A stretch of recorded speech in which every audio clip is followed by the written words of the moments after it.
Besides, in such occasions, even the most spoiled and arrogant person would put on an act. The young ladies from prominent families all showed off their talents, excelling in music, chess, calligraphy, painting, poetry, and prose.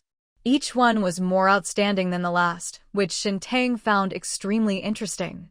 However, after being in the palace for half a day, she hadn't had a single sip of tea.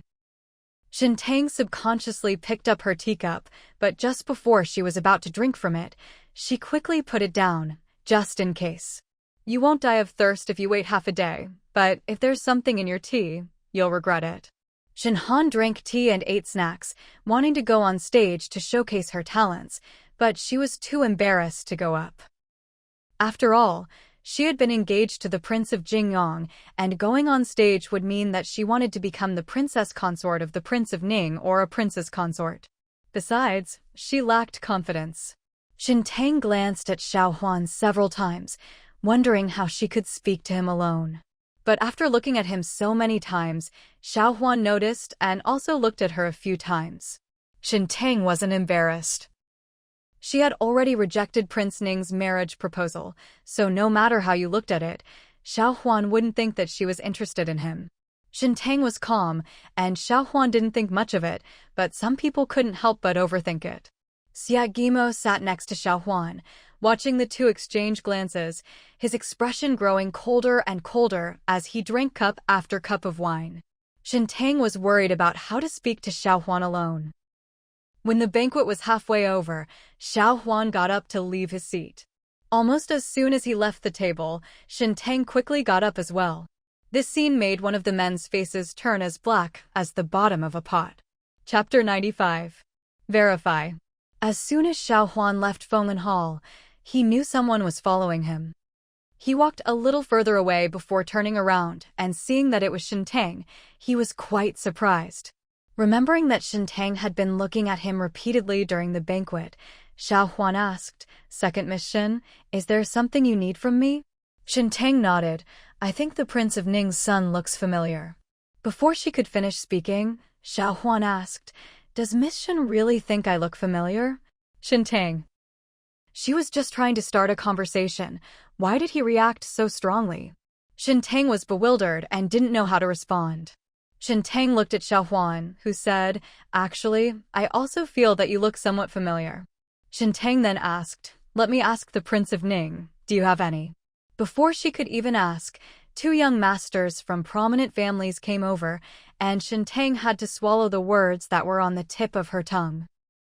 He thought he could continue asking questions after the person left, but then Chui, the heir apparent of Marquis Xuani, came over, patted Xiao Huan on the shoulder, and said, "I'm choosing a consort for you, but you've already run off." Not only Chui came, but also Xiao Sun, the heir apparent of Prince Duan. Shen Tang was furious. She waited for half the banquet before the Prince of Ning's heir finally came out, but before he could even exchange a few words, a whole bunch of people came out, as if they were deliberately trying to antagonize her. Xiao Huan didn't leave his seat, and no one came out at all. Xiao Huan asked Shen Tang, "What does Miss Shen want to ask me?" Shen Tang said, I'll ask later." Chui then pulled Xiao Huan away. Shen Tang stood there, gazing at Xiao Huan's retreating figure, unable to look away for a long time. Is it really that good-looking? Suddenly, a cold voice came from behind. Shen Tang was startled and turned around to see a dark, black face. Who else could it be but Xia Guimo? People can scare each other to death. Shen Tang said angrily, "Who I look at is none of your business." "It doesn't matter." Xia Guimo's already cold and stern face darkened even more because of these three words. Shen Tang was a little scared and was about to leave, but she was grabbed by the hand and led into the shadows behind the artificial hill after taking only one step. Shen Tang was angry, but dared not shout.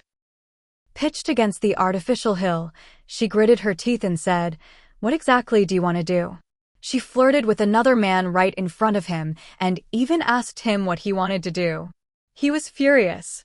Looking into his eyes, which were filled with suppressed anger, Shen Tang really didn't know what had gotten into this bastard, and she was also a little scared.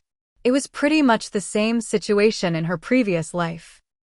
He was so angry that he lost his mind, then forcibly kissed her, and finally lost control and consummated the marriage, almost losing his life.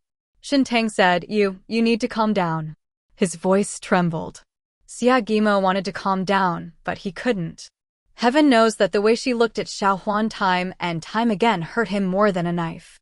Xia Guimo's gaze shifted from Shen Tang's eyes to her luscious lips, and he was about to kiss her. Shen Tang seemed to have expected this. As his kiss landed, she turned her face away, landing on her cheek. Shen Tang angrily said, Are you crazy? I told you can't touch me. Xia Guimo's eyes darkened. If I can't touch you, can't I even kiss you?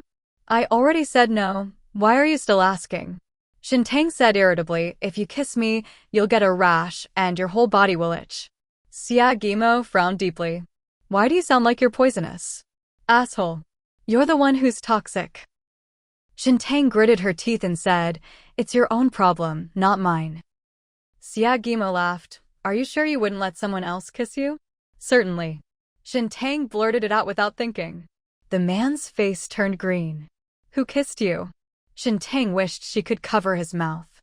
Although it was a distance from the other side of the road, those with good hearing could hear them talking. Xia Guimo looked at Shen Tang with an expression that said he wouldn't give up until she spoke, so Shen Tang had no choice but to tell the truth to make him give up.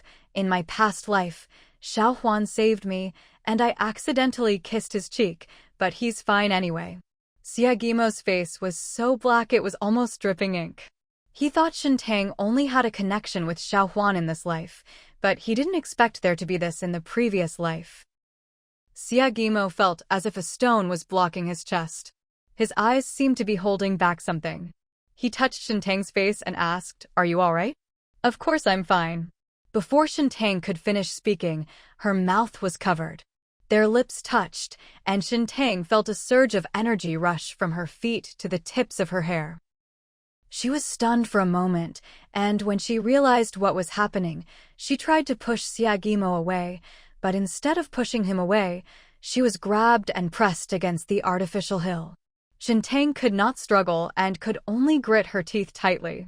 Unfortunately, her stubborn resistance was useless. Her teeth were pried open, and she lost her city inch by inch. Shen Tang was so angry that tears came to her eyes. She let him kiss her, and only when Xia Guimo relaxed his grip did Shen Tang find an opportunity to bite his lip. Is this woman born in the year of the dog? Xia Guimo felt the pain and then released Shen Tang. Shen Tang was furious. If you want to die, don't drag me down with you. Xia Guimo wiped the blood from his lips and said, I won't believe what you say unless I verify it myself. Verify? Just to verify what she said? You only have one life. He was a bastard in his past life, and he'll be a bastard in this one too. Shen Tang was so angry that she couldn't speak. Xia Guimo laughed. His face was already devilishly handsome, and with blood on his lips, he looked even more beautiful when he laughed. Even if what you said is true, I didn't die when we consummated our marriage in my past life. How could I die from just one kiss? He wanted to see if kissing her would really cause him to develop a rash and feel itchy all over. Shen Tang was about to leave when Xia Guimo stopped her, asking, Are you going to marry Xiao Huan? Shen Tang said angrily, I said, I'm not getting married. I will not marry you, nor will I marry anyone else. Xia Guimo said, Then why did you keep staring at him and even chase after him? Shen Tang felt weak all over. I need to talk to him. Why didn't you come to me if you needed something? If he can do it for you, so can I, one of the men said, his voice dripping with jealousy. Shen Tang was really going crazy. Just then, Xia Guimo reached out to scratch his neck, and Shen Tang said urgently, Go find the imperial physician quickly. Xia Guimo laughed. You went to see the imperial physician after just one mosquito bite? Do you want me to drive the imperial physician to his death? Shen Tang. Mosquito bite? It's not even summer yet. Where did these mosquitoes come from? Shen Tang didn't believe it, but she soon discovered that she had also been bitten by a mosquito. Shen Tang. If you get bitten on the ankle, it's hard to scratch. She was going to the palace for a banquet, not to feed the mosquitoes. Faint voices could be heard coming from over there.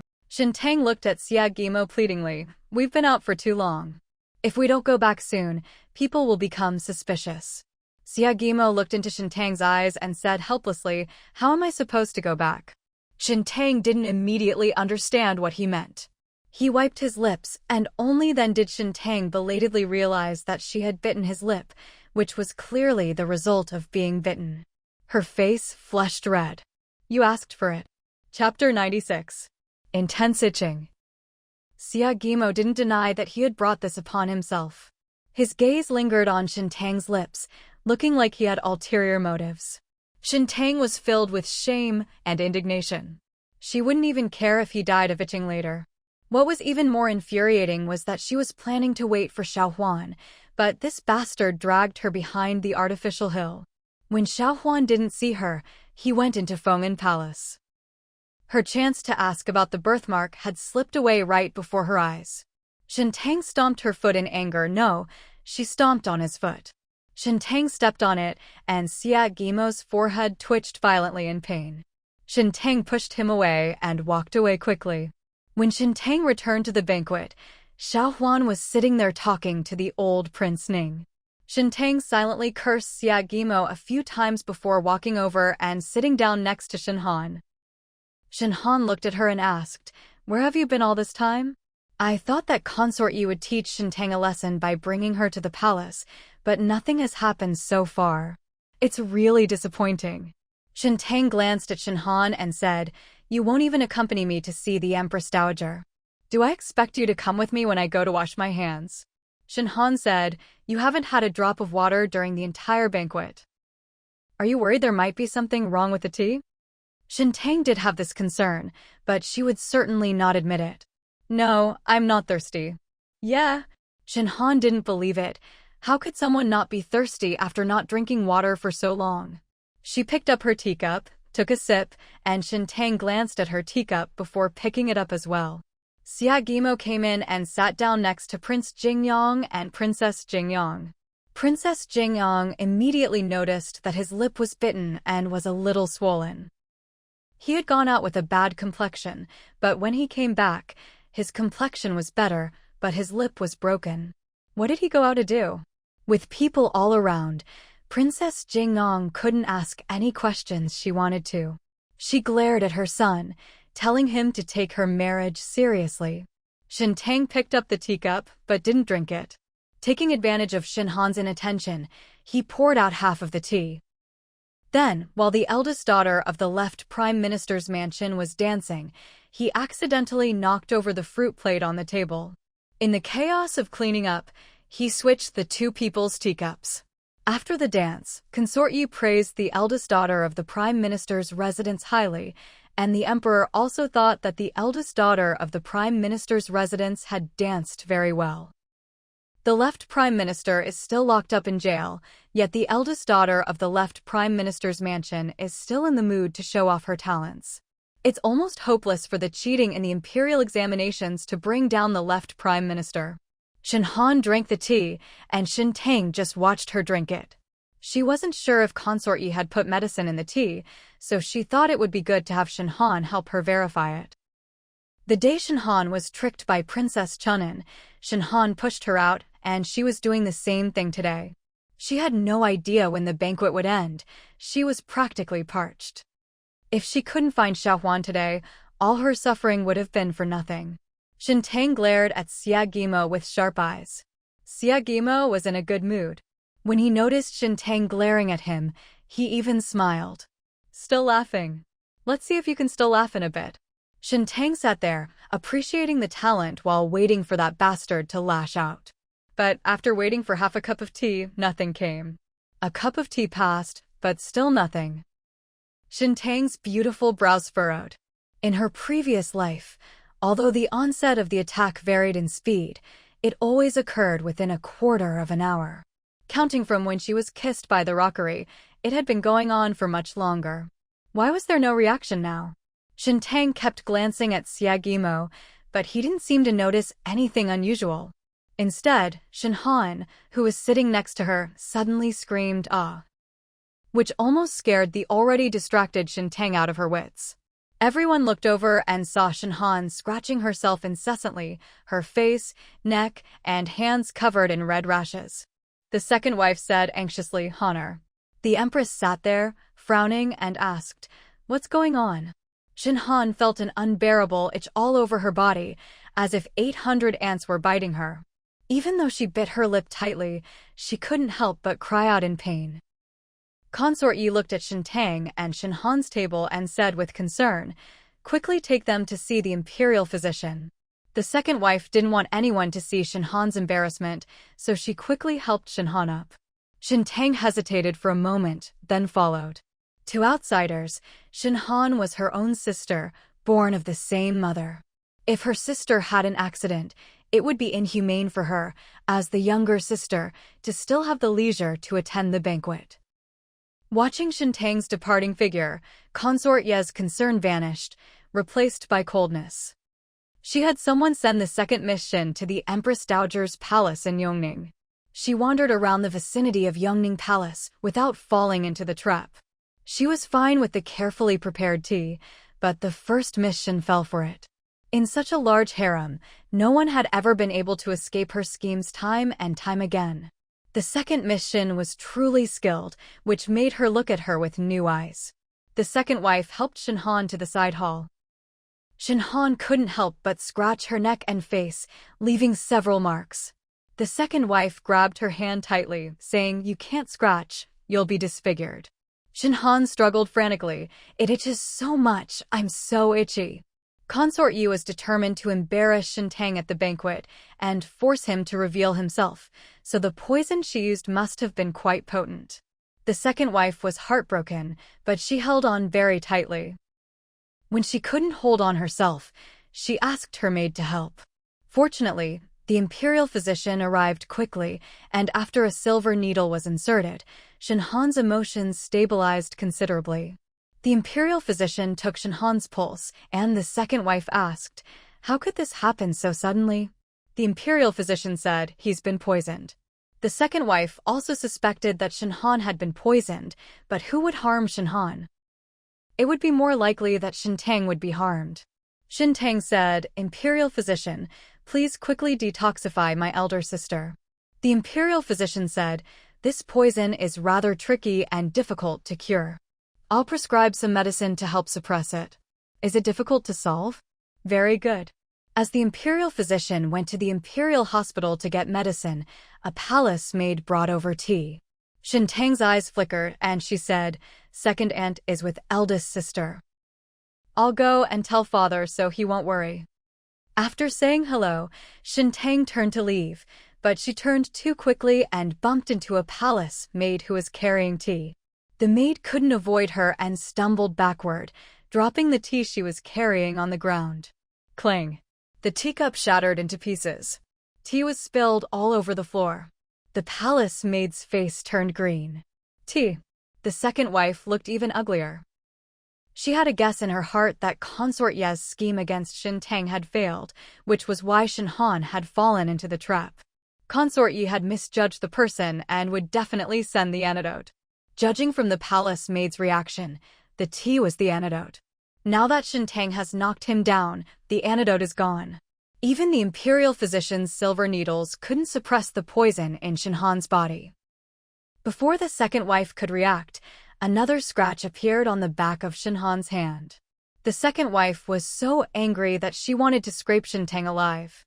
Shen Tang simply apologized to the palace maid with a look of regret. "I accidentally bumped into you. I'm really sorry." The palace maids dared not show disrespect by spilling a cup of tea for Shen Tang. If the tea was spilled, they could simply brew another cup. But there was only one dose of the antidote, and if it was spilled, it would be gone. The palace maid said, "This servant wouldn't dare." "It's good that you don't dare." Shen Tang clutched her aching arm and walked away. Chapter 97. Thirsty. Shen Tang returned to the main hall and walked to Shen Sui's side, saying, "Father, don't worry, my elder sister is fine." "It's good that you're all right." Although Shen Sui was already 70 to 80% certain that Shen Han was not his biological daughter, she was someone he had watched grow up and who looked very much like the old lady, so Shen Sui didn't want anything to happen to Shen Han. Shen Tang's words were mostly meant for those around her. After speaking, she sat down. Since there was no serious problem, there was no need to stay by her side. Consort Yi sat beside the emperor. A palace maid walked up to her and whispered a few words. The cold glint that flashed in Consort Yi's eyes made the palace maid tremble with fear. The Empress Dowager was tired, so she returned to Yangning Palace first. After the Empress Dowager left, the banquet continued for another half an hour before it ended. Shen Tang was focused on finding Xiao Huan and wanted to go out to ask him, but something always seemed to be holding her back. Just as she left the table, a palace maid came over and said, "Second mission, the Empress requests your presence." Empress Su was in charge of organizing the banquet. Since Shen Han had an accident at the birthday banquet, Empress Su would definitely have to inquire about it.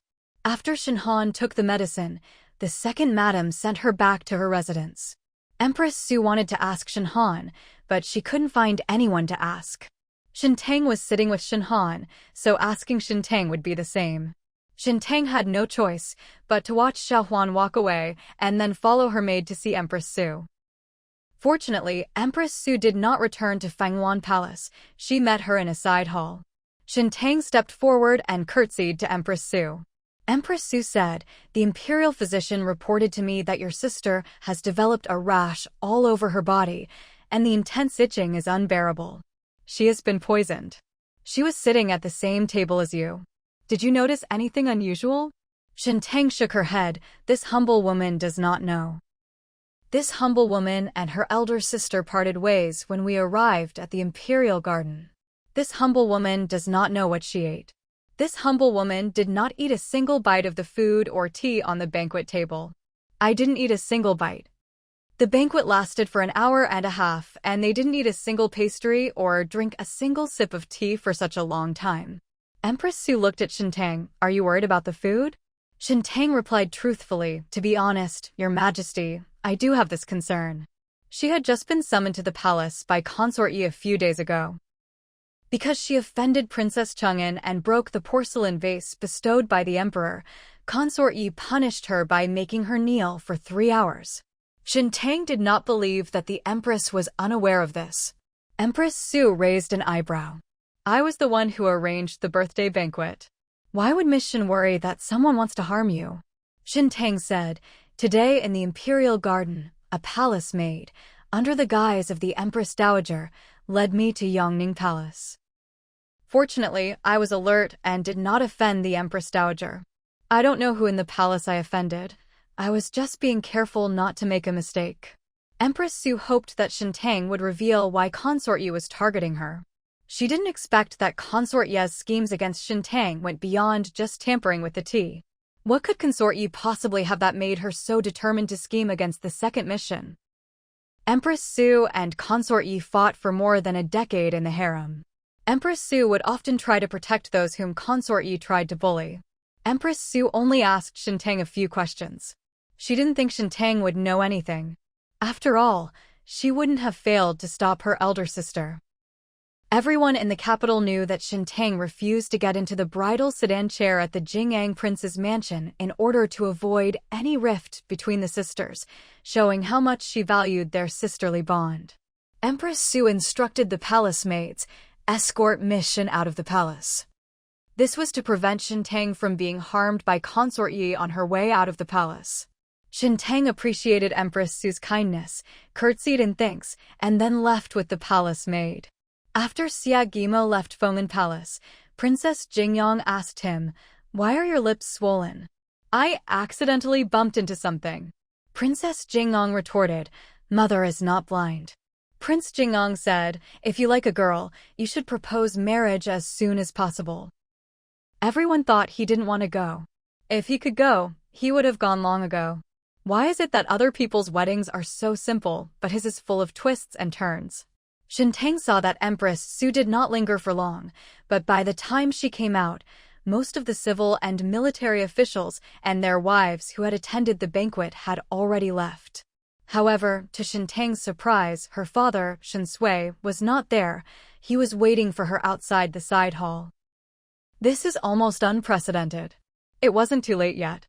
Shen Sui had originally planned to go to the military camp after the banquet, but Shen Han had been tricked in the palace, and he was worried about Shen Tang being alone, so he personally escorted Shen Tang back to the mansion.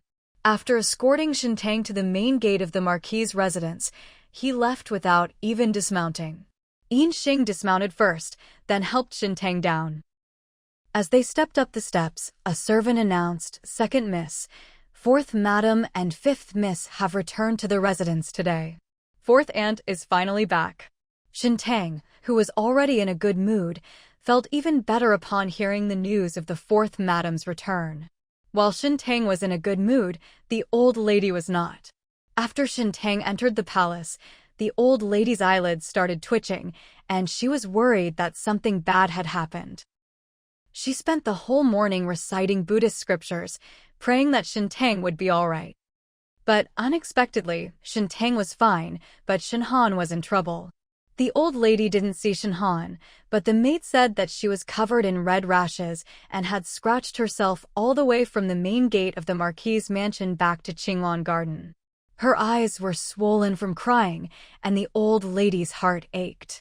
Upon seeing Shen Tang, the old lady asked, "You sisters live together. How could your eldest sister have been poisoned?" Shen Tang said, "Grandmother, please allow me to have some tea and a couple of snacks before I reply." Before the old lady could agree, Shen Tang sat down and started drinking the tea. After finishing one cup of tea, I wasn't satisfied and asked for another.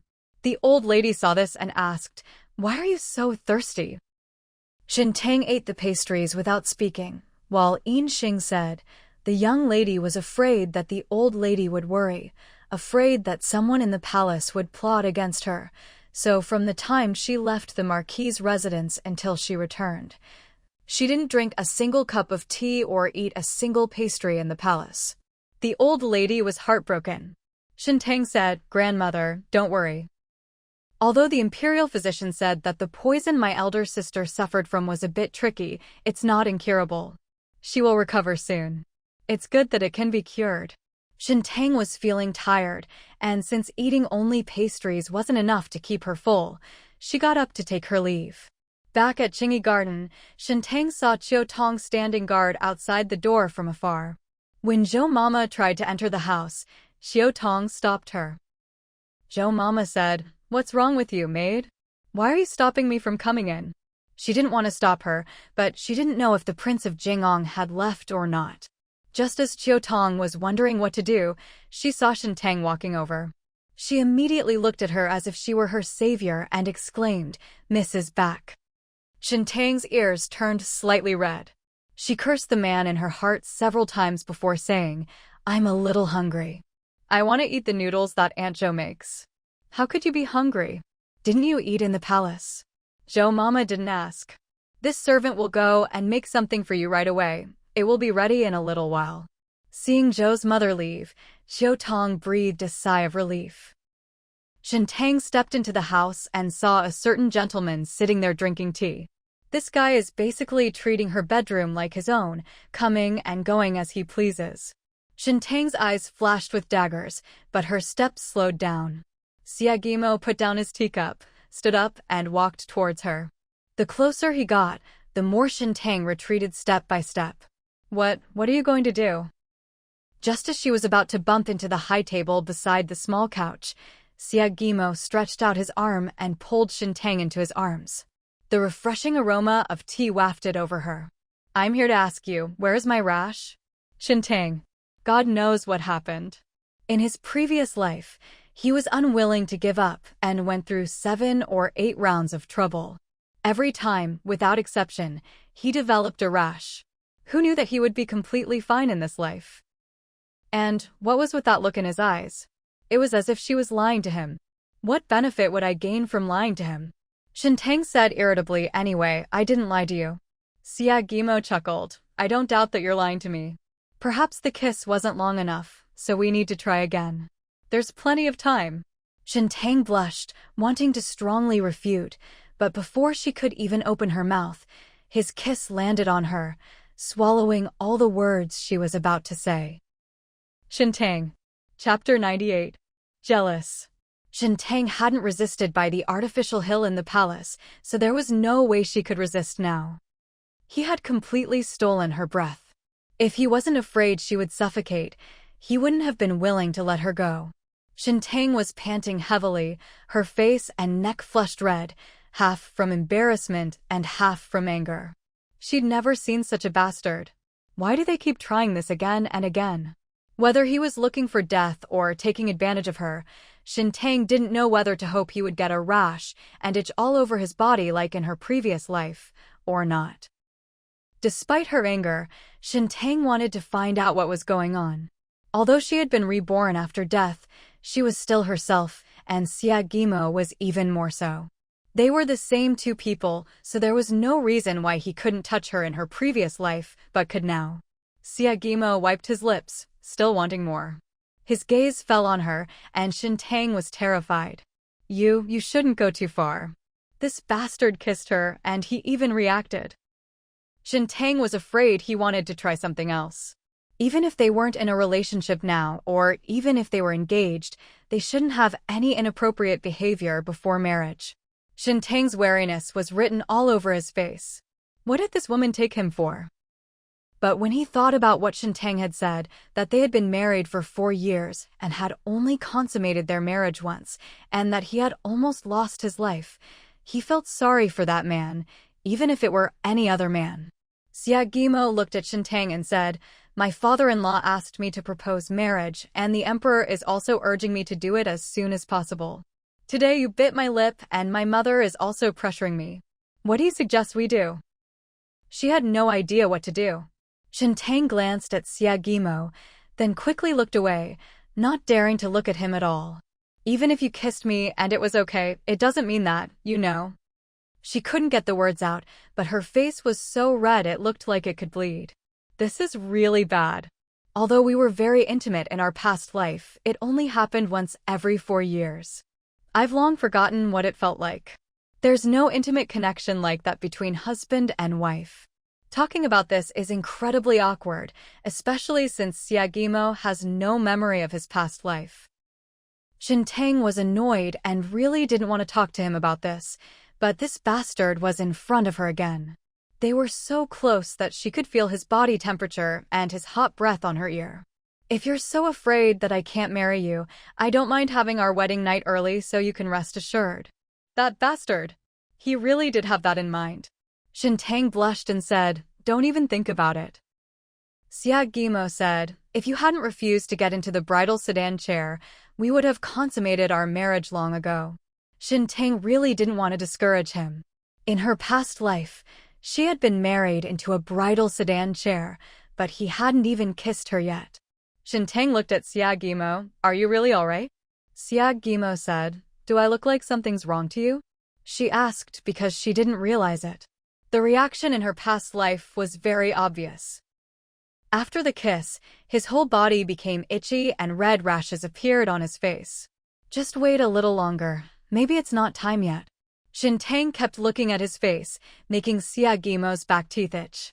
"Why do I feel like you want something to happen to me?" "I am being cautious." Xia Guimo was not satisfied with this answer. At least he couldn't sense that Shen Tang wanted him to be all right. Xia Guimo said, "Perhaps I was poisoned in my past life." Shen Tang also had this suspicion, but you investigated and found that no one poisoned her. All the food and drink had been examined by the imperial physicians several times, but no problems were found. Moreover, if someone had poisoned him, it wouldn't make sense that only Xia Guimo was affected while she was completely unharmed. He even suspected that he had been poisoned with a curse, but there was no such curse.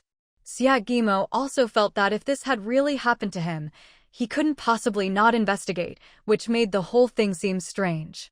Time passed slowly.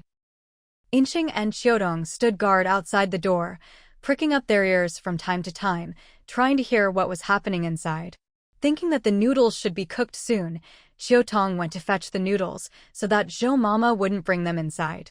If the Prince of Jingyang hadn't left, they would have to stop him. It was better to be quick.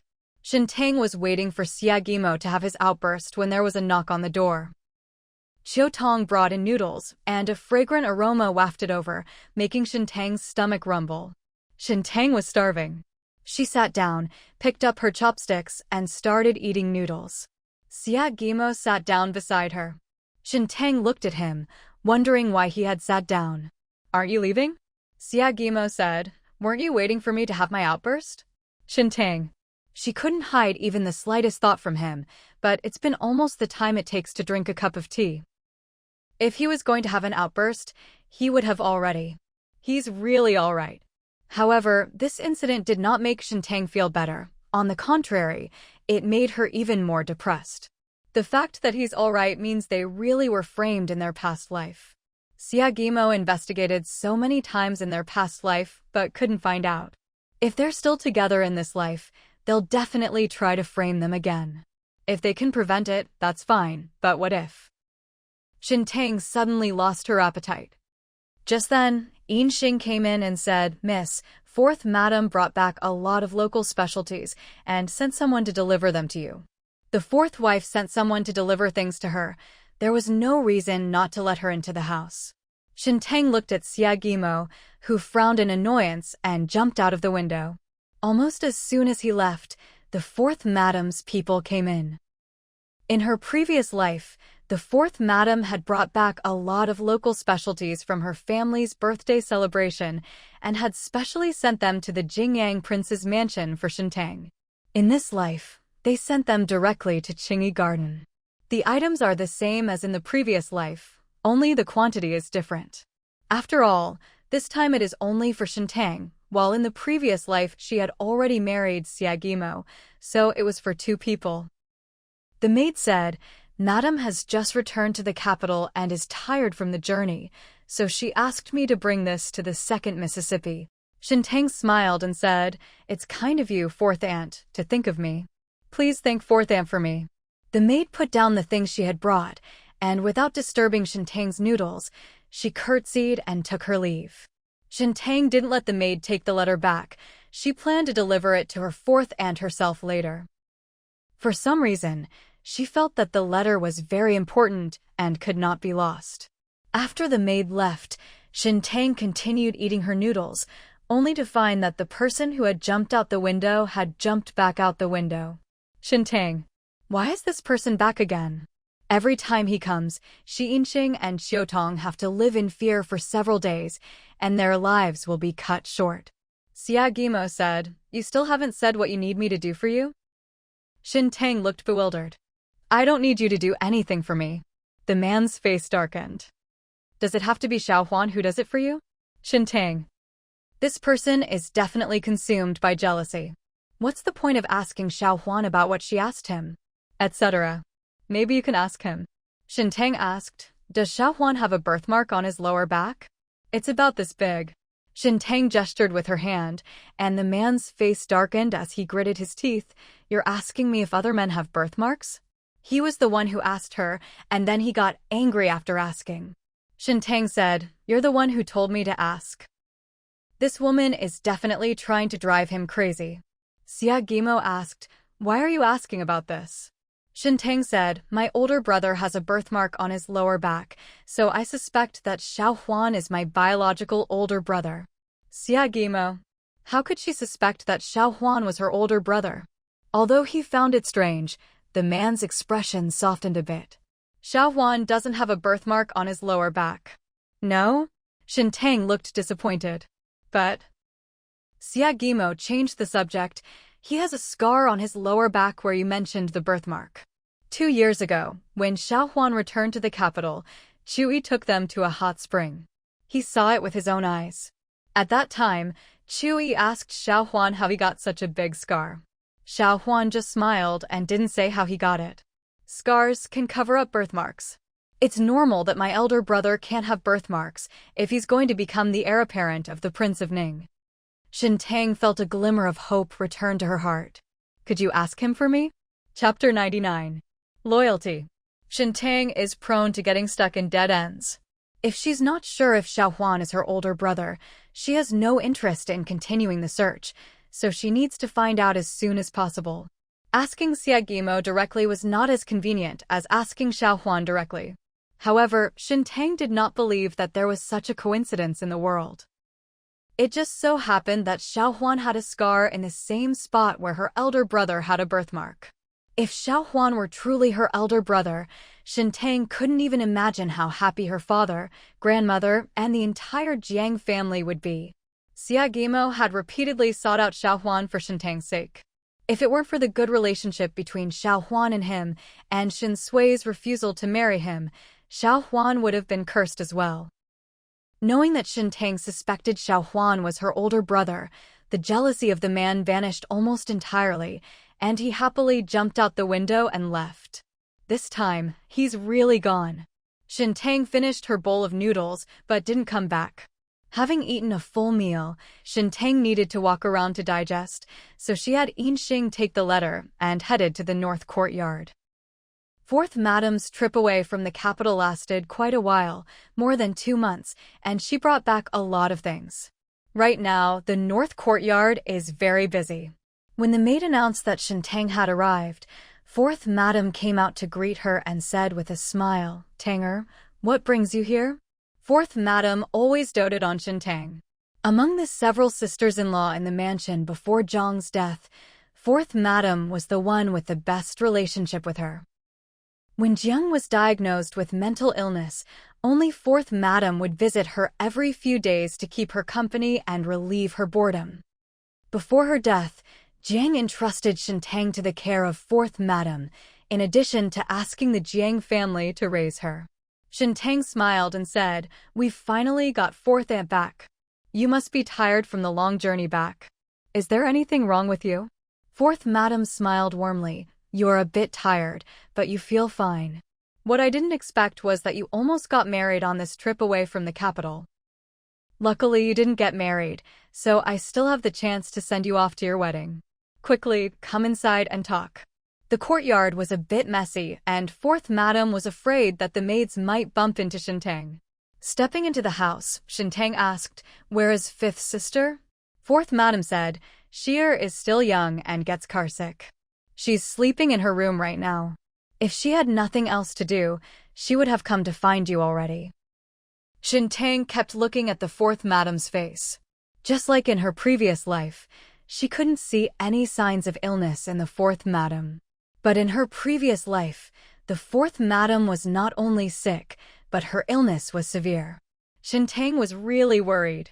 It just so happened that Shen Han was poisoned and had a rash all over her body. She could take the opportunity to have the doctor check the Fourth Madam's pulse to make sure she was all right. Fourth Madam pulled Shen Tang to sit down and inquired about her well-being. Although she had only been back for a short time, Fourth Madam already knew about Shen Tang's self-inflicted injury to refuse to marry the Prince of Jingyang, her fall into the water and catch a chill, and her frightened horse in the street. Jiang entrusted her to take care of Shen Tang. When Shen Tang had something to do, she felt guilty for Zhang's dying wish. Fortunately, Shen Tang's complexion was still rosy, which put the Fourth Madam at ease. Fourth Madam said, "You went to the palace banquet today and were exhausted. Why did you come to see your fourth aunt?" Shen Tang said, "My fourth aunt brought me so many local specialties. It's only right that I come to thank her." Fourth Madam laughed and said, "They're just some worthless things as long as Tanger likes them." Shen Tang said, "Besides coming to see fourth aunt and fifth sister, I also have a letter to give to fourth aunt." "Letter?" The fourth wife asked. "What letter?" Shen Tang turned around, and Yin Xing placed the letter in her hand. "Chunlan is still alive?" Her gaze fell on the letter in Shen Tang's hand, and before Shen Tang could hand it to her, she reached out and took it. Upon seeing that the letter had been opened, Fourth Madam frowned. Shen Tang said, "Fourth aunt, please forgive me." The letter was intact when it arrived. I opened it. Shen Tang was raised by the Fourth Madam, and she didn't think Shen Tang would be the kind of person who would casually open other people's letters. There must be something going on, but she was more interested in knowing what was written in the letter. Without asking any more questions, she took out the letter. Upon opening the letter and reading its contents, the fourth wife first frowned, followed by shock and suppressed anger. Shen Tang noticed all the changes in his expression. The letter, which she couldn't understand, was understood by the fourth wife, and the message it conveyed infuriated her. The fourth wife put the letter away and asked, "Did the person Chunlan sent back say anything else?" Shen Tang said, "Chunlan has been trying to send letters to fourth aunt all these years, but Wangmo is too far from the capital, and she really can't find anyone to help her. Chunlan is deeply involved in brothels, and the men who frequent them are hardly good men. Why would they travel hundreds of miles to the capital to deliver a message for a courtesan? To encounter even one would be considered very lucky." The fourth wife's eyes reddened. "Chunlan was loyal to me. I thought she had already." She choked up and couldn't speak. Shen Tang comforted fourth madam, saying, "Chunlan has been missing for so many years, yet she still remembers fourth aunt. The affection between mistress and servant is truly enviable." Fourth madam wiped away her tears. Just then, fourth master returned. They hadn't seen each other for over 2 months, so Shen Tang decided not to stay and get in the way. She stood up and said, "Since fourth uncle and fourth aunt have said so, I'll head back now." Fourth madam wanted to see Shen Tang off, but Shen Tang refused and left with Ginkgo. Once outside, Shen Tang glanced around, unsure if Qinshan was still there, and then walked away. However, Shen Tang did not go directly back to Qingyi Garden, but went to Qinglan Garden instead. As her younger sister, she should go and check on her elder sister to avoid giving others something to talk about. She could also enjoy the show, killing 2 birds with 1 stone. The second wife stayed by Shenhan's side ever since the poison took effect, never leaving her side.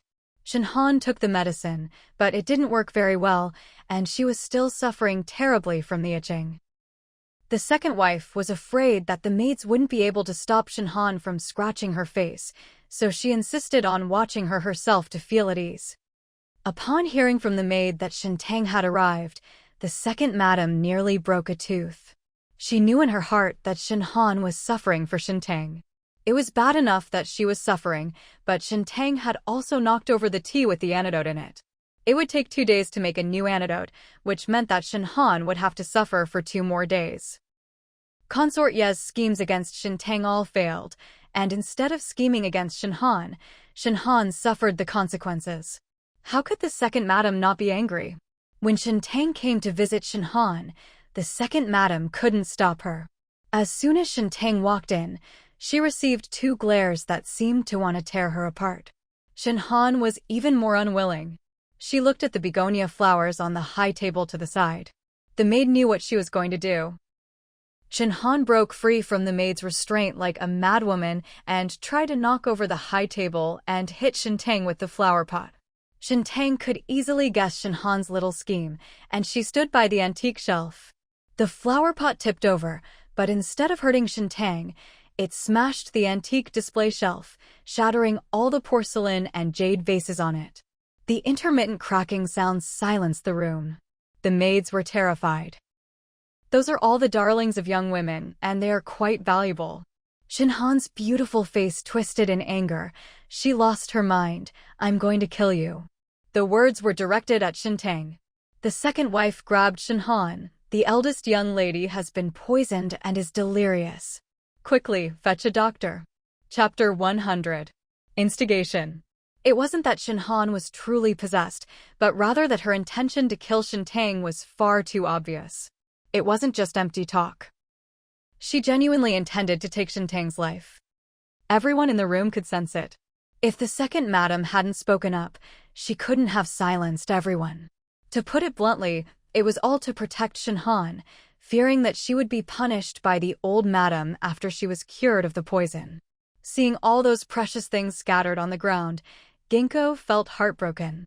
Any one of them could have been exchanged for several of hers, and now they were all broken. It was such a pity. What was even more infuriating was that 2 of the broken porcelain vases had been taken from the girl. Inxing was even more afraid that the maid would not be able to stop Shenhan and that she would hurt Shen Tang, so she tugged at Shen Tang's sleeve and said, "Miss, you should not disturb the eldest young lady. Go back." Shen Tang came only to go through the motions, just to avoid gossip and to provoke Shenhan and the second wife. Now that she had achieved her goal, Shen Tang naturally wouldn't stay any longer and turned to leave. Watching Shen Tang's departing figure, Shen Han wished she could turn her eyes into knives and tear Shen Tang to pieces. The second madam's eyes were no better. Although Shen Han looked like the old madam, her eyes were exactly the same as the second madam's, revealing a sinister look. After leaving Qinglan Garden, Shen Tang walked towards Qingyi Garden. Inqing said, "Second madam is so good to the eldest young lady." She escorted the eldest young lady back to her residence and didn't even care about the palace banquet. She stayed with her the whole time. When the third young lady was sick, I never saw second madam so worried. Shen Tang walked forward and casually said, "Second aunt has always doted on eldest sister. Everyone in the manor knows this. Don't say this again. If it accidentally gets to third sister's ears, I'll be accused of instigating her relationship with second aunt. Whether second aunt dotes on her more or eldest sister more is none of my business." Inqing said, "This servant knows, but there's no one around. Second madam dotes on eldest miss because of the old madam, but now that eldest miss has made mistakes repeatedly, the old madam's heart is more inclined towards her. Second madam is protecting eldest miss more and more. Miss doesn't know what the maids in the mansion are talking about. They all say that if it were third miss who fell ill today, second madam would never be so worried." The master and servant walked further and further away, their voices growing softer and softer. After the two left, a figure in green emerged from behind a nearby artificial hill. Shen Ran stood beside the artificial hill, watching Shen Tang walk away. The maidservant, standing to the side, said, "Miss, don't take it to heart." Shen Ran's eyes dimmed. She didn't want to take it to heart, but these words, which used to sound harsh, now felt like a knife to her heart. Today, Shen Han was poisoned in the palace, and the imperial physicians were unable to cure her in a short time. The second madam was about to take Shen Han back to her residence, so Shen Ran went with her. She followed behind the second madam and Shen Han, and the second madam did not notice her at all. Before she even got into the carriage, the second madam urged the servant to hurry up and drive the carriage out of the palace. She just stood there, watching the carriage drive away. She had been deceiving herself all along, thinking that her mother only cared so much about her eldest sister and neglected her daughter in order to please the old lady. But when the old lady wasn't looking, her mother still only had her eldest sister in her eyes, not her own daughter. The maid said, "Madam cares so much about the eldest young lady because she's been poisoned. Deep down, she's definitely still most concerned about you. How could she love someone else's daughter more than her own? But is she really her parents' biological child?" Shen Ran looked in the direction Shen Tang had left, Inqing's words still echoing in her ears. "Mother has been ignoring her so completely today. Is it really because my eldest sister is poisoned? If she were also poisoned, would mother really care about her this much?" Having been neglected since childhood and watching helplessly as her own mother favored others more, a crazy idea flashed through Shen Ran's mind. After Shen Tang had walked away, she turned back for a glance. She had been wanting to sow discord between Shen Ran and the second madam for a long time. Today was such a good opportunity, how could she not take the chance to stab them in the back? Her father trusted the second master so much, and she was able to sway him little by little. She was not sure she could not sway Shen Ran. Back at Qingyi Garden, Shen Tang poured herself some tea. She had just taken a sip when there was a knock on the window. Shen Tang walked to the window and opened it, only to see Qin Shan standing outside. Shen Tang felt a little embarrassed. Just a few days ago, she had firmly told him not to come, saying that she was not marrying for his master's sake. However, Xia Guimo had completely refuted her. Shen Tang even doubted that Xia Guimo would believe her in the future. Qin Shan reported, after the crown princess left, the fourth madam immediately sent her trusted confidant with money to Wangzhou to redeem the maid named Chunlan. She also said that no matter how much money it cost, if necessary, she could even use the name of the Marquis of Pingwan to bring her to the capital. Ginkgo's eyes were wide open. The fourth madam actually wanted to redeem Chunlan, which was a full 4,000 taels of silver. Moreover, Baiwala had only said 4,000 taels, but when it came to actually redeeming her, they would definitely raise the price on the spot. The fact that the fourth madam redeemed a maid who was trapped in a brothel was shocking enough. In order to bring Chunlan back, she even allowed people to act in the name of the Pingyuan Marquis mansion. If the old madam knew about this, she would never agree to it. Shen Tang's intuition told her that the letter was very important. She was certain of it from the fourth madam's anger when she saw the letter, but she did not expect that the importance of the letter would be far beyond her imagination. What message did the letter convey to the fourth madam that made her want to redeem Chunlan at all costs? There was no news of the fourth madam redeeming the brothel maid in her previous life.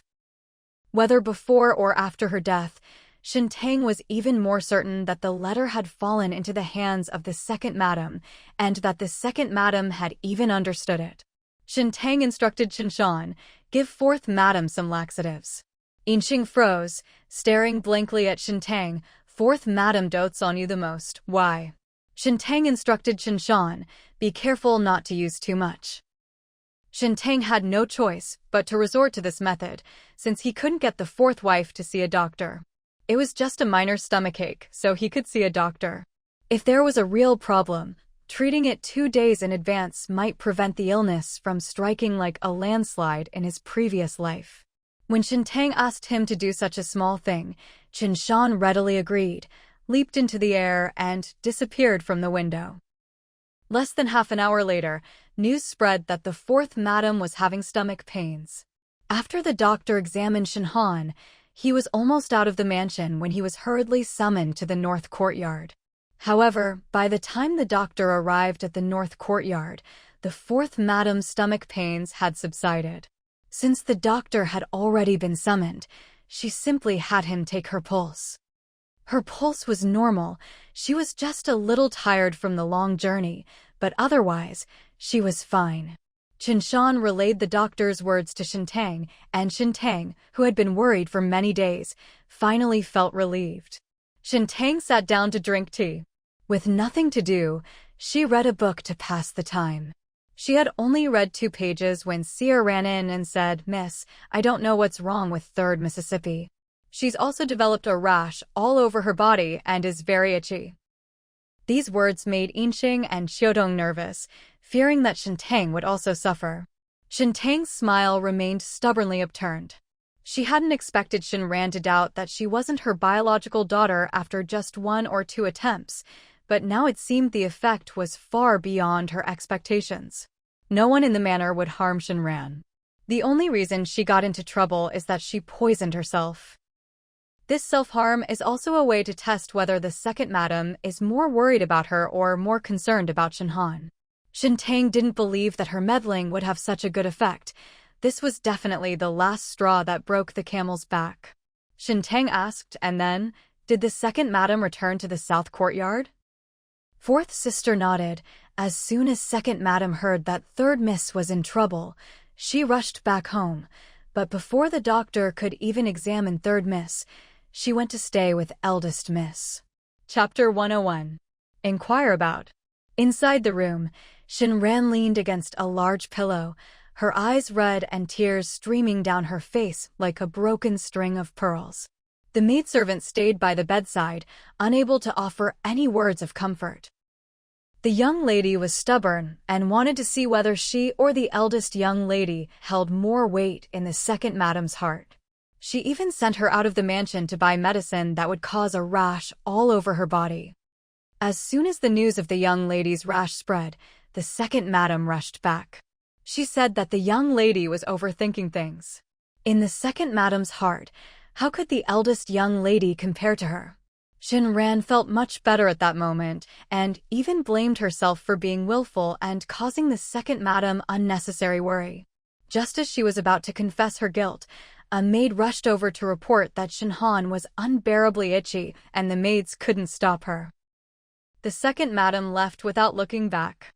Turning away so decisively, without even looking back, Shen Ran's heart sank to the bottom. She gave a bitter smile. Before, she could at least comfort herself with excuses, but now, in the same situation as Shen Han, She couldn't even find an excuse. Even the maids began to have doubts. Could it be that the eldest son's children were indeed twins, but the second wife switched the boy with the girl? The eldest son has no sons. After the Marquis passes away, the title will naturally be inherited by the second son. The second son has the motive to persecute the eldest son's offspring. The second daughter and the eldest daughter are both daughters of the eldest son. The second wife is indeed too biased towards the eldest daughter. But if the eldest daughter is the second wife's biological daughter, then what about the third daughter? Who gave birth to the third daughter? One question after another welled up in the maid's heart. Shen Ran wiped away her tears again and again. Feeling cold inside and out, she curled up into a ball, as if this would bring her some warmth. The maid wanted to feed Shen Ran the antidote, but Shen Ran refused. When the doctor came to take her pulse, Shen Ran also chased the doctor away. She just wanted to see if the second wife would come back if she didn't see a doctor. As expected, the second wife went back, but gave Shen Ran a severe scolding before going to Qinglan Garden to take care of Shen Han. The second wife stayed at Qinglan Garden all night. Shen Han barely slept a wink that night, her whole body itching unbearably. Even though the maids cut all her nails, she could still scratch herself. There was no other way but to tie her hands to a chair. Before Shen Tang fell asleep, Seer reported Shen Han's condition to Shen Tang every half hour. Shen Tang felt a sense of satisfaction at having vented her anger, but she was also shocked by Consort Ye's ruthlessness. In order to force her to confess Xiagimo, she gave her such a drug. She would stop at nothing to achieve her goal and would not give up until she caught the person. In their past lives, they discarded Xiagimo after he had served his purpose. If the second prince were to be allowed to sit in that position again in this life, Xiagimo's fate would most likely be the same as in his past life. I need to find an opportunity to have a proper talk with Xiagimo about these things. However, what Shen Tang most urgently wanted to know right now was whether Xiao Huan was her older brother, and whether Xiagimo had gone to ask Xiao Huan about it. With anticipation, Shen Tang fell into a deep sleep. I slept well all night. The next day, Shen Tang woke up feeling refreshed and stretched on the bed. As usual, Shen Tang went to Songha Hall to say good morning after breakfast. From afar, she saw the third madam and Shen Luo entering the courtyard. When Shen Tang entered the house, she heard the third madam say, "Did the old madam not sleep well last night?" Older people tend to sleep less, and with one thing after another happening in the mansion, I thought Shen Tang would be the most worried, but it turns out Shen Tang is fine. Shen Han was poisoned, and the fourth madam fell ill as soon as she returned to the mansion. Shen Han was poisoned, and the fourth madam fell ill as soon as she returned to the mansion. Even Shen Ran developed a rash. One bad thing after another, it's no wonder the old madam couldn't sleep peacefully. The old lady said, exhausted, "I don't know which evil star we've offended, there hasn't been a moment of peace in the mansion." The third wife also had a feeling that the Marquis's mansion was going to be plagued by bad luck, but since the old lady could say such things, she dared not say them carelessly. The third wife said, "Old lady, don't worry. Our Marquis's mansion is blessed with good fortune. Nothing will happen." As she spoke, the fourth wife led her daughter, Shenxi, inside. The fourth wife stepped forward and bowed to the old lady, who said, "Weren't you feeling unwell? Are you better now?" Fourth madam said, "I'm sorry to have worried you, madam. It's just an upset stomach, nothing serious.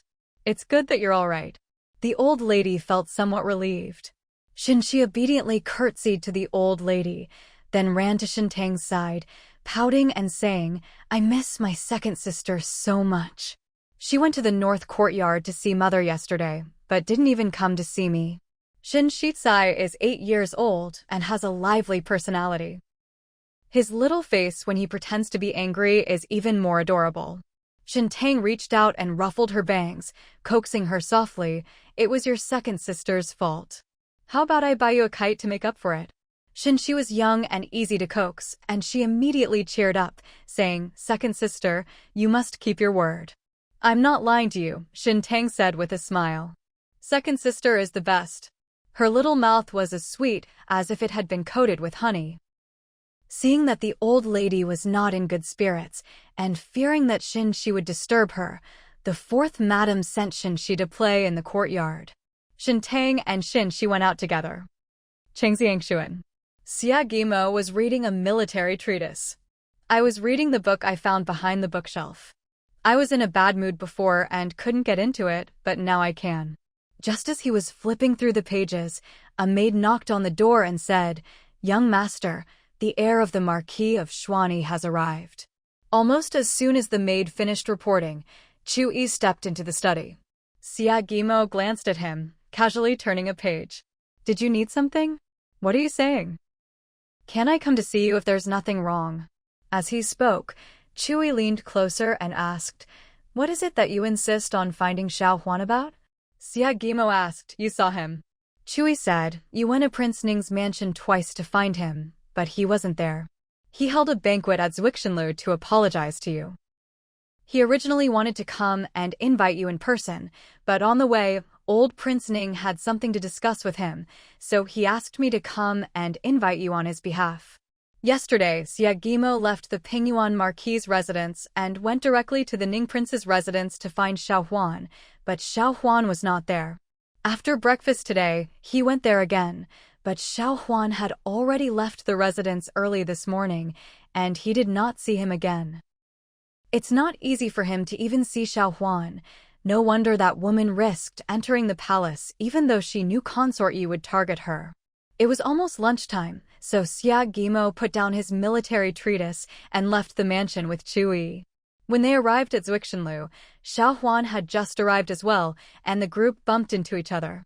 Xia Guimo hadn't noticed before, but now that he looked closely, Xiao Huan's eyebrows and eyes did indeed resemble those of Marquis Pingyuan. Seeing Xia Guimo looking at him, Xiao Huan thought there was something dirty on his face, so he raised his hand to wipe it and laughed.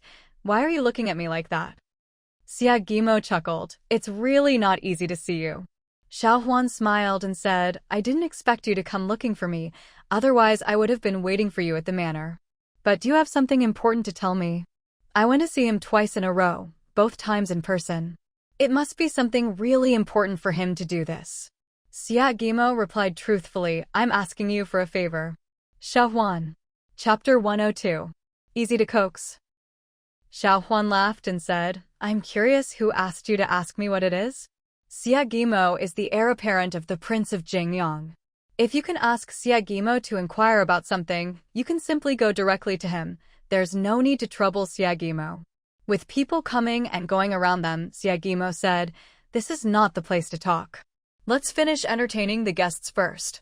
He paused for a moment, then laughed and said, "Who knows, I might have to treat you to dinner today." If Xiao Huan were truly Shen Tang's elder brother, then he would be her future brother-in-law, and she wouldn't dare let her brother-in-law treat her to a meal. Xiao Huan chuckled, "Are you going to try and take my money away from treating us?" The group entered Zhuixinlu amidst laughter and conversation. They went up to a private room on the second floor, where Prince Duan's heir, Xiao Sun, and Lu Li, the eldest son of the Minister of War, were already waiting. Upon seeing them enter, Xiao Sun said, "We've been waiting for you for ages. You're so late. Each of you must be punished with 3 cups of wine." "Let's drink until we drop tonight," Chu Yi said, raising his glass. The waiter brought in the dishes, and a group of brothers chatted and laughed, enjoying themselves immensely. Although Xiao Huan was curious about what Xia Guimo had asked him, Xia Guimo said he would tell him after the dinner party, so he didn't ask any further. Since it was a rare opportunity to get together, they naturally wanted to drink to their heart's content. They clinked glasses and exchanged toasts. The meal lasted for almost half an hour before we stopped. Although we didn't drink until we were completely drunk, we were pretty close. After leaving Zhuixinlu, Xia Guimo and Xiao Huan saw Chu Yi and Xiao Sun off. After everyone left, Xia Guimo mounted his horse, and Xiao Huan smiled and said, "Weren't you going to ask me something? Let's talk as we walk." Xiao Huan also mounted the carriage. Xia Guimo escorted Xiao Huan towards the Ning Prince's residence. In a secluded spot, Xia Guimo looked at Xiao Huan and said, "I remember you have a scar on your lower back." Xiao Huan looked at Xia Guimo with a puzzled expression. "Why are you asking me about this?" Xia Guimo asked, "Is it just a scar, or was it originally a birthmark?" The sound was carried away by the wind. Xiao Huan suddenly tightened the reins, looked at Xia Guimo, and asked in a trembling voice, "Who asked you to ask me about this?" Shen Tang wouldn't suspect Xiao Huan was her older brother without reason, and Xiao Huan's reaction was so strong, he didn't deny the birthmark, but instead asked questions. Could it be that Xiao Huan is really the son of Marquis Pingyuan? Xiao Huan gripped the reins tightly, betraying his nervousness. Xia Guimo said, 15 years ago, Shen Yan, the heir of the Marquis of Pingyuan, went missing at the Lantern Festival due to the negligence of his maternal grandfather's Jiang family. He has a birthmark the size of a copper coin on his lower back. Xiao Huan had heard about the disappearance of the Marquis of Pingyuan's heir, but he did not know that the heir also had a birthmark on his lower back. Xiao Huan suppressed his racing heart and looked at Xia Guimo. "Why do you think I am?" Remembering that Xia Guimo was asked to ask him on someone else's behalf, Xiao Huan's eyes turned cold and deep. "Who sent you to ask me this?" Second mission. Xia Guimo didn't hide anything. If he didn't ask clearly, Shen Tang would most likely find an opportunity to ask Xiao Huan again, and Xiao Huan would find out sooner or later. Xiao Huan was stunned. He recalled the day he returned to the capital and rescued Shen Tang outside Zuixinlu. The first thing Shen Tang did when she saw him was to call him Big Brother without thinking. He also recalled how Shen Tang kept looking at him at the banquet in the palace. When he left Fengmen Hall, Shen Tang chased after him, but he was distracted at the time. Could this be what she wanted to ask him? He felt that Miss Shen looked somewhat familiar, as if he had seen her before. Could they really be siblings? But how did Miss Shen know that he wasn't Prince Ning's biological grandson? Besides, Xiao Huan looked at Xia Guimo. "Why would she ask you to inquire about this matter with me? Shouldn't Xiao Huan be focusing on his own background? Why is he asking him about this instead?" Xia Guimo coughed lightly. "I'm the one who's going to marry her." Xiao Huan. No wonder Xia Guimo was present both times he encountered Miss Shen, especially that day outside Zuixinlu. His face was so dark. It turns out he shouldn't have hugged Miss Shen. Inside the room, Shen Tang was reclining on a small couch, flipping through books to pass the time, but she couldn't get into it and hadn't turned a single page in a long time. The window creaked open, and Shen Tang quickly looked towards it. Seeing Xia Guimo jump in through the window, Shen Tang hurriedly got off the small couch and asked anxiously, "Did you ask Xiao Huan for me?" Xia Guimo coughed, thirsty. Shen Tang quickly poured him tea, almost feeding him. Xia Guimo said, "I did ask." "Can you just finish it all at once?"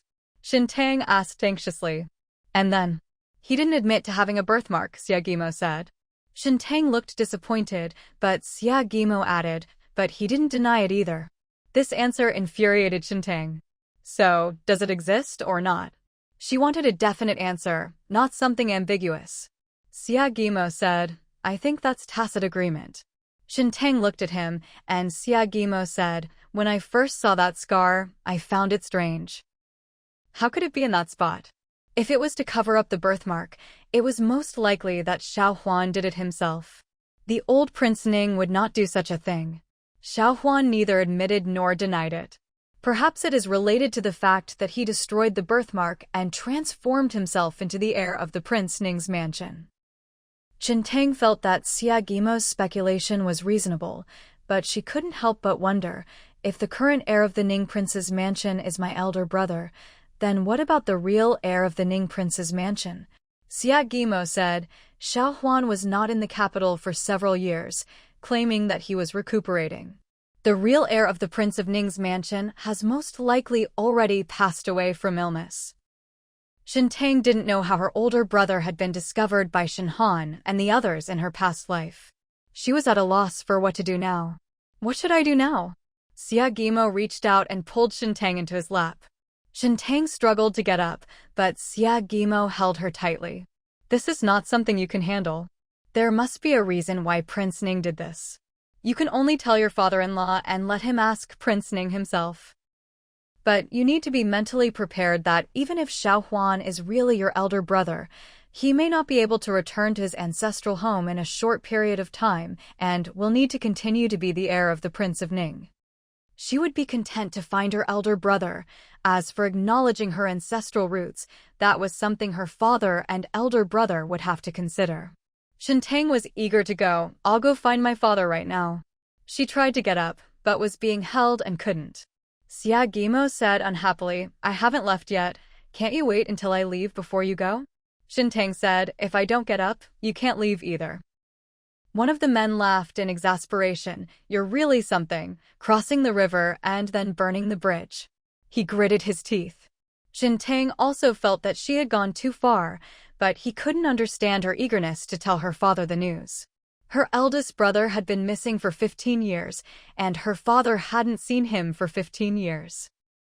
Knowing that the more eager she was to go, the less Xia Guimo would allow it, Shen Tang kissed him on the cheek, and his complexion returned to normal almost instantly.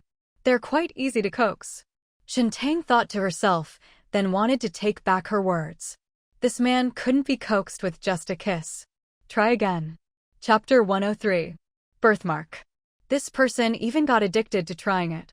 If nothing happens twice, is there any need to try a third time? But it was no use talking to Shen Tang. She was so weak from the kiss that Xia Guimo finally let go of her.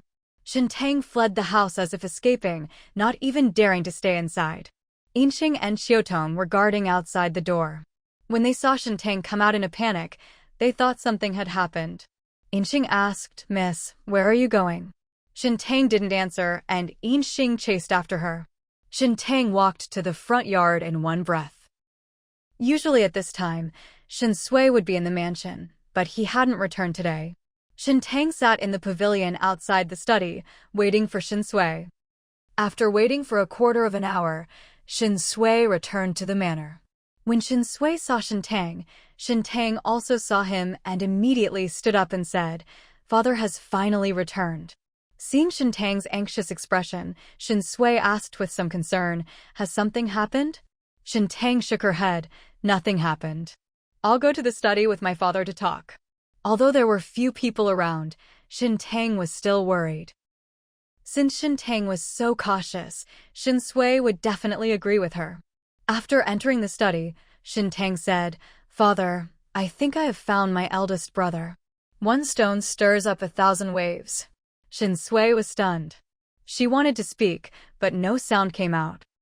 Prince Ning. Shen Sui frowned. Why are we going to ask Prince Ning? Shen Tang said, the current heir of the Prince of Ning is very likely to be my elder brother. Shen Sui's elation instantly turned to cold. How could the Prince of Ning's heir be your elder brother? The image of Xiao Huan flashed through his mind. His eyebrows and eyes did resemble his, but Yen'er was lost at the Lantern Festival. It was already difficult enough that he survived. How could he have become the heir of the Prince of Ning's mansion? He rashly went to ask, which angered the old Prince Ning so much that he beat him out. Shen Tang knew that Shen Sui didn't believe it.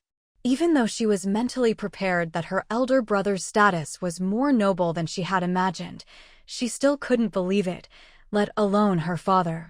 Shen Tang said, I told father long ago that my elder brother is in the capital. He has a birthmark on his lower back, and the Prince of Ning's heir has a scar in the same spot. I asked someone to ask him, and the Prince of Ning's heir did not deny that the scar was originally a birthmark. I didn't want to ask the old Prince of Ning directly, so I told father and asked him to ask. If the Prince of Ning's heir is really not the old Prince of Ning's biological grandson, the old Prince of Ning will be happy that my elder brother can find his family. If father won't ask, then I'll have my maternal grandfather and uncle go ask Prince Ning. In short, she will definitely ask Prince Ning for clarification. This was the first time Shen Sui had ever known that his daughter was so stubborn.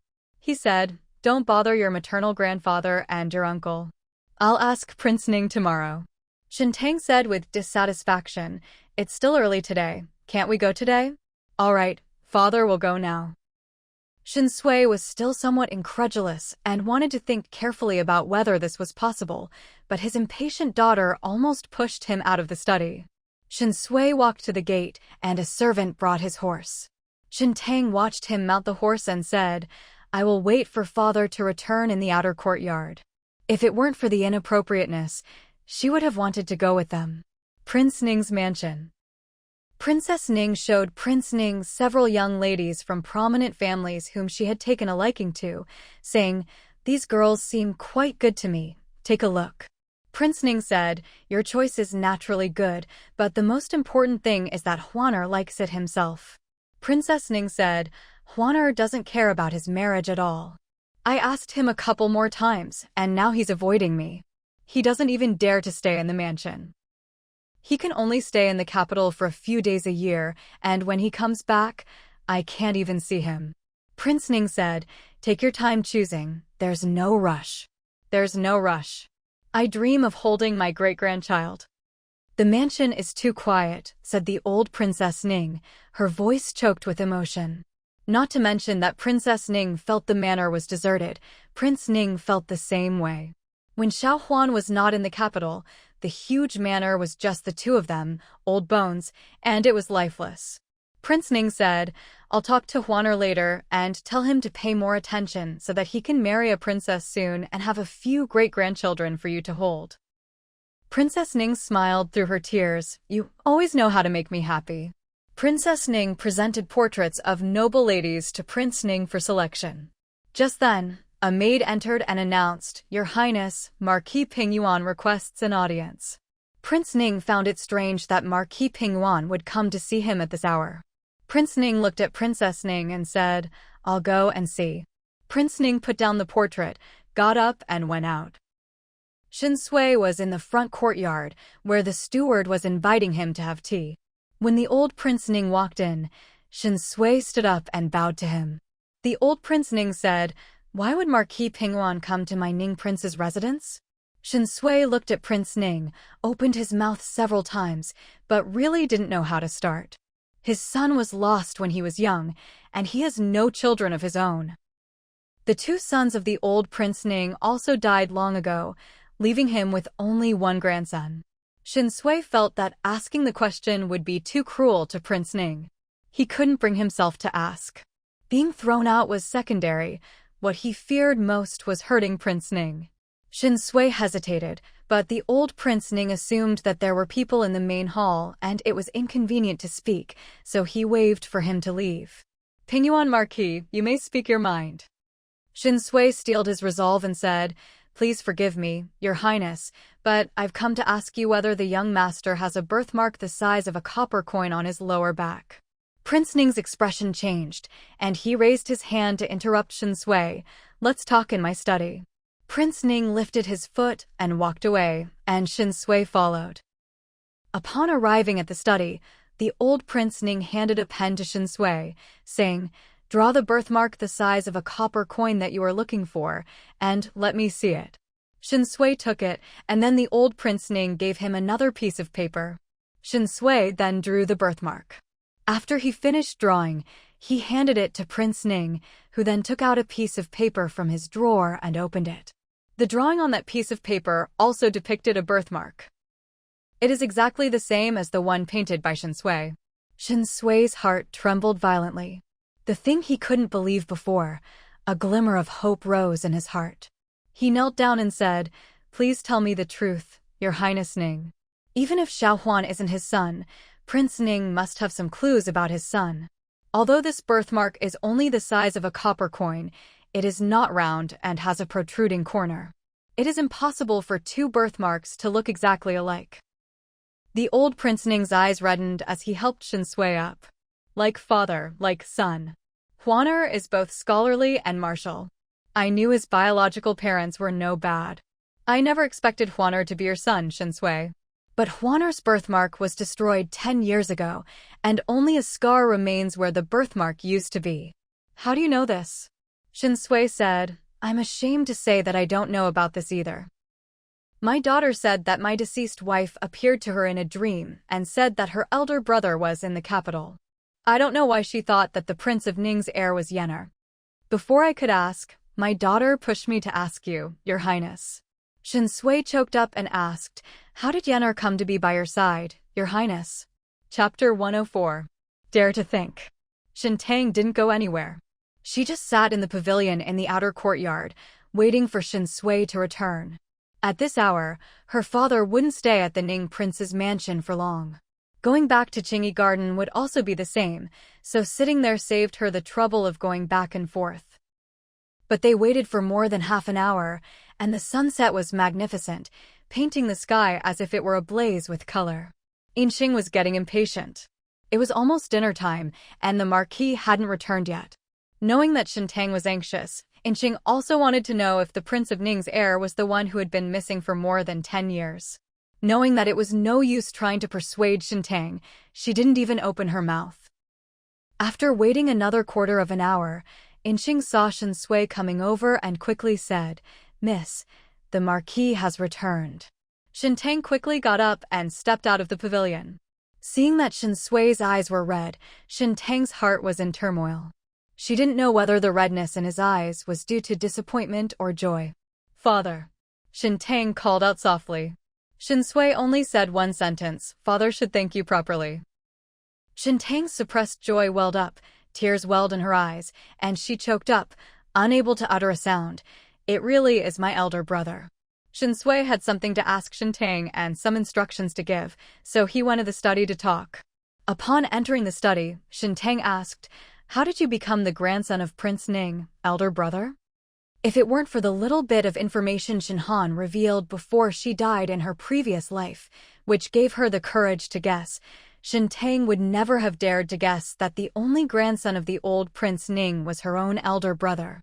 Even now, it still feels like a dream, and she feels that she really dares to think. The question Shen Tang asked Shen Sui was the same question Shen Sui asked Prince Ning. When Prince Ning spoke, Shen Sui felt as if her heart had been stabbed, and now that she had spoken it aloud, it felt like being stabbed again. When Shen Yan was 4 years old, he went to play at the Jiang family's house and was taken by the Jiang family to visit the Lantern Festival. At that time, there was a little trouble at the Lantern Festival. Master Jiang and his servants were focused on the 2 young masters of the Jiang family. They were distracted for a short while, and Shen Yan disappeared. In those days, Shen Sui led the entire Marquis' mansion to search almost the entire capital, but they could not find any trace of Shen Yan. When Prince Ning discovered Shen Yan was a little beggar who was fighting with someone for a steamed bun and was beaten until his head was bleeding. Aristocratic families train secret guards and assassins, often selecting them from orphans. Shen Yan, the son of Shen Sui, is from a military family and possesses exceptional talent. He is a martial arts prodigy, and his tenacity during the fight for the steamed buns greatly impressed Prince Ning. At that time, Prince Ning never imagined that Shen Yan would become his grandson. 11 years ago, the Prince Ning's heir was still Prince Ning's eldest son. He was wounded on the battlefield and died. At that time, the heir's wife was taking care of the frail young master in the villa. The young master was sickly, and the heir's wife was already exhausted from taking care of him. Upon hearing the bad news, she fell ill and never recovered. The crown princess passed away in the villa, and the young master's condition worsened. The imperial physicians used countless rare medicinal herbs, but they could only keep him alive for half a year. The old Prince Ning and his wife had only 2 sons, and the 2 sons left behind only 1 grandson. Twice, the old prince outlived his son, which took the life of the old princess. The old prince dared not tell the old princess about the news of his grandson's death and could only keep it a secret. But her grandson couldn't stay away from the capital forever. Princess Ning kept saying she wanted to bring him back. Just when Prince Ning was at his wit's end, he saw Shen Yan. Shen Yan looked somewhat like his grandson. In addition, he had been sent to another courtyard to recuperate for 2 years. When he left, he was sickly and thin. Since it was Prince Ning who brought him back, Princess Ning wouldn't suspect anything. The old Prince Ning then conceived the idea of having Shen Yan impersonate his grandson. The only way to give himself away was that Shen Yan had a birthmark the size of a copper coin on his lower back, which the real young prince of the Ning prince's mansion did not have. The confidant wanted to destroy the birthmark on Shen Yan's body, but the old Prince Ning refused. Shen Yan had no memories of his childhood, and that birthmark was a symbol of his identity. Perhaps one day he would find his family because of the birthmark. Shen Yan was good at reading and diligent in martial arts. The old Prince Ning hoped that Shen Yan was really his grandson.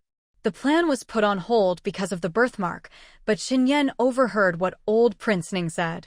Before meeting old Prince Ning, he was just a little beggar, living a life of hardship and being bullied everywhere. Who knew when he would die?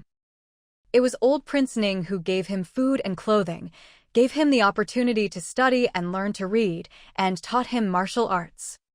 He had no way to repay him. Shen Yan looked in the bronze mirror and took a knife to cut off the birthmark. He didn't know how he had become a beggar. Perhaps he had no family left, so keeping the birthmark was useless. Besides, the birthmark was engraved in his heart, and he would never forget it. And so, Shen Yan became Xiao Huan, the grandson of Prince Ning, and was brought back to the Prince Ning's mansion by Prince Ning. However, fearing exposure, Prince Ning dared not let Shen Yan stay in the mansion for long. He would often stay for a few days, and then send him back to his villa under the pretext of a relapse of his illness. But from that day on, Shen Yan was no longer a trained assassin in the Prince Ning's mansion. Prince Ning really treated him as his own grandson and raised him to be taught music, chess, calligraphy, painting, poetry, and songs. Shen Tang knew that her brother had been tricked and disappeared by the second wife and was going to suffer while he was away. But she never expected that her brother would be reduced to a beggar. No wonder her father's eyes were red when he returned. Shen Tang's nose stung with tears. Did father see my eldest brother? Xiao Huan returned to the capital because the old Princess Ning felt he had reached the age to marry and wanted to arrange a marriage for him with a princess consort. However, Xiao Huan kept his identity in mind. He was not the real heir of the Ning prince's mansion, so how could he marry those noble ladies? When the old Prince Ning and the old Princess Ning asked him to look at portraits, Xiao Huan would make excuses to avoid it. The old Princess Ning often did not see Xiao Huan for a whole day. When Shen Sui went to find Prince Ning, Xiao Huan had not yet returned to the manor. Prince Ning saw him off at the manor, just as Xiao Huan was riding back on horseback. The father and son met briefly at the gate. The old Prince Ning knew that Xiao Huan was Shen Sui's son, and he was happy that Shen Sui had such a good son. However, the old Princess Ning was getting old and her health was not as good as before. If she knew that Xiao Huan was not her biological grandson, she would not be able to bear the blow. The old Prince Ning had already lost his son and grandson. If the old Princess Ning, his wife, were to leave him as well, he was afraid that he would not even dare to return to the Ning prince's mansion. The old Prince Ning had saved Xiao Huan's life and raised him so well that Shen Sui was too grateful to not care about the old Princess Ning's life or death and insist on acknowledging his son. The father and son gazed at each other from afar, and the old Prince Ning felt uneasy. If Shen Sui had another son, he would have readily agreed to adopt Xiao Huan into his own family. But Shen Sui only had one son, Xiao Huan, and how could the old Prince Ning bear to see the father and son unable to recognize each other? Shen Sui asked Shen Tang, "How did you know that Xiao Huan is your elder brother?" Shen Tang dared not tell Shen Sui about her rebirth after death, and since she had been using the excuse of her deceased mother appearing in a dream, she could only continue using it. My mother appeared in a dream and said that my eldest brother was in the capital of noble status. In addition, my eldest brother's eyebrows and eyes resembled my father's. Whenever I went out of the manor to attend a banquet, I would look for anyone who looked like my father. That day on the street, the Prince of Ning's heir saved me. His eyebrows and eyes were almost exactly the same as my father's, and his status was even more extraordinary. I wondered if he could be my eldest brother. I couldn't find a chance to ask Prince Ning himself, so I asked someone to inquire whether he had a birthmark.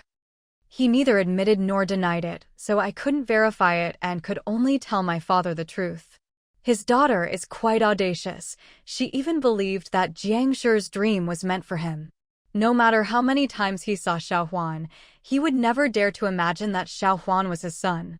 After waiting and searching for 15 years, I never thought I would actually find my son. God knows how happy he is right now. Shen Tang took in Shen Sui's joy and poured cold water on it, saying, "Father has found my eldest brother, so he should tell my grandmother and maternal grandfather the good news. I believe the Jiang family will keep it a secret, but I don't believe my grandmother can resist telling my second uncle. I don't want my father's filial piety to bring my eldest brother to his death." Chapter 105. Antidote. Although Shen Tang didn't believe that the second branch of the family could harm Xiao Huan given his current power, she was still worried about the possibility of something going wrong. She had finally found her eldest brother and didn't want him to suffer any mishap. Furthermore, Shen Sui's childlessness is a major worry for the old lady. If she knew that Xiao Huan was her grandson who had been missing for 15 years, she would definitely want Xiao Huan to acknowledge his ancestors and return to the family as soon as possible. Even if he didn't, she would hope to see him every now and then. Xiao Huan's frequent visits to the Marquis's residence would inevitably arouse suspicion. Xiao Huan's birthmark was destroyed, and Shen Han and the others were still able to find him in their previous life, so we must be on guard. Shen Tang refrained from speaking harshly because Shen Sui was in a good mood. Shen Sui had also noticed these past few days that his younger brother did not respect him as much as he seemed to his elder brother. He said, "Father knows this in his heart. Tomorrow, Father will go to the Jiang family and tell your maternal grandfather that your elder brother has been found." Shen Tang wanted to go to the Jiang family after the imperial examination to tell her maternal grandparents the good news, but her father would be more effective in doing so, so Shen Tang decided not to take on the task. She was about to take her leave when Shen Sui said, "He helped with this, didn't he? Since he's in the capital, why hasn't he come to propose marriage yet?" Shen Tang's face was burning hot, and she stamped her foot, saying, "I just found my eldest brother, and he hasn't even been officially recognized by the family yet, and Father already wants to marry me off." Fearing that Shen Sui would ask more questions, Shen Tang left after saying this and quickly ran away. Leaving the study, Shen Tang walked briskly back to Qinglan Garden. 2 days after being poisoned, Shen Han's face was covered with dense red rashes, and her whole body was itchy to the bone. Since returning from the palace, Shen Han had hardly eaten anything and had become even thinner. The second wife stayed by Shen Han's side every step of the way. At night, fearing that the maids might not take good care of her, she even stayed in the south courtyard. She did her best, but this only made Shen Ran feel more and more heartbroken. If she hadn't developed the same rash, it would have been fine. But her situation was exactly the same as Shen Han's. Even if her rash wasn't itchy, she still pretended to be. However, the second madam only came back to see her twice, and each time she left after only a short while. She stayed by Shen Han's bedside and even asked Shen Ran to move to Qinglan Garden for easier care. Without eating anything and with all the commotion, Shen Han literally knocked herself unconscious. The second wife was heartbroken and wished she could tear Shen Tang apart. The second wife applied medicine to Shen Han's face to treat the rash. Although it didn't have much effect, she still had to apply it. A maidservant went in and said, "Madam, the second young lady didn't know what she wanted to see the Marquis about. She first rushed to the outer courtyard to find him and waited for him outside his study for a long time." After the Marquis left the mansion, the second young lady stayed outside the study until he returned. Mentioning Shen Tang, the second wife gritted her teeth in hatred. Where did the Marquis go after leaving the manor? The maid shook her head. "This servant does not know. Go and find out for me." These past 2 days, the second wife hasn't been eating or sleeping well. Her voice is hoarse, and she's been feeling dizzy. She could only hope that Consort Yi would send the antidote soon, otherwise Shen Han would collapse as well. "I slept well all night." The morning sunlight streamed through the window of the coffin, scattering golden fragments across the floor. Shen Tang woke up from a deep sleep, sat lazily on the bed and stretched, feeling so happy that she couldn't find the words to describe it. Her greatest wish after being reborn was to find her older brother, and now that her wish has come true, how could she not be in a good mood? After breakfast, Shen Tang took Yinxing to Songha Hall to pay her respects to the old lady. However, only Shen Tang was in a good mood. The old lady was not. When Shen Tang walked in, the old lady was asking Wang Mama, "How is Honor?" The rash hasn't subsided at all, and the young lady's voice has become hoarse from the pain, said Wang's mother. The old lady was heartbroken. "We've invited so many doctors to the manor, but not one of them can cure Honor's poisoning." Shen Tang spilled the antidote in the tea, but 2 days later, Consort Yi still hadn't sent it. Shen Han had really suffered this time, but it was what she deserved. Shen Tang walked in and said, "Grandmother, please take care of yourself. Eldest sister was poisoned in the palace. The palace will definitely send someone to deliver the antidote." Shen Han has been back at her residence for almost 2 whole days, and not a single person from the palace has come to inquire about her.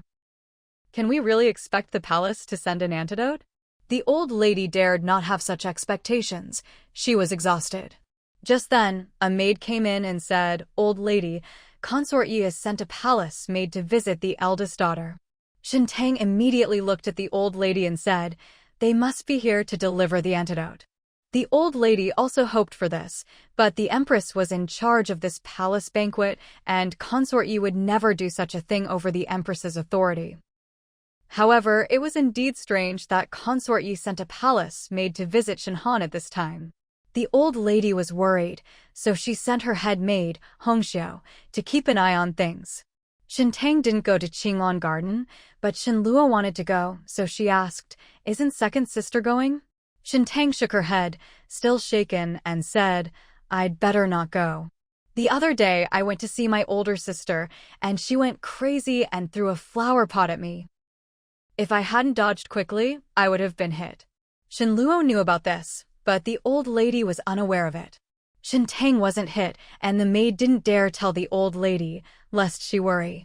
Shen Luo felt that Shen Han had deliberately smashed Shen Tang's clothes, but she wouldn't dare to say such things even if she had a few extra lives, so she didn't go. After drinking a cup of tea, the maid came to report that the palace maid sent by Consort Yi had left. A quarter of an hour later, Hongxiao returned. Shen Tang asked, "Did the palace maid come to deliver the antidote?" Hongxiao neither nodded nor shook her head. She didn't say, but the young lady's emotions have stabilized a lot, and she doesn't seem to be itchy anymore. Hongxiao spoke cautiously, but judging from her description, Shen Han must have taken the antidote. The old lady breathed a sigh of relief, but her face grew even more somber. The palace banquet was the Empress's responsibility, and if the antidote needed to be delivered, it should have been sent by the Empress, not by Consort Yi. Consort Yi sent the antidote, but didn't mention the word antidote. Why hide something that could easily gain favor with the Marquis of Pingyuan's family?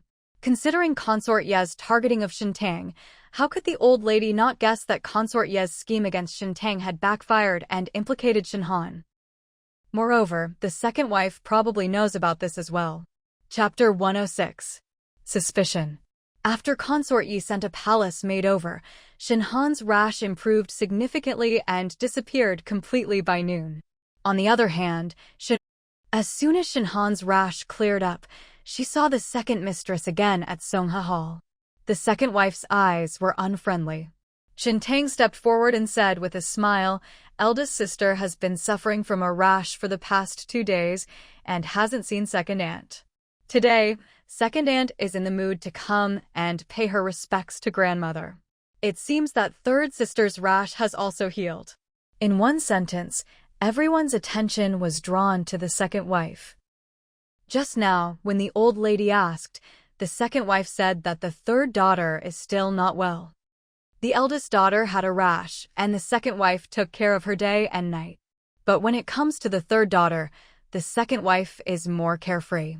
How can she care for someone else's daughter more than her own? The second wife also knew that she had been too biased towards Shen Han these past 2 days, so she said, "Your third sister's condition is not as serious as your eldest sister's." But this explanation doesn't hold water. Even if it's just a scratch, you'd feel heartache for half a day. The third young lady and the eldest young lady both had the same red rash, which was unbearably itchy. And now the eldest young lady is all better, but the third young lady hasn't gotten any better. The old lady knew that the second wife doted on Shen Han. Before, without comparison, the old lady didn't think much of this affection. But now, compared to Shen Ran, the old lady felt a little uneasy. The second wife wanted to tear Shen Tang's mouth apart, but changed the subject, saying, "The other day, second miss went to the front yard to find the Marquis. Did you want the Marquis to come out of the manor to do something for you? The Marquis left in a hurry, and you waited for him to come back in the front yard." The second wife ordered people to investigate what Shen Sui was doing after leaving the mansion, but no one knew. But this unusual event made this second madam uneasy until she figured it out, because nothing good ever came of Shen Tang going to see Shen Sui. She didn't like this feeling of being out of control, especially since yesterday Shen Sui had stewardly prepared lavish gifts for the Jiang family and even had lunch there before leaving. This was the first time in more than 10 years. The second madam couldn't eat or sleep until she figured it out. The second wife didn't dare to ask Shen Sui directly, so she asked Shen Tang in front of the old lady. She was sure that the old lady would find it strange. Shen Tang dared not answer her, but she didn't dare not tell the old lady. As expected, the old lady looked at Shen Tang. Shen Tang was prepared for people to ask questions, so she said, "Second aunt, that's a strange question. I am father's daughter. If I have something to say, why don't I ask father? Do you expect me to ask second uncle?" The second wife said, "The Marquis is very busy with military affairs." Shen Tang coldly interrupted her, "You're so busy you don't even have time to take care of your own daughter. What was the point of having me?" The second wife was left speechless after being confronted. Shen Tang said, "It's not that I don't want to tell my second aunt, but my father instructed me not to say anything. If my second aunt wants to know, she can only ask my father herself." The second wife said, "It seems that the second young lady has made a mess of things and the Marquis will have to help clean up the mess. I'm trying to provoke her. She was actually provoked by her. Father told me not to say it because he was afraid that grandmother would worry.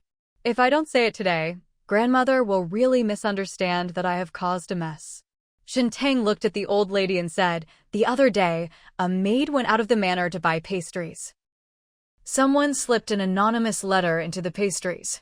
The letter said that if you wanted to know whether my mother gave birth to twins, a boy and a girl, you should go to the place mentioned in the letter. I didn't dare to go, but I didn't dare to take it lightly, so I told my father and asked him to go for me. I was anxious to know, so I didn't go back to the inner courtyard and waited for my father to return in the outer courtyard." The second wife's expression changed instantly, and she gripped the chair tightly. "Who sent you this message?" Shen Tang blinked and asked, "Why is second aunt reacting so strongly?" Shen Tang's words once again drew everyone's attention to the second madam. First, they stirred up the second madam's concern for Shen Han, and now they've brought up the question of whether Jiang Shi gave birth to twins back then, a boy and a girl. Inevitably, everyone will have doubts. Jiang Shi gave birth in the mansion, and the midwife and maids all said she gave birth to 2 daughters, which is why no one believed Jiang Shi's words. If there really was a switch, it must have been someone in the mansion who switched them, since the third miss and the eldest miss and second miss were only 1 day apart. The old lady looked at Shen Tang. "Did your father see the person?" Shen Tang shook her head. "No, father went there, but didn't see anyone. I suspect that letter was just to trick me into leaving the manor." The old lady's eyes were icy. Shen Tang has been targeted by Consort Yi and the Marquis of Champing's mansion, and it is undoubtedly them who will try to seduce Shen Tang. Despite being a noble consort and belonging to a prestigious Marquis' household, they acted in such an underhanded and dishonest manner, like maggots clinging to a bone. It's fortunate that Tanger was cautious in her actions, otherwise she would have fallen into their trap again. Shen Tang lowered her eyes and said, "Should I not have gone to see my father?" The old lady said kindly, "It was the right thing to do to find your father." Shen Tang said aggrievedly, "My second aunt interrogated me like a criminal, so I'm afraid to go to my father for help anymore." The old lady's sharp gaze swept over the second wife. "Do you think the Marquis is less measured in his actions than you are?" The second wife couldn't sit still any longer and quickly said, "Madam, please calm down, I didn't mean that. Instead of wasting your time, you should pay more attention to Ranner," the old lady said coldly. The second wife nearly ground her teeth to powder, but dared not utter a single word of rebuttal. Shen Tang looked at the old lady and said, "Grandmother, my two cousins finished their spring examinations today, and I would like to go to the Jiang family. Why can't you be more of a worry? Knowing that you're being watched by the Marquis of Chomping's family, you still dare to leave the manor again and again." Having already ventured into the palace's most dangerous places, the Jiang family was far safer. Furthermore, Shen Tang was cautious, and there was always someone to rescue her if anything happened. Therefore, the old lady didn't stop her, saying, "Just remember to be careful when you go out." Shen Tang agreed. When it was almost time, Shen Tang didn't linger and got up to take his leave. When she arrived at the main gate, the servant was already waiting there with the carriage. Shen Tang got into the carriage and headed towards the examination hall. Today marks the end of the imperial examinations. Many people are waiting outside the examination hall to greet others. At the spot where Jiang Mingxiu and Jiang Mingyuan were sent off last time, Jiang Li and Jiang Ning were already waiting there. Upon seeing Shen Tang, the two waved and came to greet him. Jiang Ning smiled broadly. "I didn't expect my cousin to come." Shen Tang laughed and said, "I was just sitting around at home anyway, so I came to pick up my cousin and join in the fun." Jiang Ning leaned closer to Shen Tang and whispered, "Yesterday, my uncle went to the Jiang family and talked with my grandparents for a long time. You have no idea how happy my grandparents were. I've never seen my grandparents so happy in my entire life. Ever since my eldest brother went missing from the Jiang family, it had been a source of worry for my maternal grandparents. Now that he has been found, and is handsome and talented in both literature and martial arts, my maternal grandparents are happy for my father, and my mother in the afterlife is also relieved. Naturally, they are overjoyed. However, this joy cannot be shared with the rest of the Jiang family for the time being. The more people who know, the easier it is to leak the secret. So, it can only be kept a secret for now." Chapter 107. Leaked Exam Questions. Grandpa Jiang and Grandma Jiang were so happy that Jiang Li and Jiang Ning suspected that their cousin, who had been missing for 15 years, had been found. However, they dared not think about it. If there were news about their cousin, why would they wait for their uncle to tell their grandparents? The servants would have already spread the word to the Jiang family. This matter had not been leaked by 11 o'clock. However, there must be good news, but what it is, we don't know. The three of them were talking under the tree, waiting for the examination hall to open. They figured it would be a while, so they weren't in a hurry. As they waited, a troop of soldiers arrived and surrounded the examination hall. The sight of them startled those waiting outside to receive the people, and they all wondered what had happened. For a time, people were filled with anxiety. Jiang Ning asked worriedly, "What are you doing?" Shen Tang guessed it should be related to the leak of the imperial examination questions.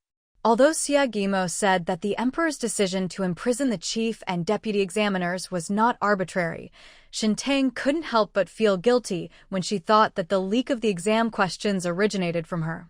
She had failed in her attempt to leak the questions, and in the end, her cousin was implicated and arrested. Her mother would be furious with her even in the afterlife. The officials and soldiers surrounded the examination hall completely. After about 15 minutes, the gate of the examination hall opened from the inside, and the students came out chatting and laughing. When they saw the officials and soldiers blocking their way, they stopped in their tracks.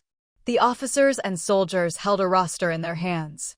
Those whose names were on the list were arrested, while those whose names were not on the list were released. They arrested 8 or 9 students at once. Looking at the students who were arrested, one of them made Shen Tang frown. That was the runner-up in this imperial examination in my previous life. People aren't just randomly arrested. These students must have had contact with the chief and deputy examiners, perhaps even financial dealings. It seems the imperial examinations have most likely been leaked. After waiting for a while, Jiang Mingxiu and Jiang Mingyuan came out. Seeing Shen Tang and the others waiting there, the two brothers happily came over. Seeing their smiling faces, Shen Tang said, "It seems that my two cousins did really well on the exam this time." Jiang Mingyuan said, "I did well on the exam thanks to my cousin and aunt." Shen Tang asked, puzzled, "Didn't they change the exam questions?" She asked them to check the things brought into the examination hall, saying there was no problem with that, but thanks to her mother, Shen Tang didn't understand. Of course, Jiang Mingyuan didn't quite understand what Shen Tang was saying either. He said, "The question my aunt asked was from the Book of Documents. Later, my grandfather gave us several questions from the Book of Documents, and one of them happened to be the one that was tested." Jiang Mingyuan felt that if it weren't for the question that Jiang's family had given them, old Master Jiang might not have given them a question in the Book of Documents. He believed that it was his aunt's spirit in heaven protecting them. They were extremely confident in this year's imperial examination and wrote as if they were divinely inspired. Seeing the students being taken away, Jiang Mingyuan said to Jiang Mingxiu, "Brother, go back to the manor first, I'll go and take a look." Before Jiang Mingxiu could agree, Jiang Mingyuan had already run far away. Jiang Mingxiu shook his head and chuckled. With such a lively personality, I really can't imagine what he would be like if he became an official. Jiang Mingyuan went to inquire about something, so he didn't wait for Shen Tang, Jiang Li, and Jiang Ning to take a carriage to the Jiang family. Upon seeing Shen Tang, old Madame Jiang waved from afar, "Come quickly, sit next to your grandmother." Shen Tang didn't even bother to bow before sitting down next to Madame Jiang. Shen Tang said, "Grandmother, you look much better than last time I saw you." "Grandmother is so happy. Her good mood is better than any magic pill," said Madame Jiang, holding Shen Tang's hand tightly. Madame Jiang believed that Shen Tang was a lucky star for the Jiang family and also for the Pingyuan Marquis mansion. Shen Sui not only told old Master Jiang that Shen Yan had been found and was now the grandson of Prince Ning, but that due to the health of Princess Ning, he could not be officially recognized as a member of the family for the time being. It was okay to be recognized as a member of the family later as long as he was found. Shen Sui also told old Master Jiang that the person who found Shen Yan was not him, but Shen Tang. Just as Shen Tang said, Shen Yan has been doing very well all these years and is currently in Kyoto. With this heartache finally resolved, even if she were to pass away now, old Madame Jiang would die without regrets. When Madame Jiang saw that only Jiang Mingxiu had returned and not her son, she asked, "Where's Mingyuan? Why didn't he come back with you?" Jiang Mingxiu said, "The imperial court sent people to arrest several scholars. My second brother went to watch the excitement, and he should be back in a little while." Mrs. Jiang was speechless. "I've never seen anyone who loves to join in the fun so much." It was lunchtime, and the maid brought the food into the room. Jiang Mingyuan hadn't returned yet, so Madame Jiang said, "Let's eat first." Grandpa Jiang and Grandma Jiang sat down, but before they could even pick up their chopsticks, Jiang Mingyuan returned. Mrs. Jiang glared at her son and said, "Are you done watching the fun?" Jiang Mingyuan said, "I feel guilty for joining in this commotion today." Jiang Mingxiu asked, "What's wrong?" Jiang Mingyuan dismissed all the maids serving in the room before asking, "Does elder brother know what the questions were for this year's imperial examination?" Jiang Mingxiu shook his head. "How could I possibly guess that?" Jiang Mingyuan swallowed hard. "It was the question my aunt made us answer. Others had their questions leaked by the examiners, but ours was leaked by my aunt. We were both leaking questions. I was afraid they would arrest me, so I rushed back." Although Jiang Mingxiu and Jiang Mingyuan answered the questions very seriously and even burned paper money at their aunt's grave, they didn't really think that the question their aunt had set would be on the test. Shen Tang said, "It's a pity the test questions were changed. The questions that Mother set were not used. Mother hopes that my two cousins will enter officialdom, realize their ambitions, and become virtuous officials who benefit the country and the people." Jiang Mingxiu and Jiang Mingyuan said, "Cousin, don't worry, we will keep aunt's teachings in mind." The two sat down and ate together. Everyone was chatting and laughing, enjoying themselves immensely, except for the two brothers, Jiang Mingxiu and Jiang Mingyuan, who felt a bit disappointed. In the month leading up to the imperial examinations and in the last few days, the entire Jiang family treated them with utmost care, giving each of them a chicken leg. Now that the exams have just finished, let alone chicken legs, it's already a miracle they weren't even given chicken butts. Why treat them like this right after the exams? After lunch, Shen Tang sat with Old Master Jiang and Old Madam Jiang for another 15 minutes before getting up to say goodbye. Just like the previous times, Jiang Li and Jiang Ning saw her off from the mansion. Shen Tang got into the carriage and returned to the Pingyuan Marquis' mansion. Seeing Shen Tang return unharmed, the old lady finally breathed a sigh of relief. She had been on edge for so long. I don't know when this will end. The old lady was deeply worried.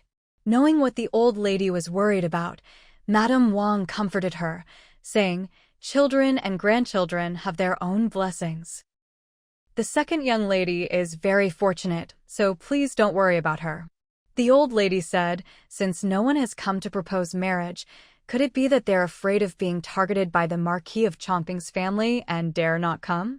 Madame Wang served tea to the old lady and said with a smile, "Old lady, you are overthinking it. Someone who dared to beat up the heir of the Marquis of Chomping twice, how could he be afraid of the Marquis of Chomping's mansion?" "That's true." The old lady sipped her tea and said, "On the 15th of this month, I will personally go to the Jokhang Temple to offer incense and pray for blessings. Please have the second madam make the preparations." Chapter 108. Fortune Telling. Before they knew it, it was the 15th day of the month, the day the old lady went to the Jokhang Temple to offer incense and pray for blessings. The old lady is getting on in years and rarely goes out. She visits the Jokhang Temple a few times a year at most. Now that her health is failing, she visits the Jokhang Temple even less often. The second wife sent someone to the Jokhang Temple 3 days in advance to make arrangements so that the temple could receive her and give her a sermon. The weather was fine that day, with a clear blue sky and not a cloud in sight. To accompany the old lady to the Jokhang Temple, Shen Tang got up half an hour earlier than usual, ate a simple breakfast, and went to Songha Hall. After waiting for about half a cup of tea's time, she followed the old lady out of the mansion. Shen Tang hadn't seen Shen Han for the past few days, but today Shen Han went to the Jokhang Temple and rode in the same carriage as Shen Tang. Once inside the carriage, Shen Tang closed her eyes to rest. The old lady traveled in a sedan chair which couldn't go fast, so the carriage following behind could only move slowly. Feeling a cold gaze fall on her face, Shen Tang opened her eyes and saw Shen Han looking at her with a restrained expression. "At the palace banquet that day, you switched my tea." It wasn't a question, but an affirmation. During the days when she developed the rash, Shen Han kept thinking about how she got infected. Consort Yi was targeting Shen Tang, but she hadn't offended Consort Yi or anyone else in the palace. No one wanted to harm her. The day Shen Tang knocked over the plates and hurriedly cleaned up the table, it must have been then that they switched their tea. She wasn't careful and drank the tampered tea. She even deliberately bumped into the palace, made Consort Yi sent to deliver the antidote to her, making her suffer for 2 extra days for no reason. Shen Tang did indeed switch the tea, but she wouldn't admit it.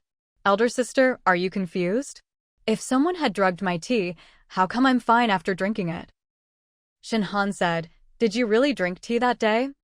Then why did you tell your grandmother that you didn't drink a single drop of tea or eat a single pastry from the palace?" Shen Tang played with the embroidered handkerchief in her hand and said, "I only said that to put grandmother at ease. My elder sister and I know perfectly well who poisoned the tea. Since my elder sister has already concluded that I switched the tea and caused you to be poisoned, why ask me again? Just tell grandmother and father." Not daring to cause trouble for Consort Yi, they provoked her to see if their grandmother would agree. Shen Tang was fearless, and no matter how angry Shen Han was, she could only swallow her anger and suffer in silence. The two couldn't agree on anything, and neither spoke again until the carriage stopped outside the Jokhang Temple. In private, the two ignored each other, but in front of the old lady, they dared not show it. Shen Han and the second wife helped the old lady up the steps, and the abbot of the temple came out to greet her, Amitabha, It has been some time since the old lady of Shen came to the Jokhang temple to worship Buddha in person. The old lady bowed and said, "At my age, even coming to the Jokhang temple to listen to the master's sermon has become a luxury." The abbot led the old lady into the main hall to offer incense. The old lady knelt at the front, and a group of people knelt behind her. The old lady did not rise, so the others could only kneel with her. The old lady knelt for the time it takes for half an incense stick to burn. After getting up, she added some incense money, and the abbot led her to the back of the hall to listen to the master chanting sutras. The old lady worshipped Buddha herself, but did not insist that the younger generation listen to the scriptures with her. She sent them off to play, instructing them, "You sisters must stay together and not run around causing trouble." Shen Tang and the others obediently agreed. After leaving the main hall, Shen Luo wanted to go to the market. She pulled Shen Ran down the steps, while Shen Tang and Shen Han followed 2 steps behind and also went to the market. Just as they arrived at the market, 2 girls hurried over there. One of them said, "There's a fortune-telling stall over there. Their predictions are extremely accurate. Let's go get our fortunes told." Shen Luo immediately became interested and said to Shen Han, "Big sister, let's go take a look too." The old lady wanted the sisters to be together, but Shen Luo was the youngest, so her words were useless. It had to be Shen Han who spoke up. Shen Han said, "Then, let's go take a look." The group headed in the direction the 2 girls had gone, and from afar they saw the 2 girls sitting in front of a fortune-telling stall, with a Taoist priest of a refined and otherworldly air giving them a reading. The reading seemed to be quite good, and the girls walked away with smiles on their faces. After the 2 girls left, the Taoist priest picked up a book and looked at it. The book was full of bagua diagrams. Seeing that Shen Han and the others had surrounded the fortune-telling stall, the Taoist priest asked, "Which young lady would like her fortune told?" Shen Luo and the others looked at each other, both curious to have their fortunes told and afraid of getting bad omens. In this situation, Shen Han simply pushed Shen Tang forward, saying, "She's in charge." 1 divination is worth 3 taels. This divination yields a considerable amount of gold. Fearing that Shen Tang wouldn't accept the divination, Shen Han's maid paid the divination fee. Shen Luo pulled Shen Tang to sit down, and Shen Tang wanted to see what Shen Han was up to. She cast the divination sticks herself 6 times in a row. After the Taoist priest examined them, he said, "Young lady, your happy event is approaching. Your husband is an outstanding person. Congratulations." Shen Tang, is there a turning point? She doesn't need to believe it's true anymore. Shen Tang smiled and waited for what was to come. Judging from how eagerly Shen Han's maid was to pay, there was definitely a trap waiting for her. But the Taoist priest looked at her and said, "Next." Shen Tang. Shen Tang's lips twitched. Was she overthinking it? Then she heard Shen Han say, "That's it?" The Taoist priest said, "The divination is excellent. Everything is going smoothly. There's nothing more to say, but young lady, these 3 taels of silver are too easy to earn. We should at least say a few more words to make them feel that the money was well spent." Shen Tang was about to stand up when she heard the Taoist priest's question. She asked, "What happened to my elder sister?" The Taoist priest didn't speak, but glanced at the divination slip, which had 4 large characters on it. 1 divination for 3 taels. Pay first, then have your fortune told. A bad feeling welled up in Shen Han's heart. I don't count. Shen Tang wouldn't give her a chance to not calculate. She glanced at Yin Sheng, who then put 3 ounces of money on the fortune-telling stall. Shen Tang said, "I think his fortune-telling is quite accurate. Since we're here, let's have our fortunes told before we leave." Shen Ran almost pulled Shen Han down to sit. It was Shen Han who asked Shen Tang to tell her fortune first, and now that Shen Tang wanted her to do it, it wouldn't be right for her not to. Her second aunt said she had made arrangements, but she didn't know exactly what her second aunt had done. However, she was certain that her second aunt wouldn't harm her. Just like Shen Tang, Shen Han cast a divination.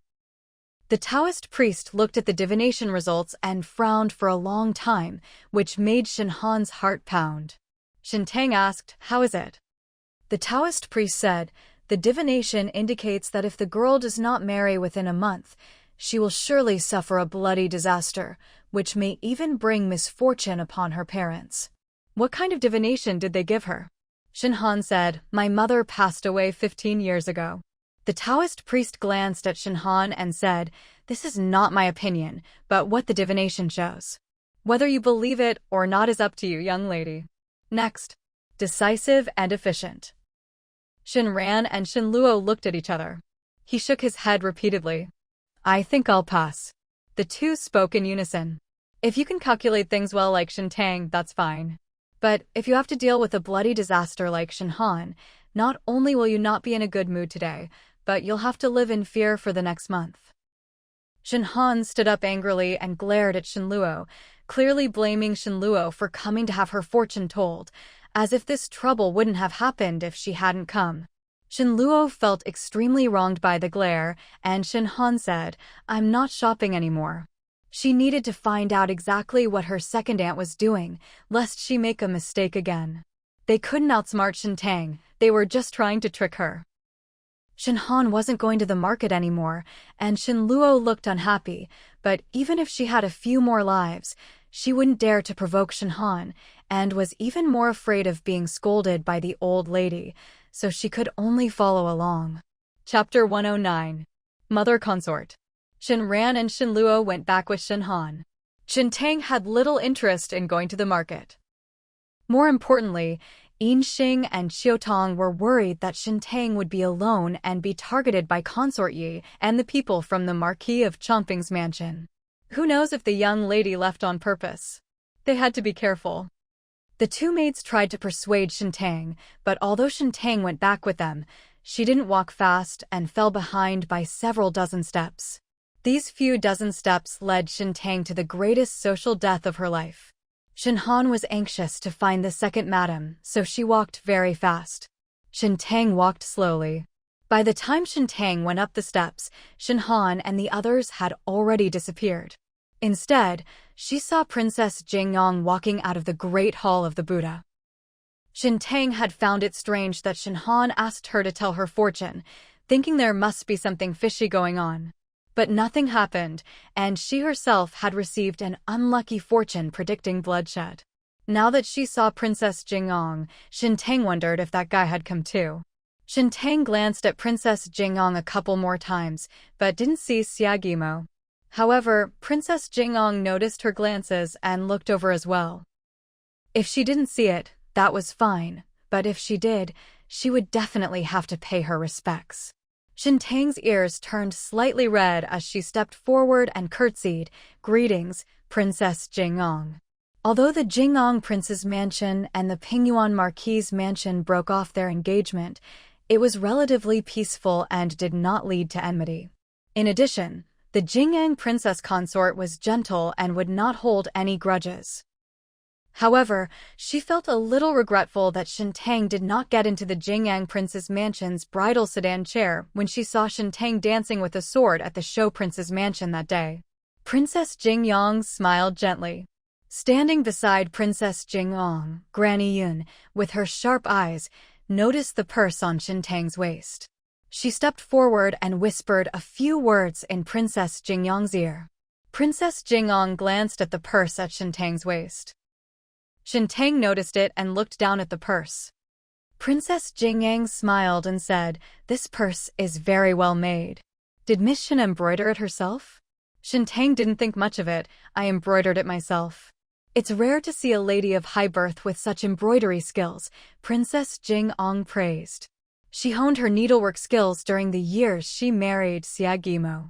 When she had nothing to do, she would read books and do needlework to pass the time. But why did the Princess of Jingyang praise her needlework? No matter how good it was, it couldn't compare to the embroiderers of the Jingyang Prince's mansion. Shen Tang felt puzzled, but still blushed and said a few words modestly. Princess Jingyang smiled and said, Would you like to walk with me for a bit? Can Shen Tang refuse? Definitely not. Not to mention that in her previous life, she married Xia Guimo and the Princess of Jingyang treated her very well. Even if she had no connection with Xia Guimo at all, she couldn't refuse the Princess of Jingyang's request to accompany her. She just didn't know what Princess Jingyang wanted her to do. Knowing Princess Jingong as she did, she wouldn't do something like that so casually. Shen Tang didn't dare to speak casually, perhaps because the princess consort of Jingong was also looking for a topic of conversation. As she descended the steps, she was somewhat absent-minded and accidentally twisted her ankle. Shen Tang was startled and blurted out, "Mother, be careful." Shen Tang rushed to help Princess Jingong, and when she realized what she had said, her face turned as red as if it could bleed. Princess Jingong was also taken aback, and the maids and servants following behind her didn't care that Princess Jingong had sprained her ankle. Their eyes were all on Shen Tang. Shen Tang felt like disappearing into the ground. Her face was burning hot, and there was no way to salvage the situation. She hastily curtsied and ran away without looking back. Yinxing and Qiudong, the two maids, also blushed. Although they weren't the ones being addressed, they were still treated as mistresses and servants, and they felt embarrassed for their mistress. Shen Tang covered her face and ran away, not noticing Xia Guimo walking over and bumping into him. Xia Guimo was stunned. Why was she running so fast? Before he could even reach out, Shen Tang had already run far away. Xia Guimo wanted to chase after her, but then he saw a maid supporting Princess Jingong. Xia Guimo went over and asked, "Mother, what happened to your foot?" Princess Jingong smiled and said, "I just twisted my ankle by accident. It's nothing." Xia Guimo said, "How could mother be so careless? I'll have someone send you back." Princess Jingong asked, "Aren't you going back with your mother?" "I have something to do." Princess Jingong's gaze fell on his belt, and she smiled. "Since your mother couldn't give you a younger sister, how about I introduce one to you?" Xia Guimo asked curiously, "Why does mother consort suddenly want to recognize a goddaughter?" Princess Jingong smiled and said, "Just now, Miss Shen mistakenly called me mother consort, which touched my heart. It's a pity that she doesn't want to marry you. But I want to hear her call me mother consort again in the future, so I can only adopt her as my goddaughter." Xia Guimo. No wonder she ran so fast just now. She called him by the wrong name, mother consort. Xia Guimo's lips curled into a smile. "I don't care if my mother recognizes other people, but she won't do."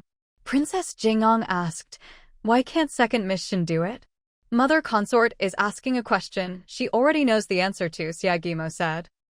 Princess Jingong smiled broadly. "You really kept it a secret. It wasn't for nothing that I sprained my ankle today. All right, you go ahead with your work. I'm going back to the manor now." Meanwhile, Shen Tang walked a long way in one breath. She had agreed not to go to places with few people, but now she was heading towards the places with few people. Yinxing and Qiudong were panting as they chased after her. "Miss, no one is chasing you. Don't go any further. It's awkward when no one's pursuing you." She just got used to calling the princess consort of Jingong mother consort. How could it just slip out like that? Where's her brain? Did she only bring her mouth with her today and forget about her brain? Shen Tang's face was burning hot, and the temperature refused to come down. So many people heard it. What are they supposed to think of her? Shen Tang felt like hanging herself from a crooked tree. Just as I was feeling annoyed, a deep, slightly amused voice came from behind me. "Your address of mother has really put me in a difficult position." Shen Tang's already flushed face became even hotter. She turned around and saw Xia Guimo looking at her with a smile. Shen Tang immediately noticed his belt, which was the one she had embroidered. Shen Tang didn't realize what was going on just now, but she knows it now. She wondered why the princess of Jingong would praise her needlework and ask her to walk around with her. It turns out that this bastard was wearing the belt she embroidered so ostentatiously. Shen Tang retorted angrily, "Who told you to wear your belt out?" Although this wasn't the first time, no one knew it was him on the day of the Lantern Festival. Xia Guimo touched his belt. "You embroidered this for me, not for me to wear. Are you suggesting I put it on a pedestal?" Shen Tang. "While it's not something to be worshipped, it shouldn't be so ostentatious. This bastard is definitely doing it on purpose." Shen Tang asked, "I accidentally called you the wrong name. How am I supposed to make things difficult for you?" Xia Guimo's gaze fell on Shen Tang's face, her porcelain white skin even more beautiful than a peony. My mother wants you to call her that often in the future, and she wants me to come and propose marriage as soon as possible. Shen Tang said, "Why don't you just pretend you didn't hear that?" "How can this be? I'm a dutiful son." Shen Tang. That shameless bastard. He has the guts to say this in front of Prince Jingyong and Princess Jingyong and see if they agree. This topic can't be discussed any longer, so Shen Tang decisively changed the subject. "Was that fortune teller today you're doing?" Chapter 110. Gossip. In fact, when Shen Tang saw Princess Jingyong at the Jokhang Temple, she was already 70 to 80% certain. Now that Xia Guimo was also there, if it wasn't a real calculation, it must have been Xia Guimo's doing. Xia Guimo touched Shen Tang's face and said, "Your eldest sister is engaged, so if I go to propose again, there shouldn't be any objections, right? She must marry within a month, or there will be bloodshed and misfortune will befall her parents." It was indeed his doing. Xia Guimo had no patience to wait another month. The Taoist priest said that he had to get married within a month. If he wanted the marriage to be grand, the engagement had to be finalized within 3 to 5 days. As long as Shen Han was already engaged to someone else, when he came to propose, the Pingyuan Marquis' mansion would have no reason not to give Shen Tang to him. Otherwise, the Pingyuan Marquis' mansion would definitely try to persuade him to marry Shen Han, since the two had a previous engagement. Thinking about this, Xia Guimo felt depressed. His grandfather was so unreliable. The poor old lady came to the Jokhang Temple to pray for the Marquis' family, but Shen Han's divination resulted in her being unable to eat or sleep for many days. However, Xia Guimo was not the only one who used Taoist priests to achieve his goals. The second wife did as well. The second wife wanted to use the Taoist priest to force someone to come and propose to Shen Tang, using the excuse of bloodshed. As long as the person came to propose, Consort Yi and the Chongping Marquis' mansion would know who beat up the Chongping Marquis' heir. However, the second wife's people arrived at the wrong time and were caught red-handed by Xia Guimo's men. How could the Taoist priest dare to help the second wife? He would rather lose his life. Yinxing and Qiutong were standing far away when they heard voices coming from a distance. Yinxing quickly turned around and said, "Miss, someone is coming." Shen Tang was about to leave when Xia Guimo grabbed her hand. "Why are you leaving?" Shen Tang said anxiously, "Will be discovered." Xia Guimo didn't like hearing that. "You're making it sound like we're having an affair." Shen Tang. Although it's not quite an affair, they're not engaged yet. Even if they were, they shouldn't be seeing each other in private. The voices grew closer, and Shen Tang struggled more fiercely, but Xia Guimo wouldn't let go, so Shen Tang couldn't escape at all. The two girls walked over, chatting and laughing. When they saw the two men standing there, they blushed immediately and turned to leave. As I was leaving, I caught a glimpse of Shen Tang and was quite surprised. Wasn't that the second young lady of the Pingyuan Marquis' mansion? Fearing she might be mistaken, one of the girls turned around for a glance. In that glance, she not only saw Shen Tang clearly, but also Xia Guimo. She was so surprised that she almost tripped. Isn't that the heir apparent of the Prince of Jingyong? Fearing they might stumble upon something terrible and be silenced, the two girls fled as fast as they could. Seeing them disappear in a flash, Shen Tang was filled with shame and indignation and stomped hard on Xia Guimo's foot, yelling, "Bastard! You did that on purpose." Shen Tang stomped harder, and Xia Guimo's forehead twitched in pain. "You'd rather be buried with me than marry me, so even when I jumped into the lake to save you and rescued you from the startled horse, not a single rumor spread. Surely something will spread this time." His tone was filled with deep helplessness. "It's so hard to even have a rumor spread about you." Shen Tang felt bad and didn't dare to look him in the eye. "Then you're going to be disappointed. This bastard doesn't even consider his own status. He's the heir of the Prince of Jingyong. Who would dare spread rumors about him, especially if they bumped into each other like this?" Xia Guimo said, "If I can't get the message out, I'll release it myself.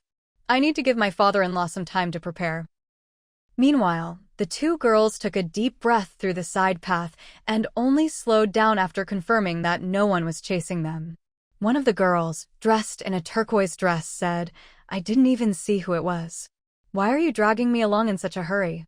If they were a newlywed couple, even if they were a little affectionate, it wouldn't be too outrageous. It would just make them seem like thieves. Another girl asked, "Do you know who those two people were?" The girl in the turquoise dress said, "You know." The girl nodded. "She is the heir of the Prince of Jingyang and the second daughter of the Marquis of Pingyuan." The girl in the turquoise dress looked shocked. "How could it be them? Are you sure you're not mistaken?" The girl said, "I saw it very clearly. Didn't Miss Shen refuse to marry the Prince of Jingyang's heir? I find it strange too. Perhaps we bumped into each other. Let's exchange a few words." But the Prince of Jingyang was holding Miss Shen's hand, almost pulling her into his arms. Their relationship was very intimate. Regardless of their relationship, we have to keep this to ourselves. We can't afford to offend the Prince of Jingyang. Many troubles arise from what we say, so it's always good to keep your mouth shut. The two girls reached a consensus and, not daring to linger nearby, headed towards the area with more people. The two girls didn't notice that a maid was hiding behind the tree. After they walked away, the maid came out from behind the tree and walked quickly towards the meditation room behind the main hall. Shen Han had no interest in browsing the market and wanted to find the second wife to ask what was going on. However, the second wife was accompanying the old lady to listen to the master explain the scriptures. Although the second wife was drowsy and couldn't sit still, she had repeatedly displeased the old lady recently and dared not leave without permission. Even though she couldn't sit still, she had to sit there and keep her company. Shen Han was getting anxious and sent her maid twice to urge the second madam. Only then did the second madam get up and come out of the meditation room, asking, "What's wrong?" Shen Han glanced at Shen Ran and Shen Luo, and then the second wife went to the meditation room next door. Once inside, Shen Han asked, "Was that Taoist priest arranged by my second aunt?" The second wife thought things had gone very smoothly and smiled. "It was arranged by second aunt." Shen Han became anxious. Why did second aunt have the Taoist priest say that if I don't get married within a month, I will suffer a bloody disaster and bring trouble to my parents? The second wife was stunned and looked at the maid beside her. The maid said anxiously, "How could it be the eldest young lady? I asked the Taoist priest to say that about the second young lady. I even went to remind the Taoist priest today. The second young lady is wearing a light blue dress. There's no way he could be mistaken. Could there be any mistake? It's clearly a complete and utter mistake." Shen Han scolded, "What kind of work is this? The Taoist priest said that second sister's good fortune is coming soon, and her husband is an exceptional man." The second wife's face darkened, and the maid knelt down, saying, "I really explained everything clearly. I don't know what the Taoist priest did. I'll go find him right away." The maid got up to leave, but the second madam said, "What's the use of going to find a Taoist priest now? Would we just make a scene and let everyone know I bribed him? They're more trouble than they're worth." If this weren't the Jokhang temple, the second wife would have already punished the maid. Shen Han said angrily, "Then what should I do?" The second wife had a terrible headache. "What the Taoist priest said isn't true. There won't be any bloodshed." Shen Han wasn't afraid of bloodshed, but rather that Shen Tang and Shen Luo had both heard what the Taoist priest said, and she was afraid that the old lady would marry her off within a month. The old lady was listening to the sermon and couldn't leave for too long. The second mistress was about to leave when a maid came in and whispered a few words in her ear. The second mistress's face turned ashen. How could this be? Chapter 111. Guess. The maid spoke very softly, but Shen Han was close enough to hear it very clearly, though she did hear the words, "Prince Jingyang's heir." Shen Han pressed on, "What happened to the Prince of Jingyang's heir?" The maid stammered, not daring to speak. Shen Han said urgently, "Speak." The maid glanced at the second mistress, who did not stop her, and then said, "I just overheard the two young ladies talking. They said they bumped into the second young lady and the Prince of Jingyang talking on that side path. They were behaving very intimately." Shen Han's face turned green. She couldn't believe such a thing could happen. They must have seen it wrong. The maid said, "I didn't see it with my own eyes, but the young lady said she saw it very clearly." Shen Han didn't believe that the Prince of Jingyang's heir would be so close to Shen Tang, let alone act so intimately.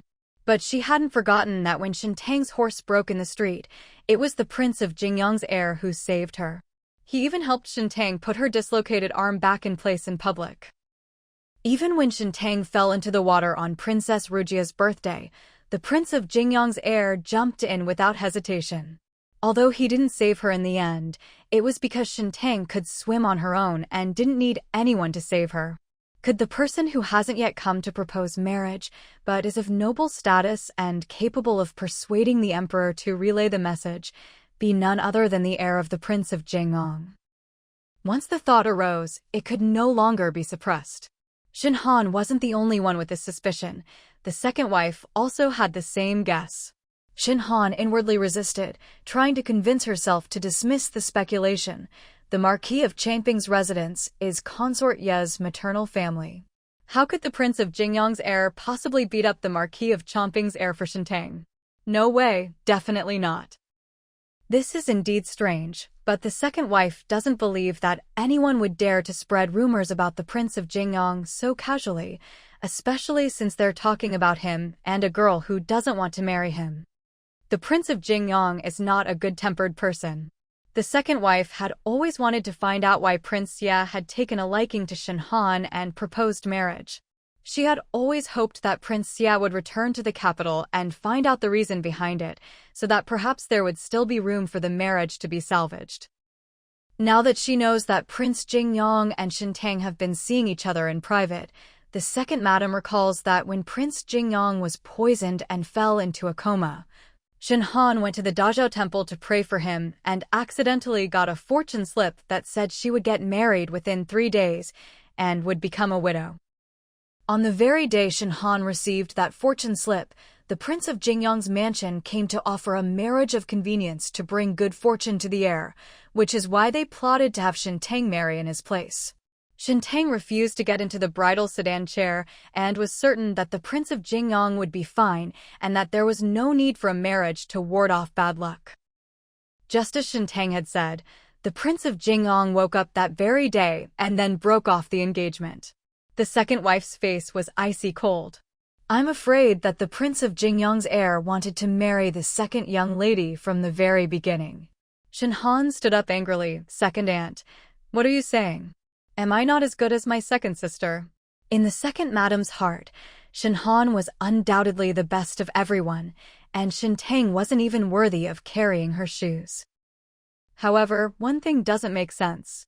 If Shen Tang and the Prince of Jingyang had a secret affair beforehand, and the two were in love and compatible, then there was no reason for Shen Tang not to get on the bridal sedan chair when the Prince of Jingyang's bridal sedan chair had already arrived at the gate and she was wearing her wedding dress. To say that Shen Tang was restrained by sisterly affection is an exaggeration, but ever since Shen Han plotted to make Shen Tang marry in her place, Shen Tang has been going against Shen Han at every turn, and the sisterly affection has long since vanished. Thinking about so many things at once, the second wife felt like her head was about to explode. Shen Han's eyes were red with anger. If the Prince of Jingyang's heir were to come and ask for Shen Tang's hand in marriage, I would be laughed to death. My second aunt won't let that happen. The second wife coaxed. The Prince of Jingyang saved the second miss in public and even treated her dislocated arm. The Prince of Jingyang didn't even mention marrying the second Mississippi. The Prince of Jingyang and the second miss may not be as we think. Don't overthink things and create trouble for yourself. But what if it is? Shen Han was still worried. The second wife said, I will report this matter to Consort Yi, and Consort Yi will find out whether the person who beat up the Marquis of Changping's heir was the Prince of Jingyang's heir. Consort Ye's father died saving Princess Jingyang's father. The Prince of Jingyang's heir beat up the Prince of Changping's heir, causing the Changping Marquis's mansion and Consort Yi to lose face. She didn't believe that Consort Yi would let the second daughter and the Prince of Jingyang be together. They couldn't stop the Prince of Jingyang from doing what he wanted to do, but Consort Yi could. Shen Han may choose not to marry the Prince of Jingyang, but the Prince of Jingyang should not even think about marrying Shen Tang. The second wife's eyes were as cold as if they were coated with poison. After coaxing Shen Han, The second wife went to keep the old lady company. Shen Han sat in the meditation room next door for a long time, going through the events of the past 6 months of her marriage proposal to the Prince of Jingyang. Then, as she thought of something, her expression changed, and she instructed her maid, "Go and investigate something for me." Shen Han whispered a few instructions, and the maid left.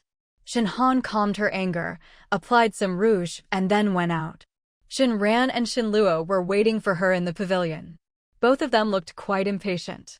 Shen Ran could tolerate it before, but that rash made her heart turn cold.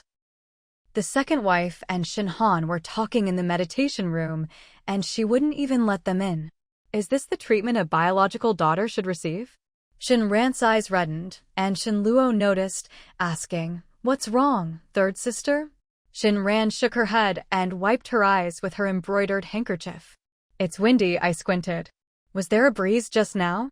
What kind of evil wind only blows on third sister and not on her?" Even if Shen Ran didn't say anything, Shen Luo could guess a thing or two.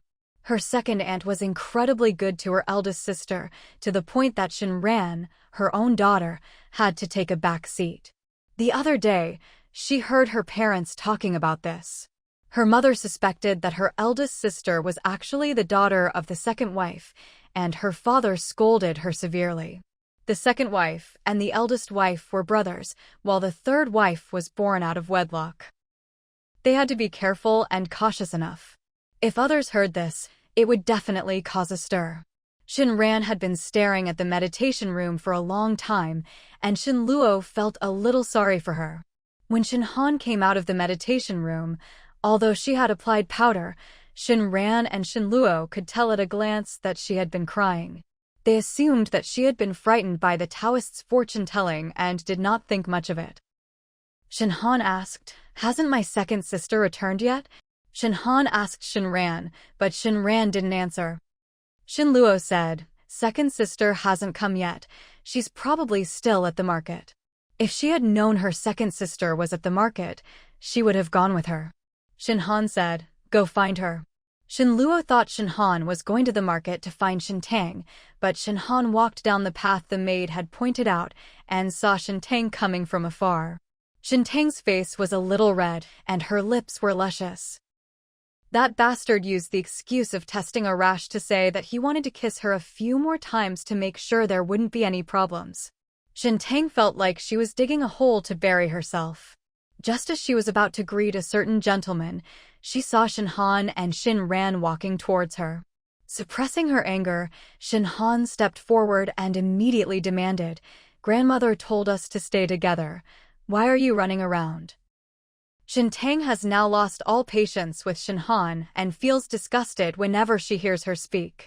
Shen Tang said, "Grandmother wanted us to be together, but she didn't want us all to revolve around you, eldest sister." Shen Hanun clenched her fists under her sleeves.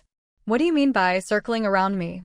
I did a divination. Shouldn't I have informed my grandmother in time?" Shen Tang found it amusing.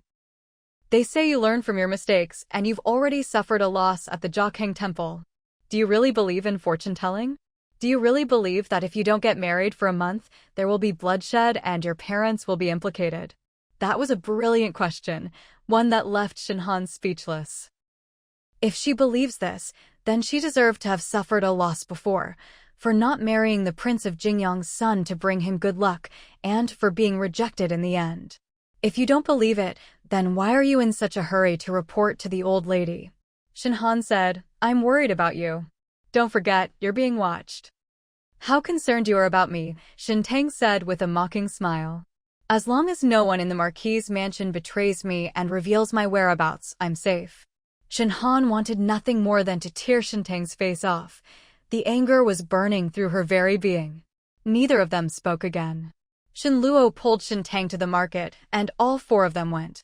However, after strolling around the market for a while, a maid came over and invited them to have a vegetarian meal. Chapter 112. Eventful.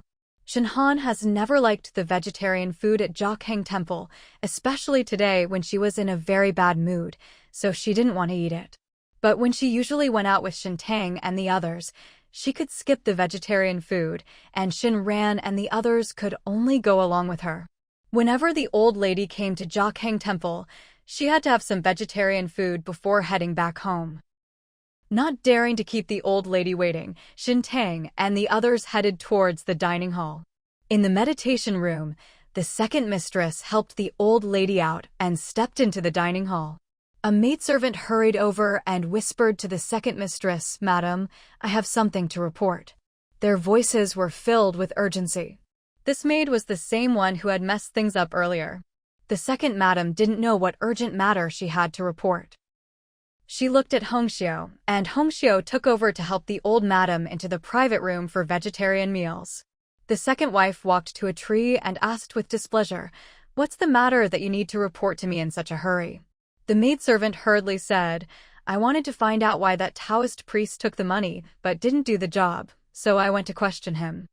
The Taoist priest returned the money to me, saying that since it wouldn't endanger my life, he would help, but he couldn't bear to go against his conscience about something that could lead to someone's death, fearing divine retribution." The second wife didn't quite understand. "What does this mean?" The maid said, "I asked, and the Taoist priest said that you should trust the divination he performed for the eldest young lady, and that harming others will ultimately harm yourself." The Taoist priest rambled on, and the maid couldn't remember it all, but she did remember the two most important sentences. Originally, the second wife didn't take the Taoist's divination for Shen Han seriously, but the maid was meddlesome and went to ask the Taoist again. Now, the Taoist's words were like a thorn stuck in the second wife's throat, something she couldn't swallow or spit out. The second wife said, "Invite that Taoist priest into the mansion.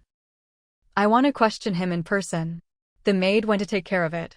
The second wife entered the vegetarian hall and saw the old lady comforting Shen Han, saying, "The words of charlatans should not be taken seriously." The second wife said, "That's what I was trying to comfort Honor, but since it concerns the Marquis, it's best to be cautious. I've already sent someone to invite the Taoist priest to the Marquis's residence. We'll ask him carefully then to see if there's any way to resolve this." The fact that they actually invited a Taoist priest into the mansion shows that they actually believed him to some extent. Shen Tang was speechless. He had even bribed the Taoist priest himself, yet he still believed what the Taoist priest he had bribed said.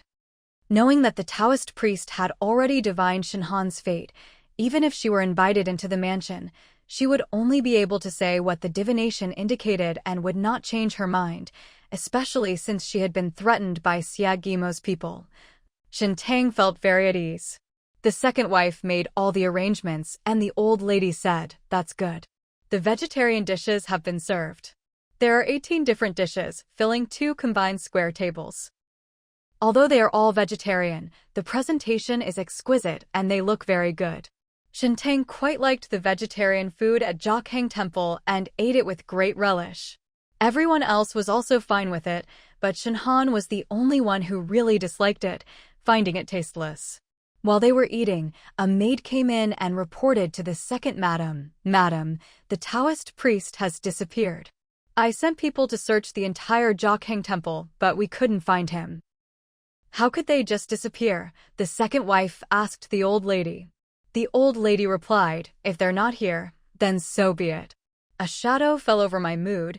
After all, bloodshed is not a good word, and it would also affect my parents. Jiangshi passed away 15 years ago. The old lady couldn't think of anything that could involve Jiangshi in the afterlife. On the contrary, the second wife's extra concern for Shen Han made the old lady uneasy. The vegetarian meal lasted for almost half an hour before they stopped to rest. The old lady was of advanced age, and it was inconvenient for her to sit in the sedan chair after eating her fill. Since she hadn't been to Jokhang Temple for a long time, she simply wandered around for a while before heading back home. Upon returning to the Marquis's residence, they first escorted the old lady back to Songha Hall. The old lady was tired and went back to rest while the others dispersed. Shen Tang returned to Qingyi Garden with her maid. Shen Han and the second madam came out of Songha Hall, and a maid came running up to Shen Han, panting, and reported, "I found out what you asked me to investigate, miss." Shen Han asked anxiously, "How is it?" The maid said, "At the lantern festival half a year ago, the glass lantern that the second young lady received was indeed snatched away by a masked man." Shen Han's face turned pale, and she didn't even feel the pain as her neatly trimmed nails dug into her flesh. The second madam knew about the glass lamp. Shen Han wanted it, but Shen Tang was reluctant to give it to her. Shen Han accidentally broke the glass lamp, but the second miss was reluctant to throw it away and spent a lot of money to repair it. Unexpectedly, the glass lamp was given to her by a masked man. In other words, more than half a year ago, the man who beat up the Marquis of Changping's son had been in contact with the second miss, and they had even pledged their lives to each other. Shen Han looked at the second wife and said, "No need to investigate anymore. That masked man is the heir of the Prince of Jingyang." The second wife asked, "Are you sure?" Shen Han didn't want to admit it, so she gritted her teeth and said, "Second and is right. The person the Prince of Jingyang wanted to marry from the very beginning was second sister, not me." After the Lantern Festival, Prince Xia came to propose marriage. Shen Tang was surprised and shy. She thought that Prince Xia was asking for her hand in marriage on behalf of the heir apparent. Unexpectedly, Prince Xia had taken a liking to her. She still remembered Shen Tang's astonishment and embarrassment at the time. Shen Tang was genuinely happy that such a good marriage had been arranged for her. At that time, Shen Tang probably did not know that the masked man was the heir apparent of Prince Jingyang. It's highly likely that Prince Xia made the wrong marriage proposal.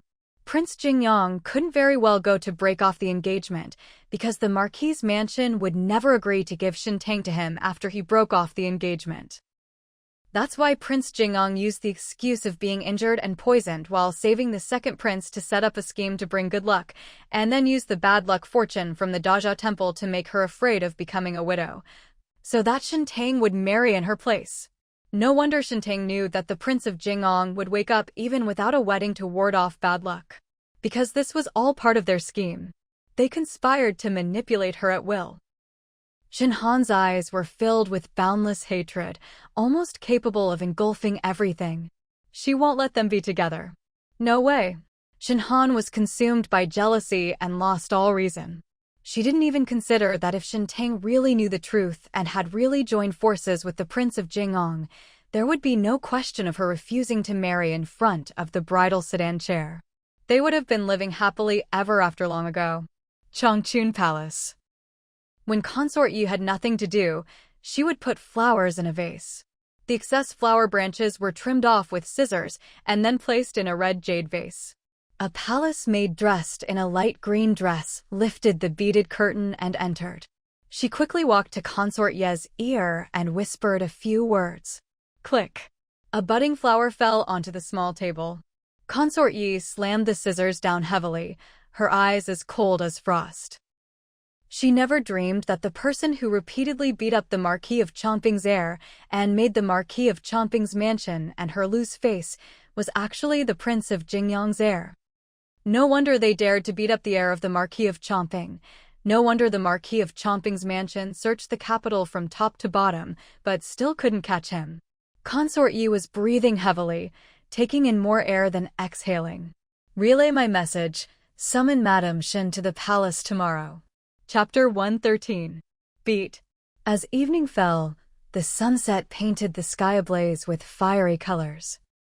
Shen Tang was feeding koi on the bridge, and the afterglow of the setting sun fell on her, creating a halo. The bait was thrown out, attracting several koi carp to fight over it. Shen Tang found it amusing when Seer came over and said, "Miss, Consort Yi has sent someone to tell you that second madam needs to come to the palace tomorrow." The smile on Shen Tang's face vanished without a trace after hearing this. Today, the second madam's scheme against Consort Yi at the Jiakhang temple failed. Is Consort Yi now going to summon the second madam to the palace to discuss other methods? Being targeted by someone like this is truly the worst luck she's ever had in her life. Ginkgo couldn't help but say, "How about we give the second madam some laxatives so she can't enter the palace?" Shen Tang said, "It's no use. She's used laxatives far too many times. Giving her laxatives won't expose her." Fortunately, The old lady knows that Consort Yi and the Marquis of Chomping's mansion are watching her. If the second wife dares to help Consort Yi plot against her, she'll definitely have to think twice. Sangha Hall. The old lady went to the Jokhang temple to worship Buddha today and was so tired that she slept until evening. When she woke up and knew the time, she said, "Why didn't you wake me up? I slept for so long, I'm afraid I won't be able to fall asleep tonight." Mrs. Wang said, "You were sleeping so soundly, I really didn't have the heart to wake you." Actually, I didn't sleep for very long. Wang Mama helped the old lady out of bed, and Hongxiu stepped forward to help the old lady change her clothes. Wang Mama said, "Consort Yi wants the second madam to enter the palace tomorrow." With just one sentence, the old lady's face turned cold. Consort Yi has repeatedly schemed against Shen Tang and even implicated Shen Han. Now she wants to summon the second madam to the palace. Is she trying to turn their Pingyuan Marquis' mansion upside down? Summon the second wife to see me. The maidservant hurried to the south courtyard to deliver the message. The second wife arrived quickly. As soon as she entered the room, she saw that the old lady's face was cold and gloomy. The second wife knew that she was not here for anything good. The old lady asked, "What does Consort Yi want with you in the palace again?" The second wife knew in her heart, but she certainly couldn't say it. "I don't know either." The old lady glanced at the second wife, her sharp gaze making the second wife feel guilty. "I really don't know." The old lady said, "I used to spoil you, but you dare to betray me and help Consort Yi plot against Tanger. I will never forgive you." The old lady's voice grew louder and louder. The second wife knew that the old lady was not trying to scare her, so she quickly said, "Even if you gave me a few more lives, I wouldn't dare to do such a thing for Consort Yi. Besides, Consort Yi herself couldn't even scheme against Tanger in the palace, let alone me. If you're worried, I'll pretend to be sick tomorrow." Anyway, she had already told Consort Yi everything she knew, so going to the palace would just be repeating herself. There was no need to go to the palace, and it wouldn't be worth angering the old lady just to go there. The second wife's attitude was quite good, so the old lady said, "Then let's pretend to be sick." The second wife remained silent, while the old lady said, "Honor's divination made me uneasy. The Marquis is busy with military affairs, so let's not trouble him with such a small matter. Let the second son find the Imperial Observatory to have a proper reading." The second wife nodded. "That's exactly what I was thinking. The Imperial Observatory is far superior to those charlatans. Let's do a calculation to put our minds at ease." The next day, the weather was fine, with a clear blue sky and no clouds. After breakfast, Shen Tang took Yinxing to Songha Hall to pay her respects. From afar, Shen Tang could see the second madam entering the courtyard. As Shen Tang walked to the screen, she heard the second madam say, "Master thinks it would be better for me to go to the palace to see Consort Yi. Although I didn't get the position of Vice Minister of Revenue last time, the second prince and Marquis of Chomping did help after all." Thinking that the second master missed out on that position because of Prince Jingong, the second madam almost ground her teeth to powder. How dare they ruin the Pingyuan Marquis' plans and still dream of a marriage alliance between the two families? Prince Jingyang probably knew that the crown prince intended to marry Shen Tang and was therefore obstructing the marriage indirectly. Before the second wife could finish speaking, she was interrupted by the sound of the old lady slamming her teacup heavily onto the small table. The old lady didn't say a word, but simply raised her hand, and Wang Mama helped her into the inner room. Shen Tang stood behind the screen, a mocking smile playing on her lips. The second wife usually flatters and fawns over the old lady, making the old lady feel that her words carry weight. However, it turns out that neither the second master nor the second wife takes her words seriously. The second wife appears to be discussing with the old lady, but she is not feigning illness. She appears directly at Songha Hall. She has no reason not to go to the palace to see Consort Yi. The old lady knows that she cannot stop her and will not stop her anymore. Such feigned filial piety, placing such importance on one's future, how could the old lady not be disappointed? The second madam has disappointed the old madam so many times, but not as many times as the second master has disappointed her this time. The old lady went into the inner room, and everyone else was leaving, so Shen Tang didn't go in again and turned back to Qingyi Garden. The second wife eventually entered the palace. As for what consort Yi wanted with the second wife, Shen Tang had no way of knowing. She asked Shen Shan to listen in for her, but he didn't hear anything useful. After lunch, news came from Qinglan Garden. Shen Tang was painting when Seer came in and reported someone angered the eldest young lady, and she smashed up the house in a fit of rage. Shen Tang found it strange, so Yin Xing asked, "Who in the manor dares to upset the eldest young lady?" The young lady is bold, but she hasn't even met the eldest young lady today. She wouldn't let her anger from the past flare up until today. Seer shook her head, "I don't know." The eldest young lady had lunch with the old lady.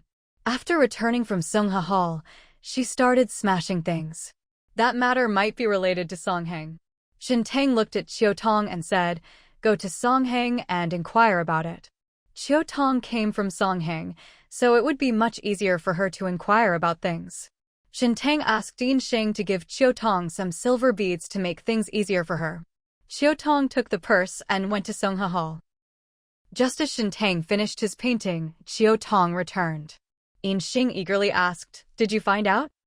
Qiu Tong nodded. The eldest young lady's anger is still related to the divination she sought at the Jiakhang temple yesterday. The old lady was worried, so she asked the second master to have the Imperial Observatory recalculate. The Imperial Observatory's prediction was similar to that of the Taoist priest. If the eldest young lady doesn't leave her home within a month, she will suffer a bloody disaster, and it will also bring trouble to the Marquis. Shen Tang. No wonder Shen Han was so angry. With a reputation for being a jinx to her husbands, she didn't even have a suitor come to propose marriage. She was to get married within a month. In such a short time, where could she find a suitable husband? Given Shen Han's personality, she would only be willing to marry someone whose status is no lower than that of the Prince of Jingong. However, most men of noble status would not be interested in Shen Han and would not rush into an engagement or marriage. However, the Taoist priest at Jiakhang Temple was forced to say that by Xia Guimo's people, so why did the Imperial Observatory also say that? Could this also be Xia Guimo's doing? Chengxiangshuan. Xia Guimo was reading a book. Chen Qi went in and said, "Sir, Lord Lu of the Imperial Observatory has already taken care of things as you instructed." Xia Guimo asked, "Has the Pinghuan Marquis' residents believed it?" Chen Qi said, "Second Master Shen believes it." The second master didn't want to believe it either, but he first took Shen Tang's birth date and time, and the Imperial Astronomical Bureau praised it highly, saying it was a good birth date and time. Then the second master took out his own daughter's birth date and time and asked the Imperial Astronomical Bureau to calculate it. The calculation by the Imperial Astronomical Bureau was almost identical to what the Taoist priest had said. How could the second master dare not believe it? Chapter 114. Dongzhu. Just believe it. If you believe it, you have to find a way to marry Shen Han off within a month, but you don't know who will be harmed. Shen Tang put down his pen, picked up his teacup, and asked, "Has second madam returned yet?" Qiu Tong shook her head. "Not yet." When the second madam left the manor this morning, the Wang family sent someone to look for her. After the second madam met with consort Yi, she did not return to the manor, but went to the Wang family. However, at this hour, the second wife should be returning soon. The second wife defied the old lady and insisted on going to the palace to see consort Yi. Shen Tang really wanted to know what excuse the second wife would use to appease the old lady. This excuse would not be easy to come up with. After finishing her tea, Shen Tang embroidered an orchid. Just as she put down the embroidery frame, Seer came in and said, "Miss, the second madam has returned to the mansion. The old madam wants you to go to her place." What does the old lady want with her at this time? Could it be related to consort Ye's request for the second wife to enter the palace? Shen Tang got up with doubts and took Qiu Tong to Sungha Hall. After passing the double-sided embroidered screen depicting flowers, birds, mountains, and water, Shen Tang entered the room and saw the old lady sitting on a daybed drinking tea. The second wife sat to her left, and on a small table next to the old lady was a brocade box containing 2 large pearls. Shen Tang stepped forward, bowed, and asked, "Grandmother, why did you summon me?" The old lady smiled kindly. "Let your second aunt tell you." Shen Tang looked at the second madam, who smiled and said, "The person who beat up the Marquis of Chomping's heir has been caught." Shen Tang, are you kidding me? Even if the Marquis of Chomping's mansion knew it was Xiagimo, they wouldn't dare arrest him, let alone not knowing at all. Shen Tang suspected that the second wife was bluffing her. "We've finally caught her." The second wife kept looking at Shen Tang, trying to see panic and unease on her face, but Shen Tang showed no flaws. The second wife laughed and said, "That's right, the Marquis of Chomping's mansion has turned the capital upside down. They only caught the man yesterday." The Marquis of Chomping's mansion interrogated the masked man. Consort Yi misunderstood that the second young lady was related to the masked man. "She summoned me to the palace for this matter. Consort Yi gave you and your elder sister a pair of large pearls as compensation." Shen Tang said, "Consort Yi is compensating my elder sister? Could it be that Consort Yi poisoned my elder sister in the palace, causing her to break out in red rashes and suffer from unbearable itching?" The second wife was speechless.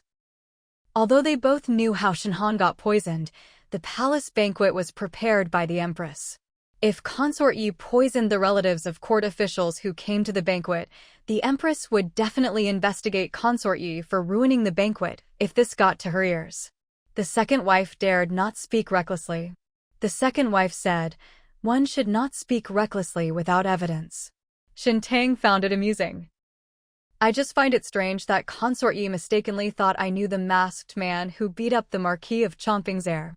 It's only right that she punished me and forced him to show himself to compensate me. But why is Consort Yi compensating my elder sister? My elder sister only went to the palace for the banquet, and she even had an accident there. That's why I guessed it.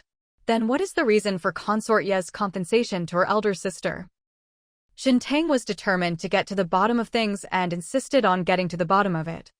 If she didn't explain it clearly, then both of these things would belong to her, and Shen Han wouldn't be able to take even one.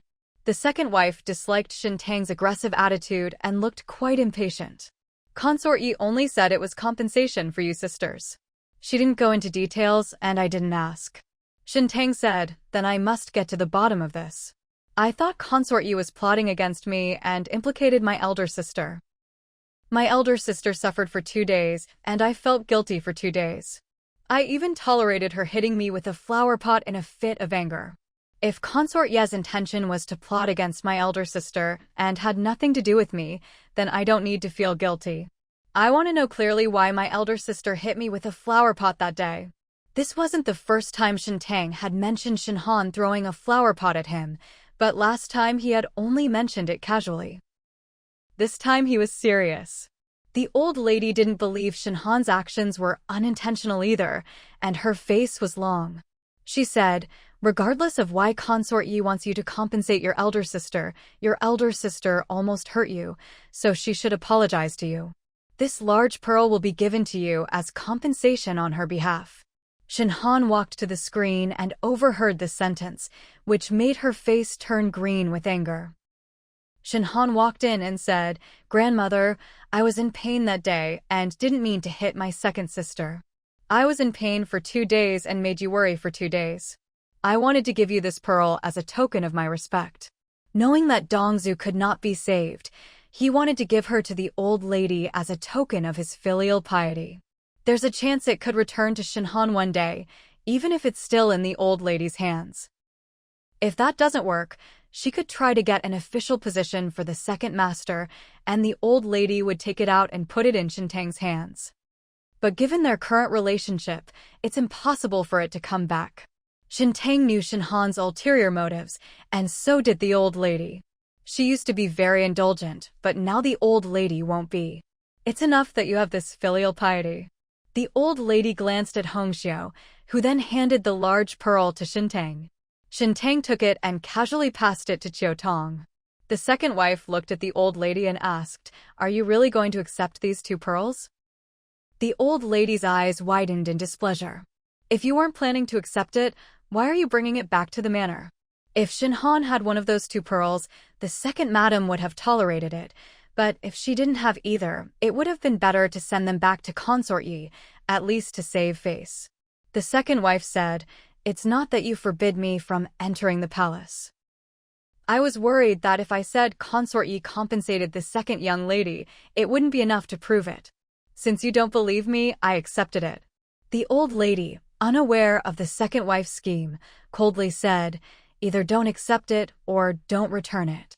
She was just a perfectly good granddaughter, but Consort Yi schemed against her in every way, forcing her to go to the palace banquet. She was so afraid that she didn't even dare to drink a sip of tea. She returned thirsty after several hours. The large pearl was valuable, but it was only worth 1,000 taels of silver. Compared to the grievances Shen Tang suffered and the fear she had endured for so many days, it was nothing. The old lady knew that the second wife wanted to curry favor with Consort Yi so that the second master's career could advance further in the future, but she looked down on Consort Yi's methods and thought it best to avoid contact with such a person.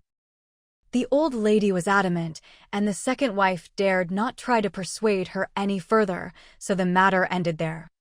The old lady was tired, so Wang Mama helped her into the inner room. After leaving Songha Hall, Shen Han confronted Shen Tang. "Do you really have to steal my Great Eastern Pearl?"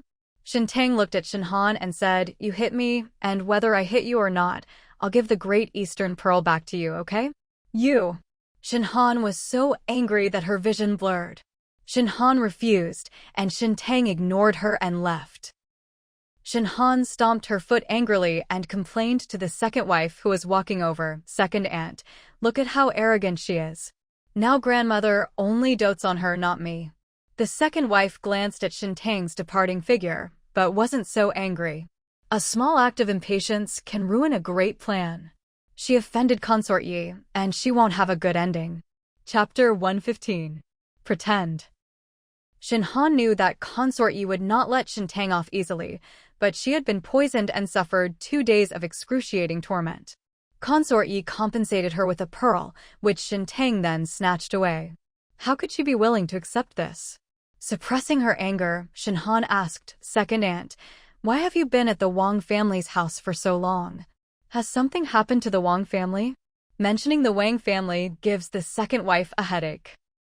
Shen Tang returned to Qingyi Garden with 2 Dongwu pearls. Yinqing knew where the Dongwu pearls came from and grinned. The young lady had said before that she would not let the eldest young lady take advantage of her again, but she did not believe it. Later, she really did not let the eldest young lady take advantage of her. Now she can even take back the eldest young lady's things. Yinqing looked proud of her young lady's success. Shen Tang couldn't help but chuckle when she saw it. Seer came in and said, "Miss, the Chongping Marquis' mansion has caught the masked man who beat up the Chongping Marquis' heir. They've hung him on the city gate and said they'll expose him to the sun for 3 days and 3 nights. Seer was unaware that Shen Tang already knew about this. Shen Tang asked, "Do you know who that masked person is?" Seer shook her head. "I don't know. They were all wearing masks when they were hanging on the city gate." Shen Tang really couldn't figure out the purpose of the Marquis of Chongping's mansion's actions. Was it because they hadn't been able to catch the person for a long time and had lost face, so they pretended to have caught the person to save face, or was it to lull them into a false sense of security? Shen Tang felt that the former possibility was more likely, but it wouldn't be a bad thing for Xiagimo. Even if the Marquis of Chongping's mansion found out later that someone had been openly hung on the city gate to vent their anger, they wouldn't be able to question Xiagimo anymore. Besides, no one in the Marquis of Chongping's mansion would dare to do such a thing. Shen Tang didn't take this matter to heart, or rather, she never took it too seriously from beginning to end. It wasn't like she was just finding out that Xiagimo was investigating the Marquis of Chongping's residence. She did hope that Xiagimo could find solid evidence to bring down the Marquis of Chongping's mansion and Consort Yi. Shen Tang poured herself some tea. Seer glanced at the beaded curtain before whispering, Does Miss know why the Wang family sought out the second madam today? Shen Tang raised an eyebrow. Something happened to the Wang family? Seer didn't know if the Wang family was in trouble or not. The eldest young mistress of the Wang family is pregnant. It's a joyous occasion.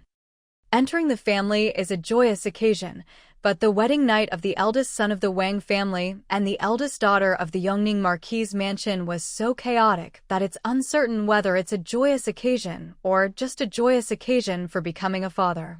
No wonder the Wang family didn't go directly to the second wife's house to announce the good news, but instead went to find her and take her back. The Wang family probably didn't intend to keep the child. The eldest daughter of the Yongning Marquis family and the heir of the Champing Marquis family had their affair just a few days before her wedding. Even the most skilled doctor couldn't pinpoint the exact day she conceived. However, since the Yongning Marquis family had the ability to make the eldest son of the Wang family endure being cuckolded, they should also have the ability to make him wear that cuckolded hat properly. The second wife and the Wang family schemed against her, and in the end, she got such a young mistress. This is definitely retribution for the Wang family. Seer's ability to gather information was even better than Shen Tang had expected. Shen Tang instructed Yin Xing, give Seer the pair of silver bracelets from the dressing room.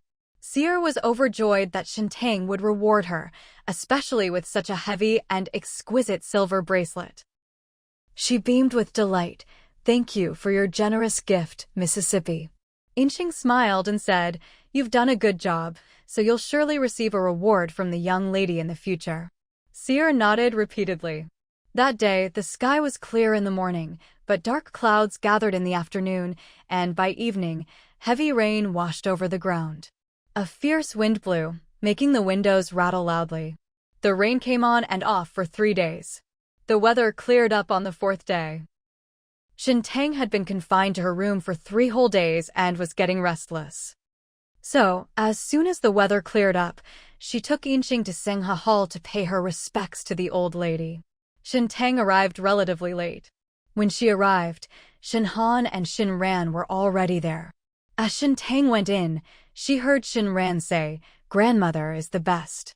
The old lady laughed and said, "They're all people who can't stay in the mansion. After only a few days of rain, they can't wait to fly away." Seeing Shen Tang go in, Shen Luo said, "Second sister, Rouge Pavilion has released a lot of new rouge. I heard that the taste and color are excellent. Let's go and pick some out in a bit to see if there's anything suitable. We'll browse around for a while longer. Do you want to come with us?" Shen Luo's happiest shopping moments in the past 2 months have been with Shen Tang, so she hopes Shen Tang will come along. Shen Tang also wanted to go out for a walk, but she didn't know if the old lady would agree. Shen Tang looked at the old lady, who said, "If you want to go, then let's go together." The masked man who offended the heir of the Marquis of Champing was hanged on the city wall yesterday. Consort Yi also made compensation for wrongly accusing Shen Tang. Consort Yi and the Marquis of Champing's mansion will no longer target Shen Tang. There will be no danger if she leaves the mansion, so the old lady will no longer restrict Shen Tang from going out. Shen Luo couldn't wait to have the carriage prepared. When the maid came in to report that the carriage was ready, Shen Tang and the others got up to take their leave. When they arrived at the gate of the Marquis' residence, the carriage was already there. Shen Tang was still riding in the same carriage as Shen Han. Although she was unwilling, there was one advantage to riding in the same carriage as Shen Han. She didn't have to worry about the second madam tampering with the carriage. Shen Han was also unwilling to ride in the same carriage as Shen Tang. If she could, she would rather ride with Shen Ran. Afraid of being scolded by the old lady, she was unwilling to give up the carriage to Shen Tang and Shen Luo, so she could only endure it. The carriage traveled smoothly all the way until it stopped in front of the Rouge Pavilion. Rouge Pavilion is the largest cosmetics shop in Kyoto. When a new rouge is released, it is sure to be sought after by the ladies of Kyoto's wealthy families. In addition, after 3 days of rain, everyone was feeling stuffy indoors. As soon as the sun came out, they all went out of their residences. The rouge shop was bustling as if it had just opened, with so many customers that the young shop assistants couldn't keep up with everyone. In fact, Shen Tang knew exactly what Rouge the Rouge shop would produce in the next 4 years, but as a girl, she was naturally fond of these things and couldn't resist them. She liked it so much that even though she only had one face and couldn't possibly use that much rouge, Shen Tang had never actually finished a whole box of rouge. But even if she didn't use it, she still needed to have it, and she wanted all kinds of colors and scents. Shen Han and the others were very careful in their selection, trying the products on the back of their hands repeatedly. Shen Tang, however, didn't try any products on her hands. She picked out 3 boxes of rouge and had the shop assistant wrap them up. Shen Tang didn't have anything else to buy, and not knowing when Shen Han and the others would finish shopping, she went over there to sit down, drink tea, and wait for Shen Ran and the others. Only after they had made their selections did they leave Rouge Pavilion together. They had just left the Rouge Pavilion and hadn't walked more than a few steps when the bustling street suddenly erupted into chaos, with shouts of panic rang out, "Make way! Make way! I can't hold back the carriage." A luxurious carriage came hurtling towards them. The servant held the reins tightly, but it was no use. He was tossed about by the carriage and almost fell off. Shen Tang looked at the carriage speeding towards her and felt it looked familiar, but couldn't remember whose it was for a moment. Yin Xing said, "Miss, it looks like the carriage of Princess Rugia of the Duan Prince's mansion." Chapter 116. Handle. Shen Tang also remembered that it was Princess Rugia's carriage. How could the horse have sprung up out of nowhere?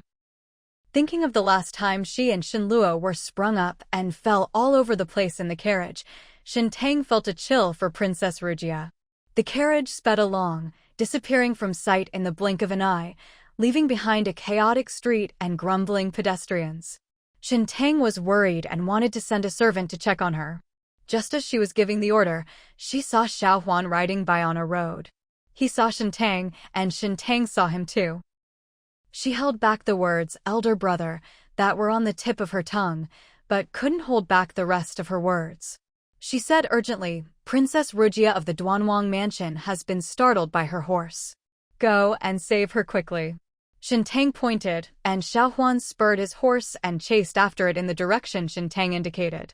Seeing Xiao Huan go to save Princess Rugia, Shen Tang breathed a sigh of relief. Xia Guimo was able to save her and Shen Luo, so Xiao Huan's martial arts skills should be comparable to Xia Guimo's, and he should be able to save Princess Rugia as well.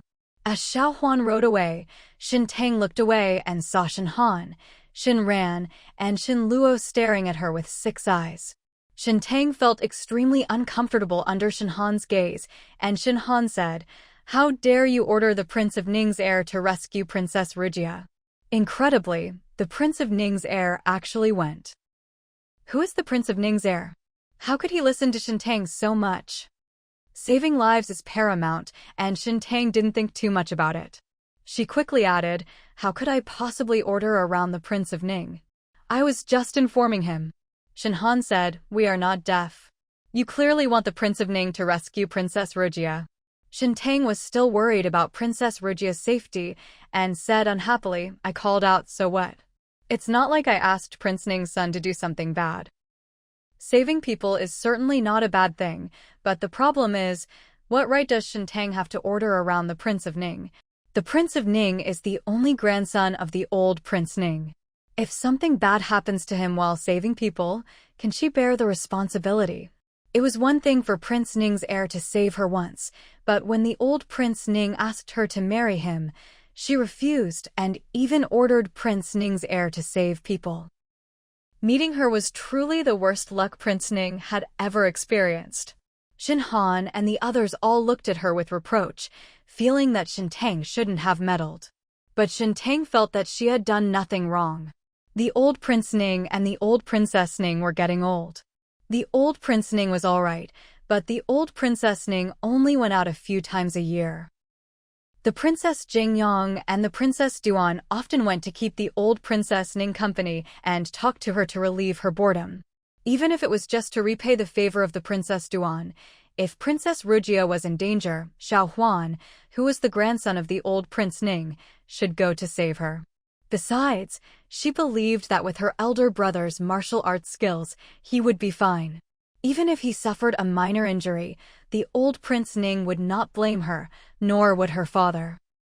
What was she afraid of? She wasn't ordering around anyone else, but her own older brother. Seeing that Shen Tang refused to admit her mistake, Shen Han was about to scold her when Shen Ran stopped her and said, "The Prince of Ning is highly skilled in martial arts and will definitely be able to save Princess Rugia."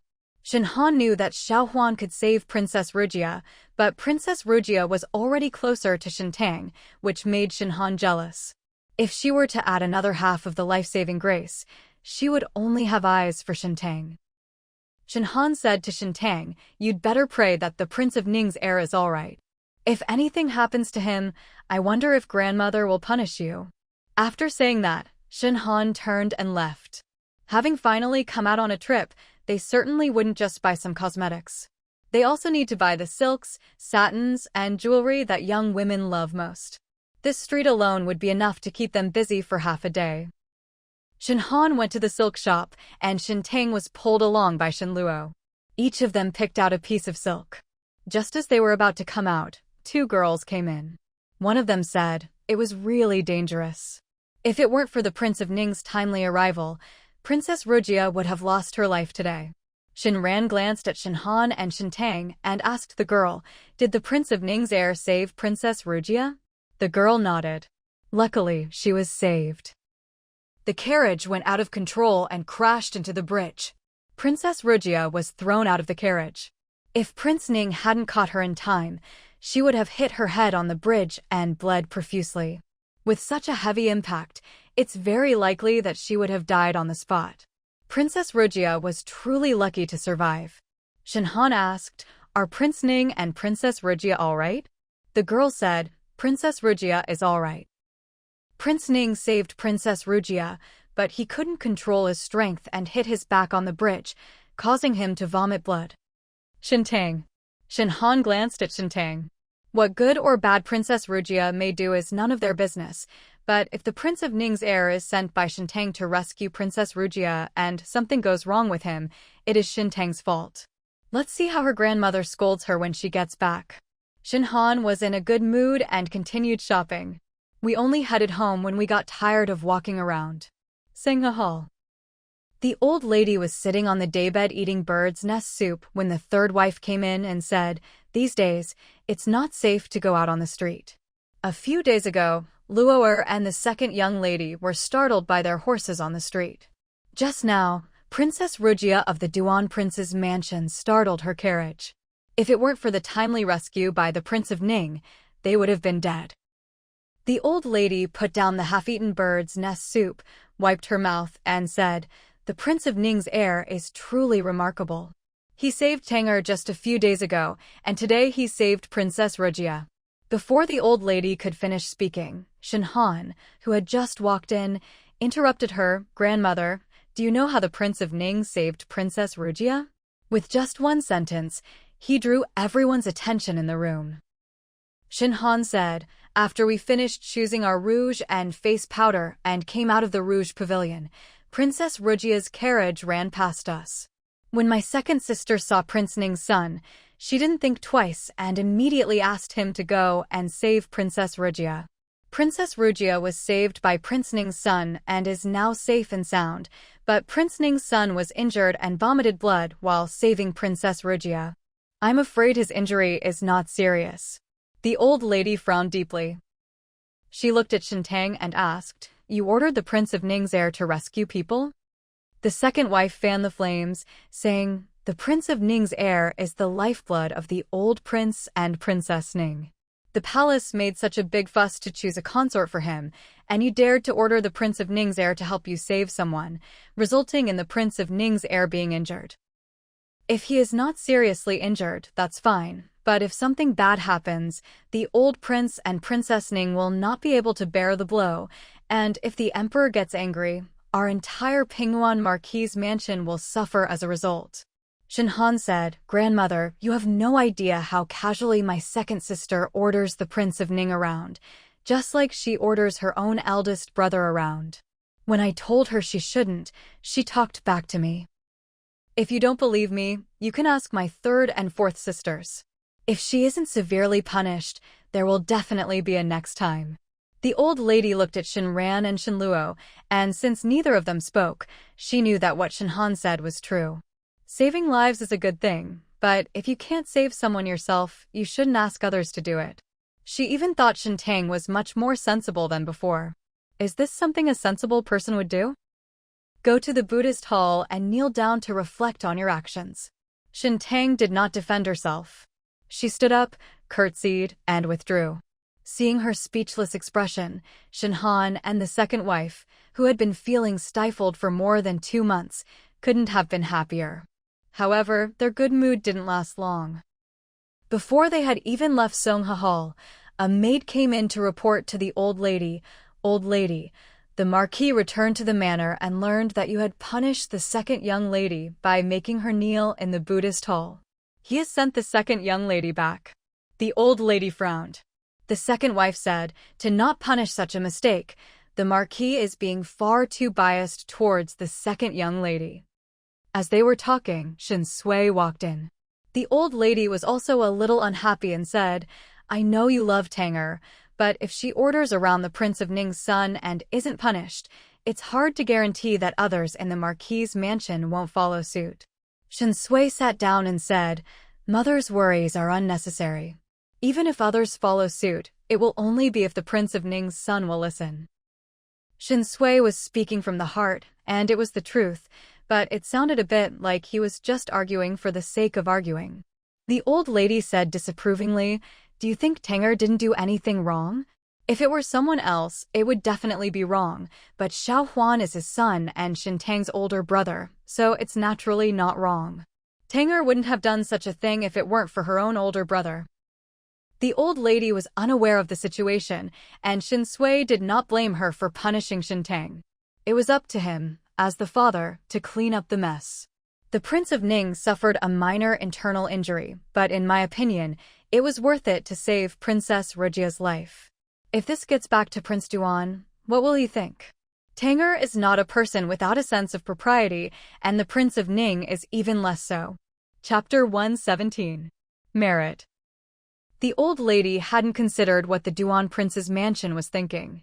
The Prince of Ning's heir was injured while saving Princess Rujia. Would they really tell the Duan prince's mansion that Shen Tang had ordered him to save her? Wouldn't that mean that the Prince of Ning's heir saved her, and Shen Tang only had to say something to get half the credit? The old lady said, "Don't be so protective of Tanger. The Prince Duan's mansion won't know about this." Shen Sui said, "If the Prince Duan's mansion finds out, they will definitely come to thank us. If the Prince Duan's mansion comes, you can exempt Tanger from punishment for 3 days. If no one comes, you can punish Tanger without any objection." Although Shen Sui protected Shen Tang, it wasn't without reason. The old lady had nothing to say, and no one else did either. Otherwise, if word got to the Duan prince's mansion, it would become that the Pingyuan Marquis's mansion was preventing Shen Tang from saving Princess Rujia. But how could this have reached the Prince Duan's residence? As for Shen Tang, she had only been kneeling in the Buddhist hall for a quarter of an hour when Shen Sui sent someone to release her. Shen Tang got up without hesitation. No sooner had Shen Tang returned to Qingyi Garden than news of Shen Sui pleading for her reached her ears. Inqing was a little worried. If the Prince Duan's mansion doesn't know, won't the young lady be punished by kneeling? Shen Tang said, "If I don't know, I don't know. I asked the Prince of Ning's heir to save Princess Rujia, not so that the Prince of Duan's mansion would thank me. People are reciprocal. Princess Duan and Princess Rujia have treated her well, so she doesn't want Princess Rujia to suffer any mishap." If the horse that was startled on the street today had been an unrelated person, she would at most feel sorry for them and pray in her heart that they would be all right, but she would never ask her elder brother to rescue them. Shen Sui pleaded on her behalf, and the old lady temporarily spared her punishment. Shen Tang knew that this matter was handled poorly because in everyone's eyes, she was ordering around the heir of the Prince of Ning's mansion, not her own elder brother. Knowing that the second madam and Shen Han wouldn't miss such a good opportunity to get the old madam to punish her, Shen Tang decided to restrain herself and reflect on her actions behind closed doors to avoid being picked on by the second madam and Shen Han. The next day, Shen Han and the second wife went to greet the old lady, but Shen Tang didn't show up for a long time, so they were waiting to make trouble. Instead of waiting for Shen Tang, Xiao Tong ended up waiting instead. Xiao Tong stepped forward and said, "Miss knows that she shouldn't have let the Prince of Ning do dangerous things." At the time, the situation was urgent and Miss didn't think much about it. Afterwards, she realized that it was indeed wrong. You have temporarily exempted her from punishment. For the past 3 days, the second Miss said that she will stay in her room to reflect and will not go anywhere. With Shen Sui protecting him and his admission of wrongdoing so sincere, the old lady believed that Shen Tang truly knew he was wrong, and Shen Han couldn't find an excuse to cause trouble. For 3 days in a row, no one from the Prince Duan's residence came, and the day that Shen Sui and the old lady had agreed upon was fast approaching. That day, Shen Tang was embroidering in her room when Shen Han walked in and said, "The 3-day period is over. You should go to the Buddhist hall and kneel down to reflect on your actions." Shen Han still remembers the anger Shen Tang showed her when he sent her to the Buddhist hall to copy the family rules. Now that she has a chance to get revenge, she won't miss it. Shen Tang glanced at Shen Han and asked, "Is this grandmother's intention?" Shen Han said, "Everyone in the manor knows about the agreement between grandmother and father. Do you still need grandmother to personally send someone to escort you to the Buddhist hall?" Shen Tang chuckled. "Grandmother didn't need to send anyone. You came just as eagerly as you could. It's no use being quick-witted." Shen Tang is determined to suffer this punishment today. Shen Tang knew that Shen Han wouldn't let her get away with it, so she put down the embroidery hoop in her hand and stood up.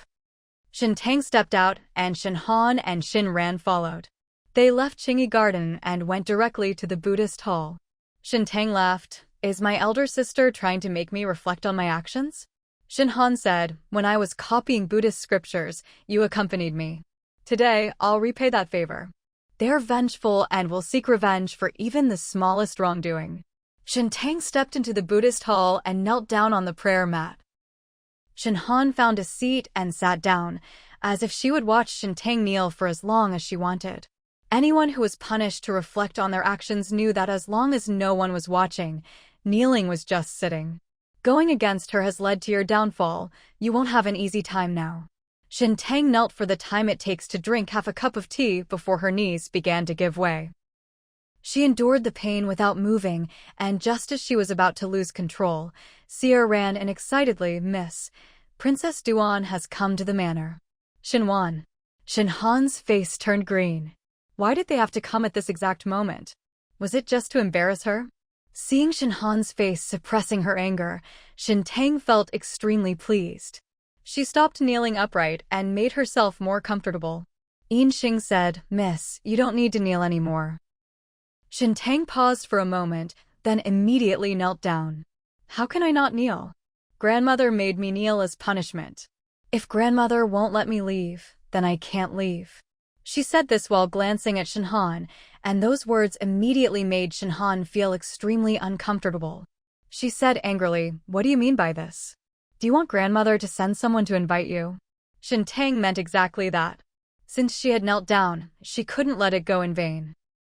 She had to let the old lady know how eager Shen Han was to punish her. If she had waited even a quarter of an hour longer, she wouldn't have come to the Buddhist hall. Shen Tang said, "Princess Duan just came to the manor. It's not necessarily because of Princess Rujia's horse being startled." "That's true, but Princess Duan might not even come to the Pingyuan Marquis' residence once a year. It would be strange if she didn't come for this." Shen Tang wouldn't get up, and Shen Han couldn't pull her up either, so she stomped her feet in anger and left. Sangha Hall. The old lady sat on the daybed drinking tea, while the second wife led Princess Duan into the room.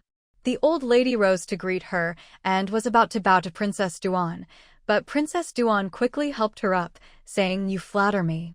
The old lady asked, "Why would Princess Duan come to our Pingyuan Marquis' residence?" Princess Duan smiled and said, "I should have come a couple of days ago. My daughter was frightened by a horse in the street and has had a high fever for the past 2 days.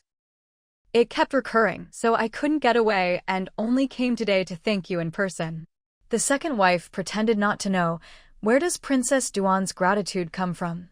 Princess Duan smiled and said, "It was the Prince of Ning who saved my daughter, but he said that if it weren't for the second miss of the prince's household telling him in time that my daughter had been frightened by her horse, he wouldn't have been able to get there so quickly. How could I not personally come to thank the second miss of the prince's household for saving my daughter's life?" The heir of Prince Ning actually told Prince Duan's residence. Just as the old lady was about to send a maid to invite Shen Tang, a maid came in, whispered a few words in Wang Mama's ear, and Wang Mama quietly informed the old lady. The old lady frowned deeply and instructed Wang Mama, "Go." As soon as Shen Han and her companions reached the outside of Songha Hall, they saw Wang Mama coming out from afar. Seeing Wang Mama walking hurriedly and quickly, Shen Han's already unpleasant expression immediately turned even more unpleasant. Shen Han tore the embroidered handkerchief in her hand to pieces, her heart filled with insane jealousy. Shen Tang really got this credit for free. She only had to order around the Prince of Ning's son, and the Prince of Duan's mansion would owe her a favor. Chapter 118. Envy. Shen Han was consumed by jealousy. She went inside to pay her respects to the princess consort of Duan. As soon as she entered, she noticed that the old lady's gaze was somewhat cold. Shen Han knew that the old lady was blaming her for forcing Shen Tang to kneel in the Buddhist hall as punishment. But it wasn't her who made the 3-day agreement with her father.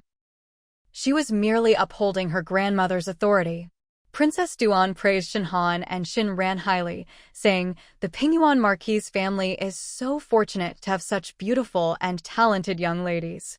The grandmother felt honored to have her granddaughter praised, and she smiled broadly, saying, "I don't deserve such praise from the princess consort of Duan."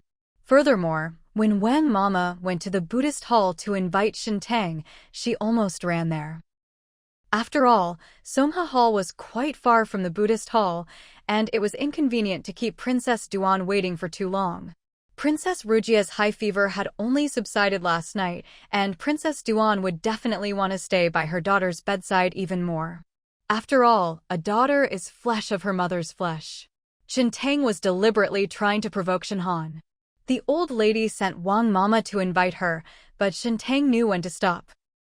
She got up from the prayer mat, and after Shen Han and the others left, Shen Tang stopped kneeling. The soreness in her knees from kneeling earlier had long since subsided. Upon entering Songha Hall and then going inside, she saw Princess Duan smiling at her. Shen Tang curtsied to Princess Duan and said, "Greetings, Princess Duan." Princess Duan rose and helped Shen Tang up, her eyes filled with gratitude. "Don't be so polite. Miss Shen is a benefactor of my Duan family and a lucky charm in my daughter Rujia's life." Shen Tang said, "I have always been close to the princess, so it is only right for me to help her." Princess Duan is too kind. Princess Rujia is of noble birth, and the benefactor in her life is no ordinary compliment. But that's what Princess Duan thought. The prescription you gave Rujia before was very effective, saving her from a lot of suffering. A few days ago, she was startled by a horse. If it weren't for you and the Prince of Ning's son saving her, my Duan family would have had to bury our child. Princess Duan still felt lingering fear when she thought about the danger of that day. Even if Prince Ning's son had been a breath later, her daughter would have crashed headfirst into that bridge. With Prince Ning's son's martial arts skills, even if he had saved her daughter, he himself would not have been able to avoid it and would have crashed into it, suffering internal injuries that would have required 10 to 15 days of recuperation. This speaks volumes. Her daughter's life was saved by Miss Shen and the Prince of Ning's heir. Princess Duan was grateful beyond measure and also felt a little regretful. If only Miss Shen could have become the heir of her Prince Duan's mansion. She had taken a liking to Shen Tang before and intended to marry him, but her son stopped her. Now that even the old Prince Ning had politely declined the marriage proposal from the Pingyuan Marquis' mansion, she no longer needed to ask. Shen Tang asked, "Is the princess unharmed by the startled horse?" Princess Duan shook her head. She has a few bruises, but they are all superficial injuries and nothing serious. She was just frightened and only recovered yesterday. Knowing that I came to the manor to thank her, Rugia asked you to go see her when you have time and talk to her. Shen Tang said, then I'll go see her tomorrow. Princess Duan laughed and said she would be overjoyed if she knew. Princess Duan had been at the Pingyuan Marquis' residence for a while. She thanked Shen Tang in person and then took her leave without lingering. The second wife welcomed Princess Duan into the mansion, and she also saw Princess Duan off when she left. After Princess Duan left, Shen Luo turned her gaze to the pile of gifts Princess Duan had brought, wondering what Princess Duan had given to Shen Tang. Of course, not all of them were for Shen Tang. There were also gifts for the old lady and Shen Sui. After all, the Marquis family had done a good job of educating their daughter. The maidservant went over and opened it. Inside the top brocade box was a ginseng root as thick as a thumb, which was definitely for the old lady to nourish her body. The old lady said, "This is too precious." Shen Tang only told the Prince of Ning about Princess Rugia's horse being startled. It was the Prince of Ning who actually saved her, and he sent such a valuable gift as a token of gratitude. Thinking that he had blamed Shen Tang for asking the Prince of Ning to save her, he felt very ashamed. It was only because Shen Sui protected Shen Tang that he did not make Shen Tang kneel in the Buddhist hall as punishment, otherwise he would have had to kneel for several hours. Princess Duan gave the old lady not only a ginseng, but also cordyceps and some precious tonics. Knowing that the old lady was a Buddhist, there was also a string of jade prayer beads in the brocade box. What she gave Shen Tang was jewelry that young ladies like, a complete set of jewelry made of pearls from the East, worth at least 5,000 or 6,000 taels of silver, as well as a whole box of South Sea pearls and a beauty fan that was only made 12 times a year as a tribute. Seeing everything made Shen Han burn with jealousy, which twisted her face. Shen Tang was truly lucky. No matter how she schemes, nothing will happen. Even Consort Yi and the Marquis of Chomping can't do anything to her. Although the Prince of Jingyang's heir hasn't come to propose marriage yet, the Emperor knows that he wants to marry Shen Tang, which is no different from being engaged. Even if she doesn't marry the Prince of Jingyang's heir, just based on how obedient the Prince of Ning's heir is, she can still marry into the Ning Prince's mansion. Now that she has saved Princess Rugia's life, if Shen Tang needs anything in the future, the Duan Prince's mansion will definitely lend a helping hand. As for her, she had such a terrible fortune-telling that if she didn't get married within a month, not only would she suffer a bloody disaster, but her parents would also be implicated. Shen Han's eyes turned red with anger.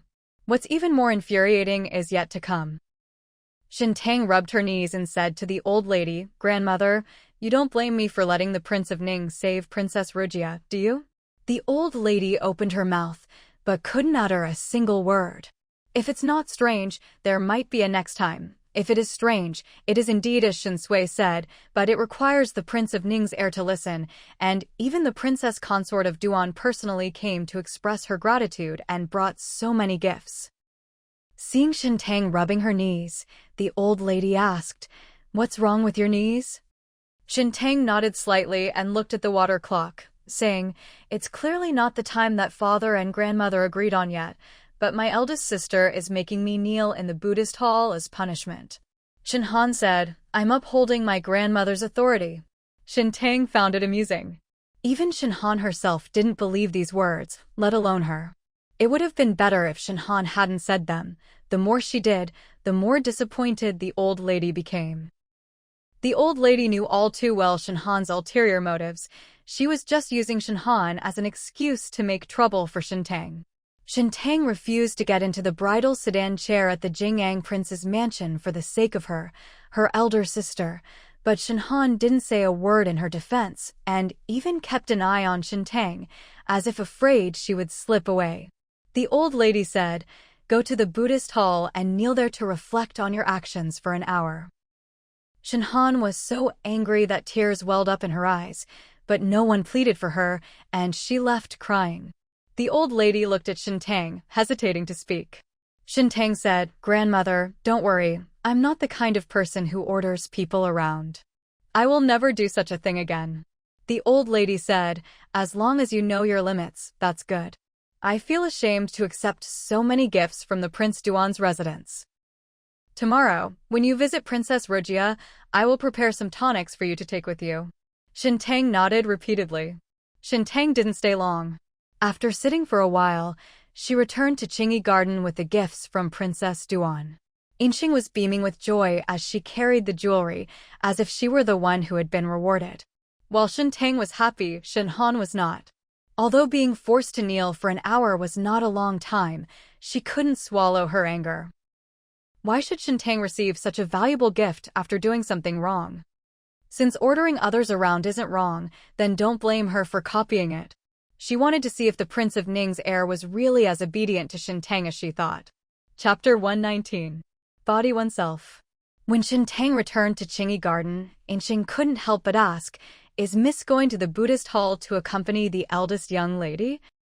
Although the young lady made the old lady punish the eldest daughter by making her kneel for an hour to reflect on her actions, if no one was watching, it would just be an hour in the Buddhist hall, which was insignificant.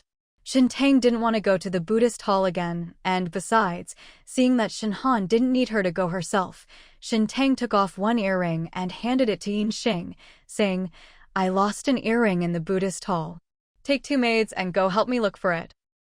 As long as she was around, Shen Han dared not slack off in the slightest. Ginkgo was impressed with her daughter's intelligence.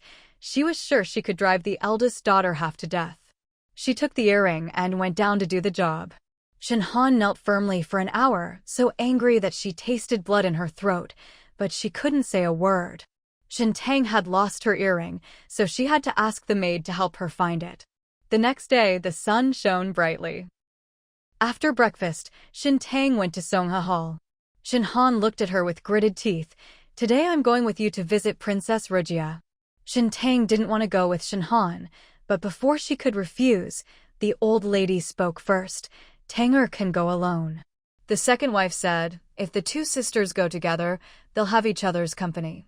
The old lady glanced at the second wife and said, do they still look like sisters at all? The second wife had nothing to say. Shen Han looked at Shen Tang, her eyes clearly demanding that Shen Tang speak up and go with her. Shen Tang felt that Shen Han was shameless enough. She kept criticizing her for ordering the Prince of Ning to save people, but now she had the nerve to visit Princess Rugia at the Prince of Duan's residence. Shen Tang would never do such a shameless thing. Shen Tang pretended not to see the look Shen Han gave her, and in the end, she was the only one who went to the Prince Duan's residence. Shen Tang took Yinxing out of the mansion, took a carriage, and stopped in front of the gate of the Prince Duan's mansion. The maid was already waiting at the gate. She came out to greet her before she even got off the carriage. Miss Shen has finally arrived. The princess has sent people to inquire twice already. Shen Tang smiled gently. I'm sorry to have kept the princess waiting. The maid led Shen Tang to see Princess Rugia. Inside the room, Princess Rugia leaned against a large pillow, her face pale and noticeably thinner. Shen Tang asked with concern, why do you look so unwell? Princess Rugia felt embarrassed under Shen Tang's gaze. Both of us had frightened horses. How did you manage not to be afraid, Sister Shen Tang? It's impossible not to be afraid, but for someone who has died once, a startled horse is nothing. Shen Tang said, I'm scared too. Princess Rugia said, this time, I owe it all to you and Prince Ning, otherwise I would have been dead. The thought of that feeling of her head almost hitting a bridge pier sends chills down Princess Rugia's spine. These past few days, whether it's day or night, she has been having nightmares whenever she sleeps. She can't eat or sleep well, so how can her complexion be good? Princess Rugia held Shen Tang's hand. Sister Shen Tang, please stay with me a little longer. Shen Tang glanced at her. I've only just arrived, and you're already hoping I'll leave? Princess Rugia. Unexpectedly, Shen Tang teased her. Princess Rugia's pale face regained some color, and she looked much more energetic. Princess Rugia looked at Shen Tang, hesitant to speak. Shen Tang saw this and said, Princess, please ask whatever you want to say. Princess Rugia, her ears turning red, asked, why did you let the Prince of Ning's heir save me? Shen Tang smiled and said, that day I was startled by my horse, and it was the Prince of Jingyang who saved me. The Prince of Ning's martial arts skills are probably on par with the Prince of Jingyang's. I thought he could save you, and it was such a coincidence that I ran into him, so I didn't think much of it. It's because the princess is very lucky. Everything is just right. Princess Rugia also felt that she was lucky to have survived. Her maid Xiangqiu sighed. Young Master Xiao is handsome and talented, skilled in both literature and martial arts. It's a pity he's the grandson of the old Prince Ning and the cousin of the princess. Even if you were just the heir of an earl's family, the prince and princess would have married the princess to him. Princess Rugia blushed as she recalled how Xiao Huan had saved her and hugged her waist. She scolded the maid. "What nonsense are you talking about?" Xiangqiu said, "This servant is not talking nonsense." The prince, the princess, and the young master also feel the same way. Princess Rugia was so angry she wanted to sell her maid. Princess Rugia said, "Then it wouldn't be my turn to get married." Xiao Huan saved not only her, but also Shen Tang. However, Prince Ning did indeed come to propose marriage, but Marquis Pingyuan did not agree. Thinking about how Shen Tang refused to marry the Prince of Ning, and how she should feel awkward even when she encountered him, it felt a bit strange that she had her horse startled and Shen Tang even asked the Prince of Ning to save her. Princess Rugia felt indignant on Xiao Huan's behalf. She looked at Shen Tang and asked, "Who is better than the Prince of Ning's heir?" Looking at Princess Rugia, Shen Tang thought it would be nice if Princess Rugia could be her sister-in-law. However, she was afraid that the old Princess Ning would not be able to bear the blow. She didn't know when her elder brother would be able to be recognized by his ancestors. In her previous life, when she died, her elder brother was still the heir of the Prince of Ning and had not yet gotten married. Seeing Shen Tang staring at her, Princess Rugia felt uncomfortable and asked, "Why are you looking at me like that?" Shen Tang said, "Let me have a private chat with you." Upon hearing this, Xiangqiao and Yinxing went out, leaving the two of them in the house. Princess Rugia stared blankly at Shen Tang, who smiled and said, "Even if I never get married in my entire life, I will never marry the Prince of Ning's heir." Princess Rugia's eyes widened. "Why?" Shen Tang said, "You must have heard about my older brother who went missing at the Lantern Festival, right?" Princess Rugia nodded. "The whole capital knows about this. Her father and mother have been reminiscing about it these past 2 days." Shen Tang said, "The Prince of Ning's heir is my elder brother." Princess Rugia's mouth gaped open in shock, big enough to fit a salted duck egg. Shen Tang said, "Father and elder brother have already recognized each other, but I'm afraid that Princess Ning will not be able to bear the blow of her grandson's death 10 years ago, so my elder brother cannot be recognized as a member of the family yet. If he weren't my own elder brother, how dare I order around the old Prince Ning's grandson?" This news was too big for Princess Rugia to process in a short time. Shen Tang revealed this to prepare for the following sentence. "My elder brother is not the princess's cousin. I really hope the princess can become my sister-in-law." Swish! Princess Rugia blushed so deeply it looked like blood was about to drip from her face. Seeing Shen Tang looking at her with a smile, Princess Rugia, being shy, said, I won't talk to you anymore. Even if he saved me, I don't have to marry him. You were frightened, and the Prince of Jingyang saved you, but you didn't." Princess Rugia wished she could drag her maid away and give her a good beating. If the maid hadn't brought up the topic, she wouldn't be in such an awkward situation. She used Xiagimo as a shield, but ended up walking right into Shen Tang's line of fire. "I might marry the Prince of Jingyang's heir someday." Princess Rugia looked at Shen Tang in shock once again. "You're lying to me. You must be joking with me." Shen Tang chuckled. Who jokes about their life's most important event? Princess Rugia also thought that no one would joke like that about her. She believed it to some extent, but she couldn't believe it either. Could it be that the Emperor knows that the person who is going to marry you is really the Prince of Jingyang? Shen Tang nodded. Princess Rugia. Thinking of the example she had given, Princess Rugia's face burned with embarrassment. She slid off the large bolster and pulled the quilt over herself. Chapter 120. Dialect. What kind of example is that? It would have been better not to give any at all. Princess Rugia was so embarrassed she felt like dying. Afraid that she would suffocate, Shen Tang tried to pull the blanket, But Princess Rugia held on tightly and Shen Tang couldn't budge her no matter how hard she tried. Shen Tang was relieved. With that kind of strength, she should be fine. She could recover in a couple of days with good food and sleep. Shen Tang suppressed a laugh and said, "Come out already, I won't say anything more. I know my older brother isn't that great, and you wouldn't like him." Princess Rugia. Sister Haidang, would you like to hear what you're saying? Those who knew her were being modest on behalf of her elder brother, but those who didn't would be scornful if they heard her say that about the Prince of Ning. Her face flushed, and the blankets were unbearably hot.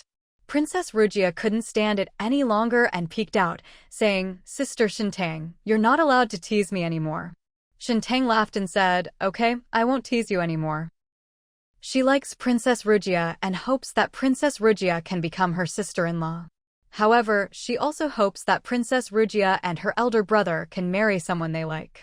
She reveals her elder brother's background to Princess Rugia, who is trustworthy and will not tell anyone. She does not want Princess Rugia to believe that Xiao Huan is her cousin. Putting aside the constraints of being cousins, perhaps the two of them have a chance. Shen Tang stopped mentioning Xiao Huan, and the heat on Princess Rugia's face gradually subsided. They talked about other things and were very open with each other. Princess Rugia's pale face regained some color. After a while, there was a knock on the door, and her maid Xiangqiu said from outside, "Princess, it's time to take your medicine. Come in." The door creaked open, and Xiangqiu brought in the medicine, with Yinxing following behind. Looking at the dark medicine, Princess Rugia felt it was bitter even before drinking it. Xiangqiu exclaimed in surprise, "Miss Shen's conversation with the princess is more effective than the medicine prescribed by the imperial physician. The princess's complexion has improved a lot." Princess Rugia's illness was caused by fear. Once the fear subsides and she is in a good mood, she will definitely be halfway better, if not completely cured. Princess Rugia disliked taking medicine, but she still pinched her nose and forced it down her throat. Then she rinsed her mouth with tea and popped a candied fruit into her mouth to suppress the bitterness. Xiangqiu was glad that Shen Tang was there. The princess had to beg 3 or 4 times to take her medicine, and even the princess's wife had to coax her for a long time before she would drink it. But with Shen Tang around, the princess took her medicine much more readily. Shen Tang stayed with Princess Rugia for most of the hour. Princess Rugia showed some signs of fatigue. Shen Tang said, "I'll go back now. I'll come to see you again another day. You can also come to the Pingyuan Marquis' residence to find me when you've recovered." Princess Rugia looked reluctant to part with him. Prince Duan and Princess Duan had a good relationship. There was only one concubine in the inner quarters, who was carried by Princess Duan when she was pregnant. Princess Rugia only had Prince Duan's son and her 2 children. Princess Rugia didn't even have a companion. How wonderful it would be if Sister Shen Tang were her sister-in-law. Thinking this, she suddenly understood Shen Tang's thoughts, and her ears turned red instantly. Princess Rugia asked Xiangqiu to escort Shen Tang out of the mansion. Shen Tang couldn't refuse, so she complied with Princess Rugia's request. Leaving the courtyard where Princess Rugia lived and walking towards the gate of Prince Duan's mansion, just as she reached the garden, a sudden cry of "Ouch!" rang out, "Be careful. You've miscarried my child." Shen Tang's mind went blank for a moment, feeling rather embarrassed. "Get rid of the child. Did you hear some incredible gossip?" Shen Tang and Yinxing were both a little embarrassed. After all, family scandals shouldn't be aired in public. However, Xiangqiu's expression remained normal. Shen Tang found it strange and glanced in the direction from which the voice came, only to see the maid complaining, "Why is it taking so long to dress a child?" The maid, who was squatting on the ground, said, "The child is too small to wear with these clothes." Shen Tang. It wasn't a child, it was a shoe. How could anyone refer to shoes as children and say it so loudly? Aren't they afraid of causing misunderstandings? Shen Tang shook her head and chuckled, but after taking a dozen steps forward, she stopped abruptly and turned around to see the maid walking away. Yinxing, who was behind her, bumped into her without warning when Shen Tang suddenly stopped and asked, "Miss, did I hurt you?" Xiangqiu looked at Shen Tang and asked, "What's wrong, second mission?"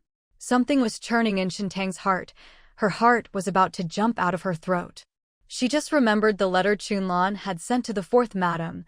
The food box didn't contain food, but a shoe. Shoe's child. Chunlan was most likely telling the fourth madam that there was a child in the food box. The day Chunlan disappeared was the same day she and her second brother were born, so the food box definitely contained her second brother. Fourth madam is Chunlan's mistress. She can understand letters that Chunlan can't understand at a glance. So even if it costs 4,000 taels or more to redeem Chunlan, she will redeem Chunlan. She even allows the person who redeems Chunlan to act in the name of the Marquis of Pingyuan's mansion when necessary, because the purpose of redeeming Chunlan is to find her second brother. If her father finds out, he will not only not blame her, but will also be grateful to fourth madam. Thinking that Xiaowei, the daughter of Sun Mama who served the second madam, also disappeared on that day, Shen Tang suspected that her second brother might still be alive. If it was really as Shen Han said, that he was buried alive right after birth, Chunlan would not have been able to send a letter to the fourth madam. Chunlan was just a maid. Even if the master and servant had a deep bond, Chunlan should know that the fourth madam would not have spent 4,000 taels, or even more to redeem her from the Bai Walu in Wangzhou. Shen Tang's heart leaped with joy, tears welling in her eyes, leaving Xiang Qiao stunned. Second mission. Shen Tang pointed to the two maids who had walked away and asked, "Where are those two maids from?" Xiang Qiao looked bewildered, not understanding why Shen Tang asked about the ancestral home of the two maids from the Duanwang mansion. However, since Shen Tang had saved Princess Rujia's life, it wasn't a difficult matter. Xiangqiu said, "This servant will go and ask for Miss Chenair." Xiangqiu lifted her foot to leave, but the maids hadn't gone far. She called out, and the two maids stopped. Xiangqiu beckoned, and two maids came over to her. Xiangqiu asked, "Where are your ancestral homes?" The two maids were also puzzled as to why they were asked about their ancestral home. There was nothing they couldn't tell them. The maids replied, "Our ancestral home is Yunzhou." Shen Tang asked, "Besides Yunzhou, where else would people refer to shoes as children?" Xiangqiu. So it turns out that Miss Shen was looking for a maid because she was interested in the maid's dialect. The two maids said, "Besides our hometown Yunzhou, we also know of Chuanzhou and Qizhou. We don't know if there are any other places that speak this dialect. These states are adjacent to each other, so it's normal for them to speak the same dialect." Shen Tang said, "Thank you." The two maids. Miss Shen is their Duanwang mansion's princess's savior. They can't possibly ask her a few questions and thank her. Shen Tang had been walking slowly, but after asking the question, he quickened his pace as he left the Prince Duan's residence. Xiang Qiao thought it must be related to that dialect phrase. After leaving the Prince Duan's residence, Shen Tang got into the carriage and urged the servant, "Hurry back to the Marquis's residence." The servant thought Shen Tang had something urgent to attend to, so he drove the carriage very fast. The carriage barely stopped at the Marquis's residence, and before it had even come to a complete stop, Shen Tang jumped out of the carriage without Yin Xing's help and got off directly. Upon entering the mansion, Shen Tang asked, "Where is Stewardly?" The servant said, "I'll go and call Stewardly." Manager Li was checking the accounts when he heard that Shen Tang was looking for him, so he quickly came over. Shen Tang called Manager Li aside and said, "Manager Li, can you help me find out where Chunlan, the fourth maid who disappeared 15 years ago, is from?" Steward Li found it strange. Why would the second miss want to find a maid who had been missing for so many years? If she wanted to know, she could just ask the fourth madam. The fourth madam would definitely know. Steward Li was a smart man. Shen Tang didn't ask fourth madam, but asked him to investigate, which showed that she didn't want fourth madam to know. Steward Li said, "This matter shouldn't be difficult to investigate. Once I find out, I will report to 2nd Mississippi." Chapter 121. Patience. Shen Tang knew that asking the fourth madam directly would get her an answer quickly, but she was afraid of revealing that she understood the letter. The fourth madam had been back in the mansion for many days and had not fallen ill like in her previous life. The only thing she had was diarrhea, which was caused by Shen Tang taking the fourth madam to see a doctor. In her previous life, the fourth madam was definitely killed by the second madam's family. Fourth madam spent thousands of taels of silver to redeem Chunlan because of that letter, showing her deep affection for her father and the eldest branch of the family. After leaving the Prince Duan's residence, Shen Tang got into the carriage and urged the servant, "Hurry back to the Marquis's residence." The servant thought Shen Tang had something urgent to attend to, so he drove the carriage very fast. The carriage barely stopped at the Marquis's residence, and before it had even come to a complete stop, Shen Tang jumped out of the carriage without Yin Xing's help and got off directly. Upon entering the mansion, Shen Tang asked, "Where is Steward Li?" The servant said, "I'll go and call Steward Li." Manager Li was checking the accounts when he heard that Shen Tang was looking for him, so he quickly came over. Shen Tang called Manager Li aside and said, "Manager Li, can you help me find out where Chunlan, the fourth maid who disappeared 15 years ago, is from?" Steward Li found it strange. Why would the second miss want to find a maid who had been missing for so many years? If she wanted to know, she could just ask the fourth madam. The fourth madam would definitely know. Steward Li was a smart man. Shen Tang didn't ask fourth madam, but asked him to investigate, which showed that she didn't want fourth madam to know. Steward Li said, "This matter shouldn't be difficult to investigate. Once I find out, I will report to 2nd Mississippi." Chapter 121. Patience. Shen Tang knew that asking the fourth madam directly would get her an answer quickly, but she was afraid of revealing that she understood the letter. The fourth madam had been back in the mansion for many days and had not fallen ill like in her previous life. The only thing she had was diarrhea, which was caused by Shen Tang taking the fourth madam to see a doctor.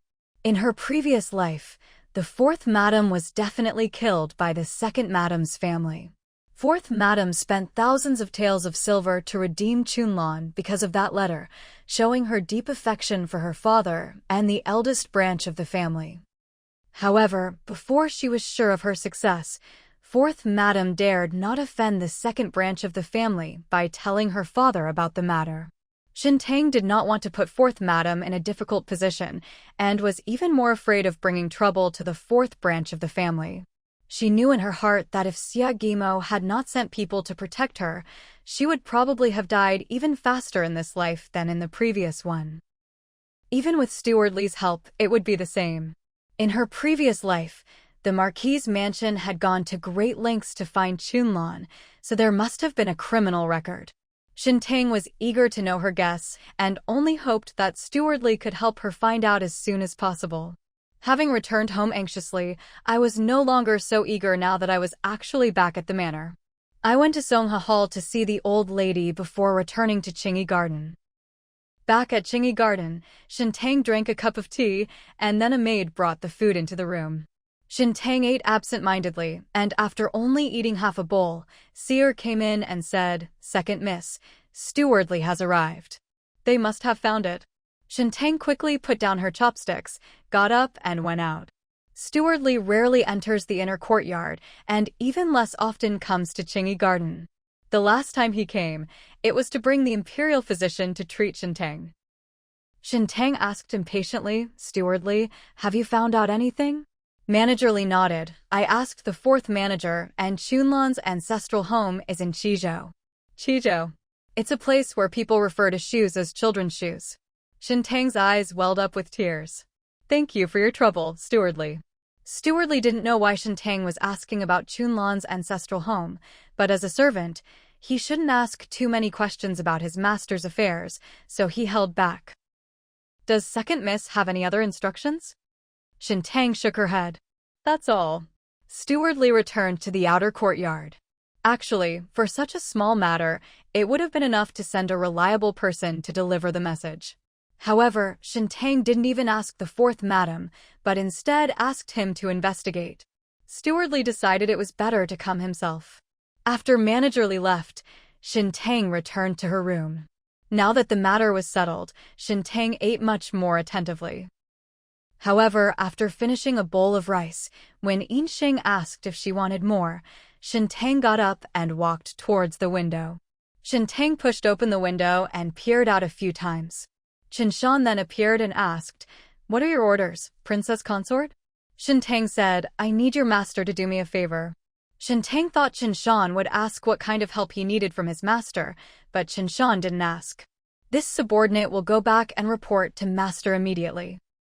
Before he finished speaking, he leaped into the air and was several feet away from the window, disappearing from sight in just a few breaths. Master usually finds excuses to come to the Pingyuan Marquis' residence even when he has nothing to do. Of course, he should come and ask in person when there is such a good opportunity. Shen Tang felt that Xia Guimo didn't need to make the trip himself for such a small matter. He could just pass on a message. But Shen Shan was willing to go and bother his master, so what could Shen Tang say? She turned around and sat back down to continue eating. She ate another half bowl before putting down her chopsticks and bowl, and the maid brought the food in.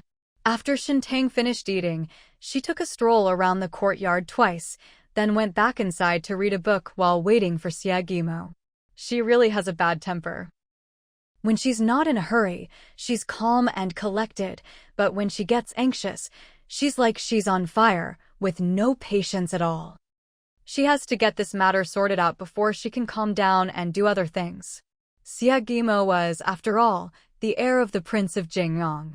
How could he be so leisurely as to stay in the mansion every day and come running whenever someone needed him? In their previous life, they lived under the same roof, and it was impossible to contact him all the time, let alone now. Shen Tang reflected on his actions and calmed down to read. Sure enough, half an hour later, there was a knock on the window. Hearing the sound, Shen Tang looked over and saw Xia Guimo push open the window and jump in. Shen Tang quickly put down the book in her hand and got off the small couch. Xia Guimo said, Have you been waiting for me for a long time? Shen Tang shook her head slightly. Xia Guimo asked, What favor do you need me to do? Shen Tang said, Send a reliable person to the Baiwa Tower in Wangzhou to redeem a maid named Chunlan for me. Although the fourth madam had already sent someone to handle the matter, for some reason, she felt uneasy ever since she learned about it. She thought it would be better to send someone to pick up Chunlan herself, but she had no one to rely on. She could ask her father, but she would inevitably be questioned.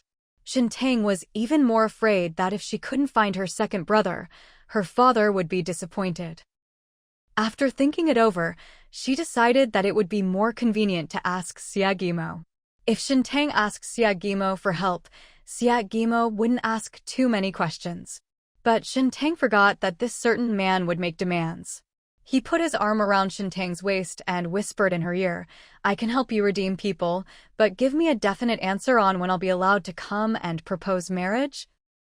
Shen Tang said, Didn't you already decide that you'd wait until Shen Han got engaged? Xia Guimo said unhappily, It's been several days and she's still not engaged. If she never gets married, does that mean I'll never propose to her? Shen Tang. It's only been a few days since I returned from Jiakhang Temple. Getting engaged isn't child's play. It's not something you can just decide on a whim. Shen Tang struggled, but Xia Guimo wouldn't let go. Shen Tang said angrily, If I had known, I wouldn't have asked you for help. Xia Guimo frowned. If you don't come to me, who do you want to ask for help? Shen Tang raised her head and said, My older brother. Xia Guimo. He almost forgot that Xiao Huan was her older brother. It was indeed a good idea to ask Xiao Huan for help with this. However, Xia Guimo wasn't angry. On the contrary, he was in a good mood. The fact that she didn't go to her own older brother but went to him showed that she trusted him more. Indeed, Xia Guimo was the first person Shen Tang thought of. After all, Xia Guimo had helped her with everything, big and small, over the past 2 months, and she had developed a habit of doing so. Although he could approach Xiao Huan, who certainly wouldn't refuse, Xiao Huan hadn't yet been formally recognized as a member of the clan, and besides, approaching Xiao Huan wasn't as convenient as approaching Xia Guimo. Seeing the smile playing on Xia Guimo's eyes, Shen Tang said angrily, What are you laughing at? Xia Guimo pinched Shen Tang's nose and said, It's different when you have your older brother protecting you. That's natural. In her past life, Xiao Huan didn't know he was her older brother, yet he helped her many times, even helping her find Xia Guimo to get a divorce agreement. However, Gimo misunderstood that they had an affair. In this life, knowing that he is her biological older brother, he naturally protects his younger sister. Gimo shook his head and chuckled. Don't bother your older brother with such a small matter. I'll have someone take care of it for you. Shen Tang nodded and gently pushed Gimo away. Let go of me, I'll pour you some tea. Gimo shook his head. I'm not thirsty. I haven't been here for several days, and all I want to do is hold her quietly like this. Even a hug felt like a luxury. Just then, there was a knock on the window, and a guard outside said, Your Majesty, the Emperor is looking for you. Gimo was extremely frustrated. Is the Emperor doing this on purpose? He doesn't come to the Pingyuan Marquis' residence, so why doesn't the Emperor look for him? He comes here 1 minute and then looks for him the next. I see. He said he knew, but didn't leave. Shen Tang said, The Emperor is looking for you. Don't keep him waiting. Before she could finish speaking, her mouth was covered. When her body went limp, Gimo finally released her, saying, Then I'm leaving. If you need anything, have Chen Shan contact me. Shen Tang blushed and glared at him, while Gimo smiled and left. Shen Tang was relieved that the maid wasn't in the room, otherwise she would have been mortified if the maid had seen her. After sitting down, Shen Tang felt that it was precisely because the maid wasn't there that the bastard kissed her so brazenly. Next time you come, you mustn't let the maid leave. With Gimo sending someone to help her redeem Chunlan, Shen Tang felt relieved. There was still half a book left to read, so Shen Tang picked it up and continued reading. However, after reading only 2 pages, a familiar voice suddenly came. What have you been doing these past few days? It was Gimo's voice. The news spread suddenly, startling Shen Tang. She glanced over and saw someone who was supposed to go to the palace to see the Emperor standing by the window. He had a lot of red rashes on his face and was scratching his neck. Shen Tang was stunned. Symptoms from a past life. It's happened again. Chapter 122. Allergy. Shen Tang was kissed several times by Gimo under the pretense of verifying her words. The first few times were fine, and she thought this life was different from the previous one, so why was it like this again today? Shen Tang had never felt so dejected. Her eyes reddened. Why did you come back if you didn't go to the palace or see a doctor? Although the rash and itching were not life-threatening, they were still very uncomfortable, and she could not relieve his rash symptoms. Gimo didn't know why he came back. He was almost at the palace gate on horseback when he suddenly felt an itch on his back, then his neck, and then his arms. It was exactly the same symptom that Shen Tang had described when she rejected him. If he hadn't kissed Shen Tang a few days earlier, and today was the first time, he would have truly believed Shen Tang's words. It doesn't make sense that everything was fine before, but a problem suddenly occurred today. I need to figure out where the problem lies. Shen Tang said anxiously, It's not too late to see a doctor first. I'm not going to run away. She wouldn't run away, but because of this, she refused to marry him. Because of this, they have already missed each other once in a lifetime, and he cannot allow them to miss each other again. Shen Tang was so anxious that she kept pushing him towards the window, saying, You should go see a doctor first. Outside the window, Qin was also extremely anxious. He did not agree with Gimo coming back to find Shen Tang. Seeing a doctor and imperial physician was the priority, but Gimo insisted, and Qin could not persuade him. Qin had not believed what Shen Tang said before, that the young master could not touch her. He did not expect that such a thing was true. But it seemed that it was not a problem with the second young lady Shen herself. Otherwise, the young master could not touch her from the beginning instead of suddenly being unable to. Shen Tang was on the verge of tears. Gimo was most afraid of her crying, so he was at a loss. Don't cry, I'll leave.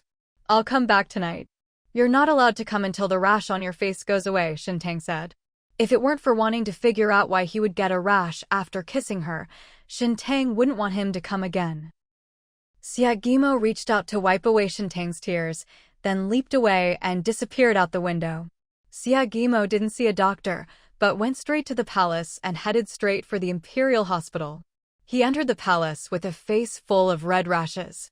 If it weren't for his conspicuous face, which the guards would recognize, they would have stopped him. Why would he have a face full of red rashes? Even if the emperor summoned him, he wouldn't need to enter the palace with a face full of red rashes. The imperial study. The emperor is reviewing memorials. The emperor frowned as Xia Guimo remained absent. Where's the Prince of Jingyang's heir? Why hasn't he arrived yet? Standing beside the dragon table, eunuch, she said, this servant will send someone to urge them.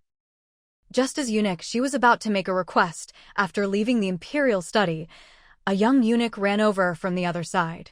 The emperor picked up a memorial and had just opened it when eunuch, she stepped forward and said, Your Majesty, the Prince of Jingyang's heir has entered the palace, but for some reason he has developed a rash and is itchy all over. So he has gone to the imperial hospital. The emperor frowned deeply. At the last palace banquet, the eldest daughter of the Marquis of Pingyuan's mansion developed a rash because she was poisoned. Could it be that he was also plotted against? Meanwhile, at the Imperial Medical Academy, the physicians were busy with their tasks in an orderly manner, some reading medical books and others preparing pills. A young eunuch entered and reported to Chief Physician Zhao. Chief Physician Zhao, the heir apparent of the Prince of Jingyang has arrived. Zhao, the imperial physician, was stunned. Why would the Prince of Jingyang's heir come to the imperial hospital? The old man said, He must be here to see a doctor. He has a lot of red rashes on his face. The young man felt that it wasn't just that he should come to see a doctor, but that he definitely should. The imperial physicians exchanged bewildered glances. The Prince of Jingyang was of noble status. If he were ill, he could directly summon the imperial physicians to his residence. Why would he come directly to the imperial physician's hospital? Zhao, the chief physician, put down his medical book, stood up, and stepped out. From afar, he saw the Prince of Jingyang walking towards him. In the sunlight, his handsome face, which was unparalleled in its elegance, was covered with red rashes. He really came to see a doctor. As Zhao Yuanzheng descended the steps, he asked, What's wrong with the Prince of Jingyang's heir?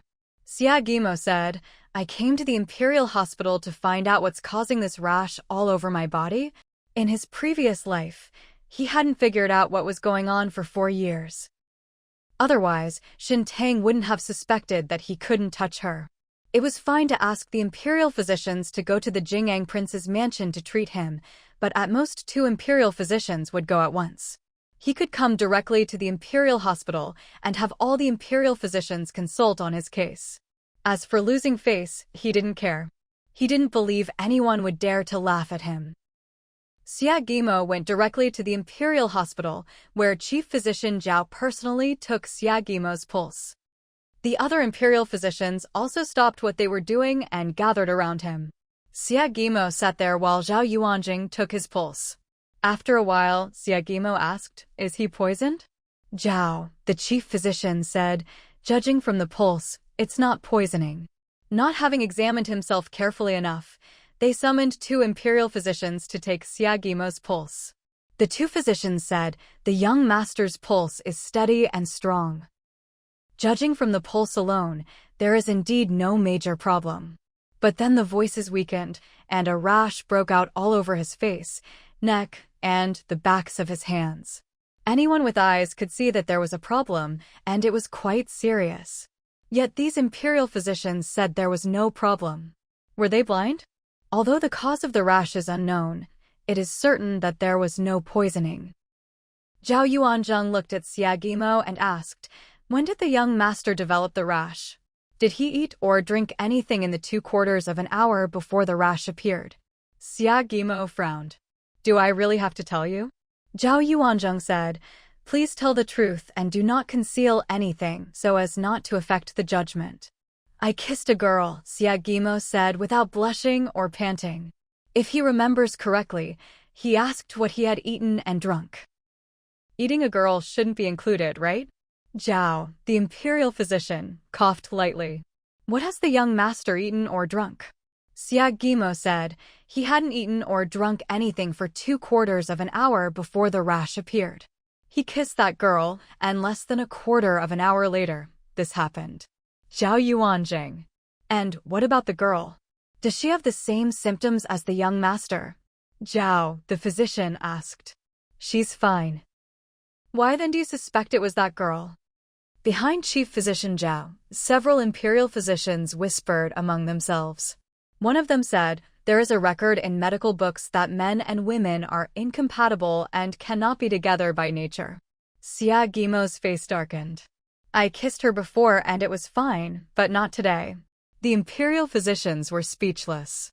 There was nothing wrong before, so why suspect that the girl caused the rash? Isn't that misleading the imperial physician? They'd think it was the first time.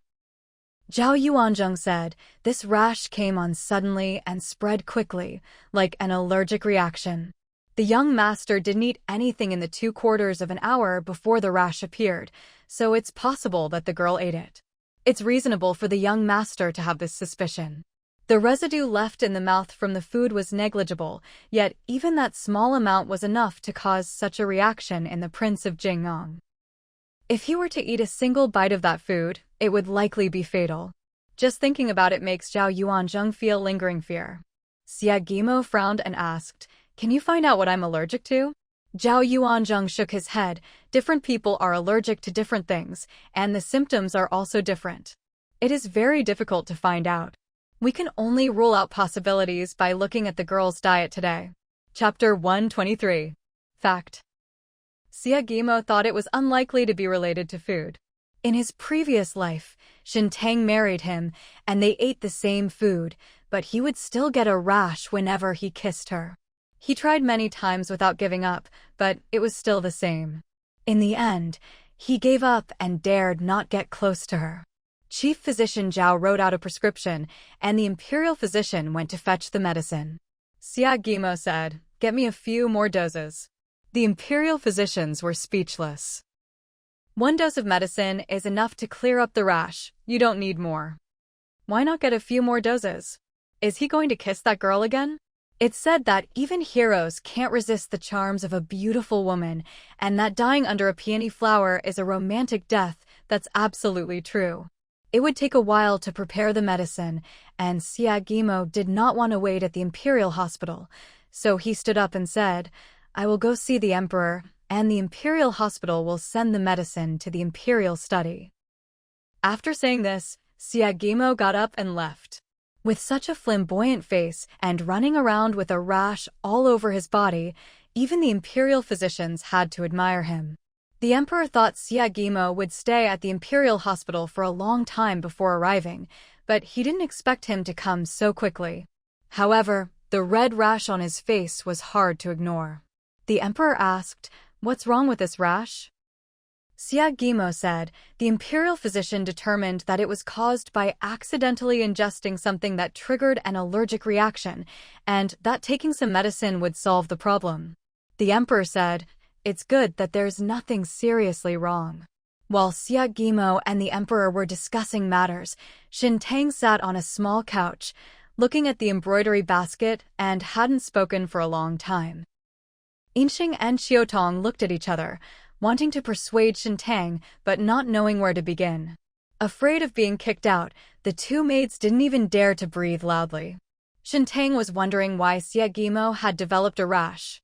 She was certain that Xia Guimo wasn't allergic to her, given their previous interactions. However, the rash had definitely appeared after she had kissed Xia Guimo, so the problem must still be with Xia Guimo. Previously, Shen Tang suspected that someone had deliberately retaliated against her and Xia Guimo in her past life, preventing them from even having the simplest physical contact as husband and wife. However, in this life, very few people knew that Xia Guimo and she had a private relationship. Shen Han and Consort Yi were unaware of it. Shen Tang was racking her brains over this matter, but she had no clue what to do. Her mind was a complete mess. Yinxing couldn't help but say, Miss, don't think about it anymore. The Prince of Jingyang will investigate. If it couldn't be found out in the past life, can it be found out clearly in this life? Shen Tang felt a tightness in her chest. She hadn't allowed Xia Guimo to come before, but now she was eager for it to get dark so she could see him sooner. To stop herself from overthinking, Shen Tang tried reading, but it didn't work. In the end, she simply got up and went to the garden, but even admiring the flowers, she was distracted. I stood by the lotus pond for a while, enjoying the breeze, but the wind couldn't dispel my sorrow. Instead, it blew the bagua, a Chinese divination symbol, over. It was already evening, almost time for dinner. Shen Luo returned to the west courtyard and passed by the garden. She saw Shen Tang by the lotus pond and walked over to her, saying, "Second sister, have you heard about the matter of the Prince of Jingyang's heir?" Shen Tang didn't think much of it and subconsciously asked, "What happened to the Prince of Jingyang?" Shen Luo said, "The Prince of Jingyang went to the palace to see the emperor with a face full of red rashes. I heard that the rashes were caused by kissing a girl." Shen Tang, how did this get out? Shen Tang was more surprised than shy. Yin Xing, who was standing behind her, blushed. Fortunately, no one knew that the young lady had a private relationship with the Prince of Jingyang. Otherwise, the young lady's reputation would be completely ruined by now. But how could something that happened in the young lady's boudoir have become such a big deal? It has even reached the Pingyuan Marquis's residence. It must be a huge news story by now. Shen Tang said, "How could kissing a girl cause a rash? The rumors are just too outrageous." Shen Luo said, "I also think it's outrageous, but it seems to be the truth. I heard the rumors came from the Imperial Hospital, and that it was said by the Prince of Jingyang himself." Shen Tang, has that guy gone mad? In his previous life, the imperial physician suspected it was because of her, and Xia Guimo made the physician keep quiet. Neither Prince Jingyang nor Princess Jingyang knew the reason for his rash. In this life, however, everyone knows, and he doesn't even care about the shame. Shen Tang wanted to know what that bastard was thinking. He almost died from kissing a girl. Wasn't he afraid of being laughed at? Shen Tang was already looking forward to darkening the sky, and now she couldn't wait any longer. Shen Tang's chest heaved with anger, and Shen Luo sighed. Just now, second aunt and grandmother were talking about eldest sister's marriage. They wanted to ask Princess Duan to speak to Princess Jingyang to see if the marriage could be arranged again. Now there's no hope. Shen Tang never expected that the second madam and Shen Han would also have designs on Xia Guimo, and even wanted to ask Princess Duan to put in a good word for her. She had just helped Princess Rugia, and if the second madam really came to ask for help, Princess Duan would definitely not be able to refuse. Although it would not succeed, how could the second madam and Shen Han have the face to criticize her for ordering the Prince of Ning to save Princess Rugia and ask the old madam to punish her severely, and then try to use this life-saving grace to achieve their own goals? Shen Tang felt extremely disgusted. Shen Tang asked, "Grandmother agrees too?" Shen Luo said, "Grandmother initially disagreed, but second aunt persuaded her a few more times." Grandmother thought of the divination that eldest sister had made, which said that since the Prince of Jingyang was not married, no one would come to ask for eldest sister's hand in marriage, so she softened her mind and was just about to agree when this news came out. Prince Jingyang's heir is not the type to philander. He wouldn't kiss just any girl. Besides, with the rumors spreading like this, an engagement is inevitable. For second aunt to go to Princess Duan's house at this juncture is just asking for humiliation. How could the old madam allow second madam to do such a thing? Even second madam herself couldn't do it. If she shamelessly went to Princess Duan would have a reason to refuse her. Spreading such rumors by herself unexpectedly led to a good thing. Princess Duan was helping Shen Han to speak well of Princess Jingyang, who refused. Later, when Xia Guimo wanted to marry her, Princess Jingyang was too embarrassed to propose marriage herself. Shen Tang suspected that Xia Guimo might be doing this on purpose, because he knew that the second madam and Shen Han still had feelings for him. Shen Luo said a few words and left. Shen Tang also went back to Qingyi Garden for dinner, but she was in a bad mood and didn't eat much. Night falls and the city lights come on. Shen Tang was staring absently at the candlelight when the window creaked open and a dark shadow loomed over her. Shen Tang looked over and saw Xia Guimo. Shen Tang went up to her, "Are you all right?" Xia Guimo said, "It's all over now. You should know better than I do." This was the first time he had developed a rash, but Shen Tang had seen it many times in his previous life. Shen Tang was speechless and said, How could you say that to the imperial physician? Xia Guimo raised an eyebrow. What did I say to the imperial physician? That bastard. He knew what she was talking about. Shen Tang retorted angrily, You said the rash on your face was from kissing a girl. Xia Guimo laughed and said, Isn't that the truth? Even if it's true, you don't have to say it. Shen Tang glared at him. You didn't say that in your past life. In his past life, he was somewhat unreasonable, but Xia Guimo understood why he didn't speak up in his past life. He probably didn't want Shen Tang to be criticized or gossiped about. Xia Guimo was about to explain to Shen Tang when there was a knock on the window, and the voice of a guard came from behind Master. Xia Guimo turned around and pushed open the window. Did you find anything? The guard nodded. The fact that Master developed a rash is definitely related to Miss Shen. Rumors of Master kissing a young lady reached the Pingyuan Marquis' residence. Miss Shen didn't say anything at the time, and I thought it had nothing to do with her. But when we went to a secluded place, Miss Shen angrily started cursing, saying that it was one thing for Master to have an affair with second Miss Shen at the Jokhang Temple, but she even came to the Marquis' residence. She's shameless. Chapter 124. Water leakage. The guard's voice grew weaker and weaker until it was almost inaudible. It wasn't him who was cursing, it was Miss Shen who was cursing. Xia Guimo's handsome face was covered in frost. Shen Tang could tell that Xia Guimo suspected that Shen Han and the second wife had tampered with her food, which caused his rash. If it was indeed Shen Han's scheme, she would inevitably reveal something in her smugness once the rumors spread. As long as someone was sent to keep an eye on Shen Han, everything would be clear. Recalling what the guard had relayed about Shen Han's words, she said, Didn't no rumors circulate about the Jokhang Temple? How did Shen Han know?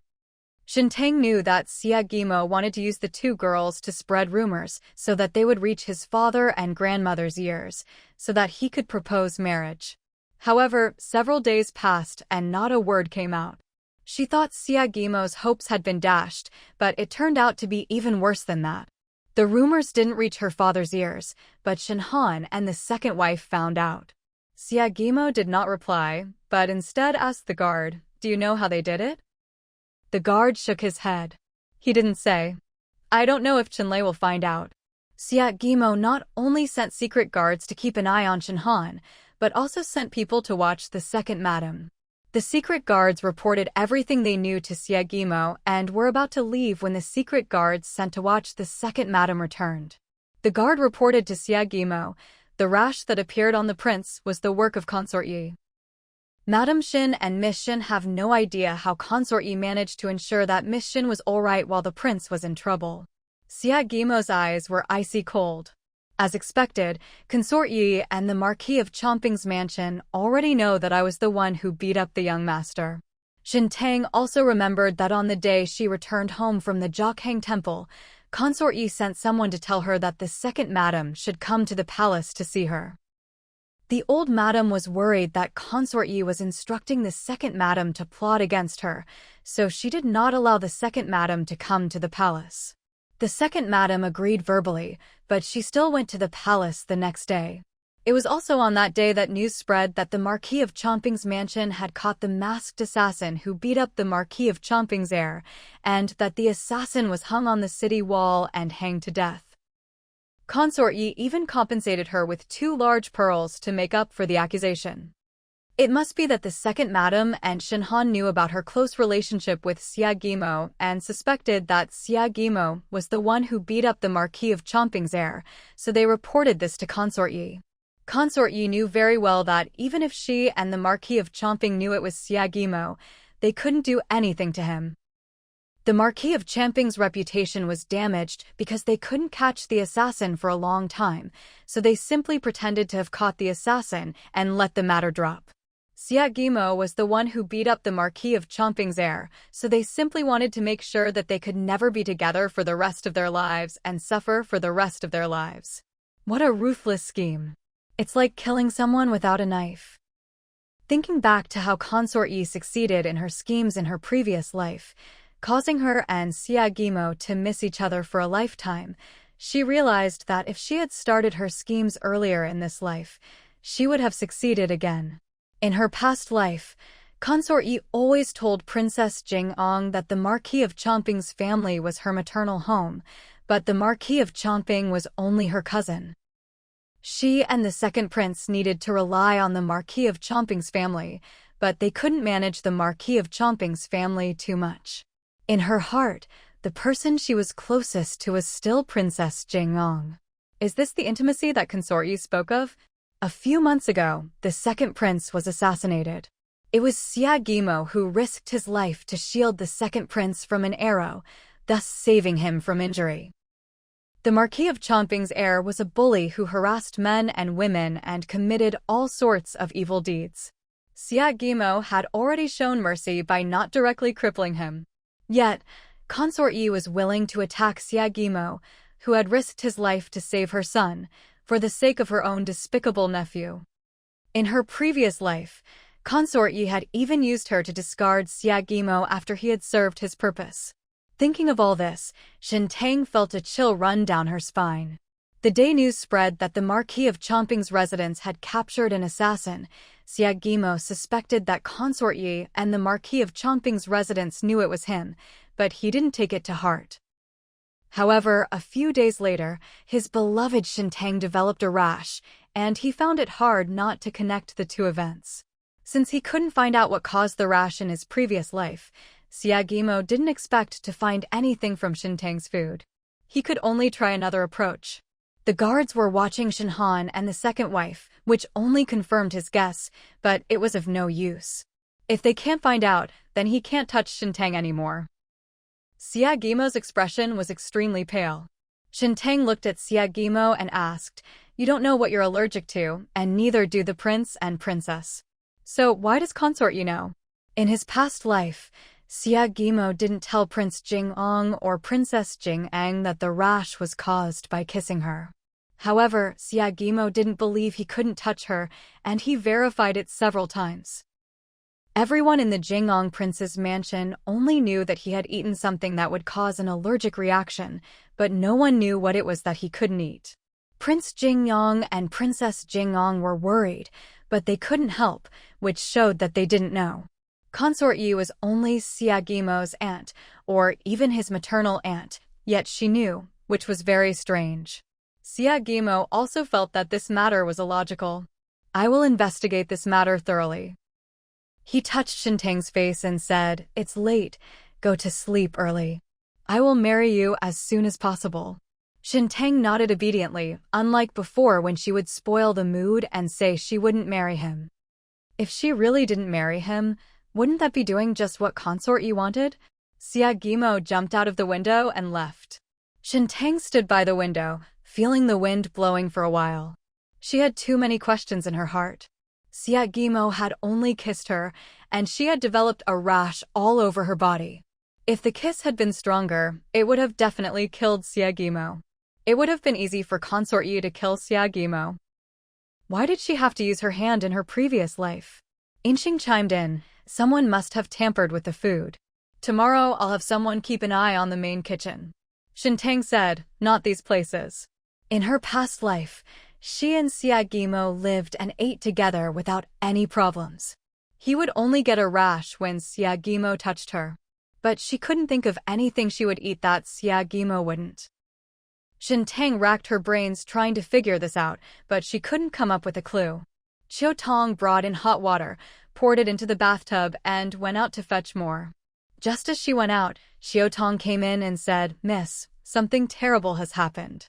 Qinglan Garden is on fire." Shen Tang was taken aback at first.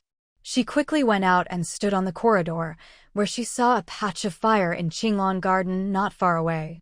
How could Qinglan Garden suddenly catch fire? Could it be that Xia Guimo had someone do it? According to the divination at Dajia Temple, if Shen Han does not marry within a month, she will suffer a bloody disaster. The fire at Qinglan Garden is a kind of verification, which will force the second master, second madam, and old madam to hurry up and help Shen Han settle her life's most important matter. Normally, Xia Guimo wouldn't let anyone set fire to a place, but when he's angry, things might change. Qingyi Garden is close to Qinglan Garden, so the maids and servants all went to help put out the fire.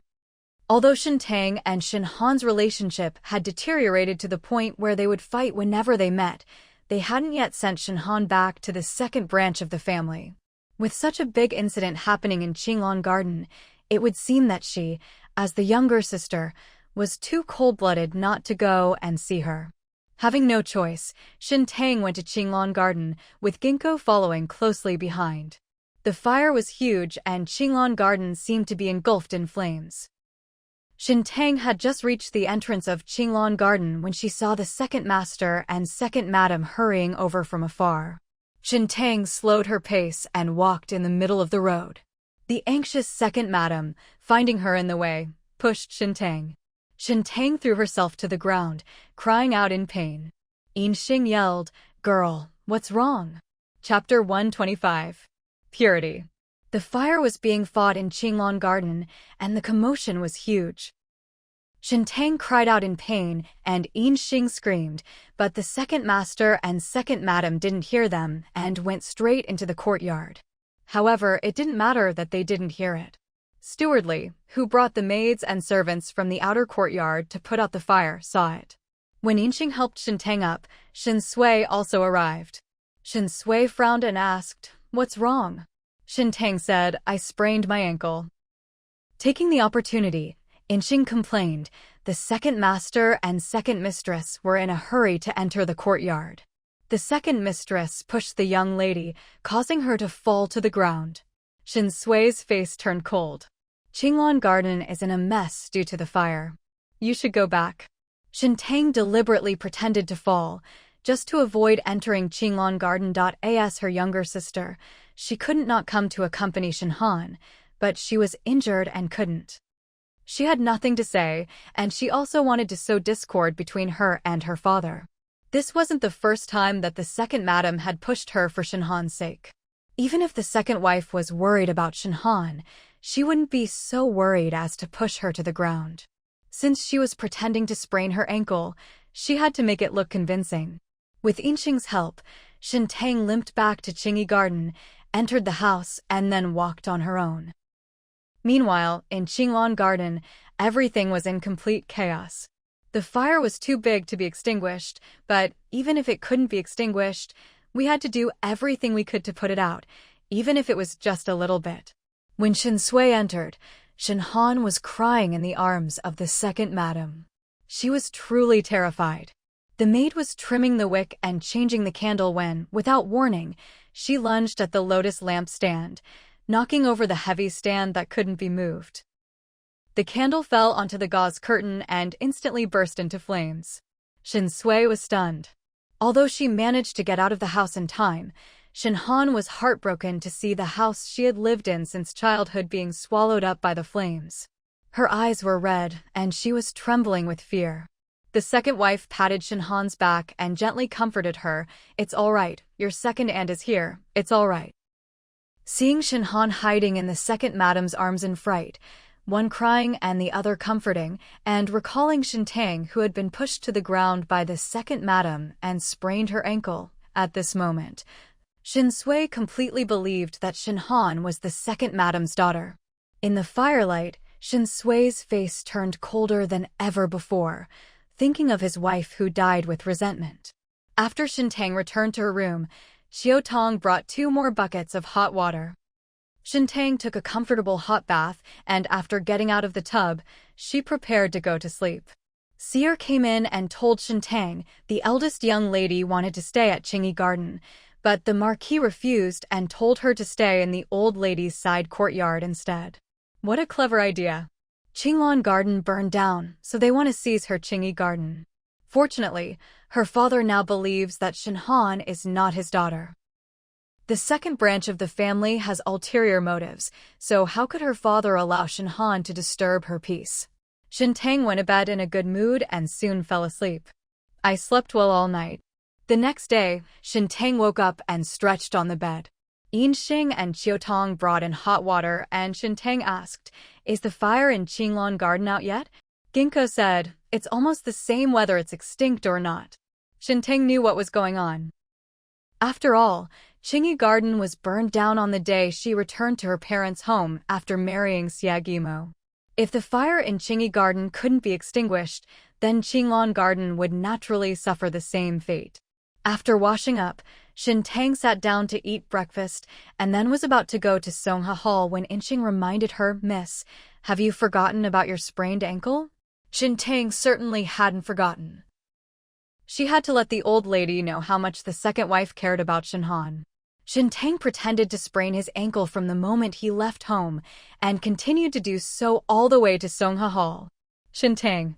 She pretended to feel like she really had sprained her ankle. Pretending to be sick is also physically demanding. She limped into the courtyard, and all the maids and servants stared at her, wondering why the second young lady would come to Songha Hall after spraining her ankle. Seeing Shen Tang being helped into the house, the old lady was stunned. What happened?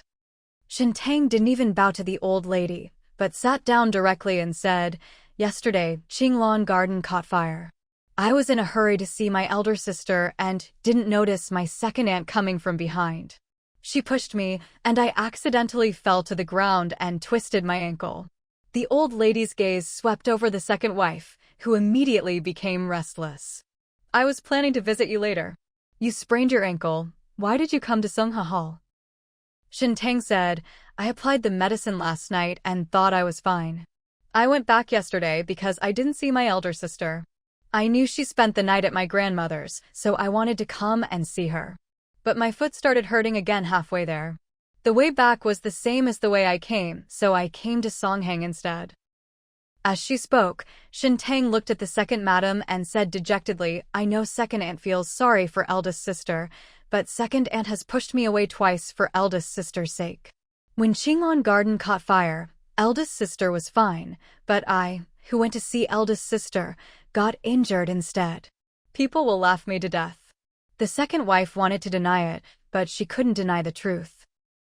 Even if Shen Tang didn't say anything, the maids and servants didn't remember that a few months ago, when Shen Han heard that the prince of Jingyang's mansion was going to hold a marriage to bring good luck, she fainted on the spot, and the second madam pushed Shen Tang and bumped her forehead. It seems that whenever the eldest daughter is in trouble, the second madam loses her composure. The old lady's hand holding the prayer beads trembled violently, then she fiddled with them rapidly. Shen Han walked in from outside. Perhaps she hadn't slept well last night, because her face was pale and there were dark circles under her eyes. When the old lady saw her, she said, "Why do you look so haggard?" Shen Han remained silent. The maidservant said, "Last night, the eldest young lady had nightmares all night. Before dawn, I wanted to call a doctor, but she was afraid of disturbing you, the old lady, and wouldn't allow it." The old lady still felt sorry for Shen Han and immediately ordered, quickly, "Fetch a doctor." Shen Han sat down next to the old lady and said, "Grandmother, I'd better go and stay with my second sister. If I stay in Songha Hall, I'll disturb you." The second wife chimed in, "They are sisters after all. Even if they had some conflicts and drifted apart before, living together, they'll make up again in no time." Shen Tang looked at the second madam and Shen Han strangely. "Why does eldest sister insist on living in my Qingyi Garden? Last night, father didn't agree to let her go and told her to come to grandmother's place instead. Today, she wants to move to my place again. Even if she doesn't like living at grandmother's place, there are still many empty courtyards in the Marquis's mansion. They can be cleaned up in less than 2 days. Does eldest sister really like to squeeze in with me? Thinking of moving to Qingyi Garden? No way." She had finally managed to eliminate most of the spies in the second wife's household in Qingyi Garden. If Shen Han were to move there, would she still have any peace and quiet? Shen Han is making everyone unhappy because she herself is unhappy. Shen Han gritted her teeth in anger. Who doesn't like living here with Grandma? I'm just afraid of disturbing Grandma's peace and quiet. Shen Tang said indifferently, "It was your father who sent you here. Are you implying indirectly that your father is unfilial?" The old lady was unaware that Shen Sui was preventing Shen Han from going to Qingyi Garden. Shen Han wanted to move in with Shen Tang, and the old lady wouldn't object. After all, they were sisters. However, knowing that Shen Sui disagreed, she still wanted her to agree.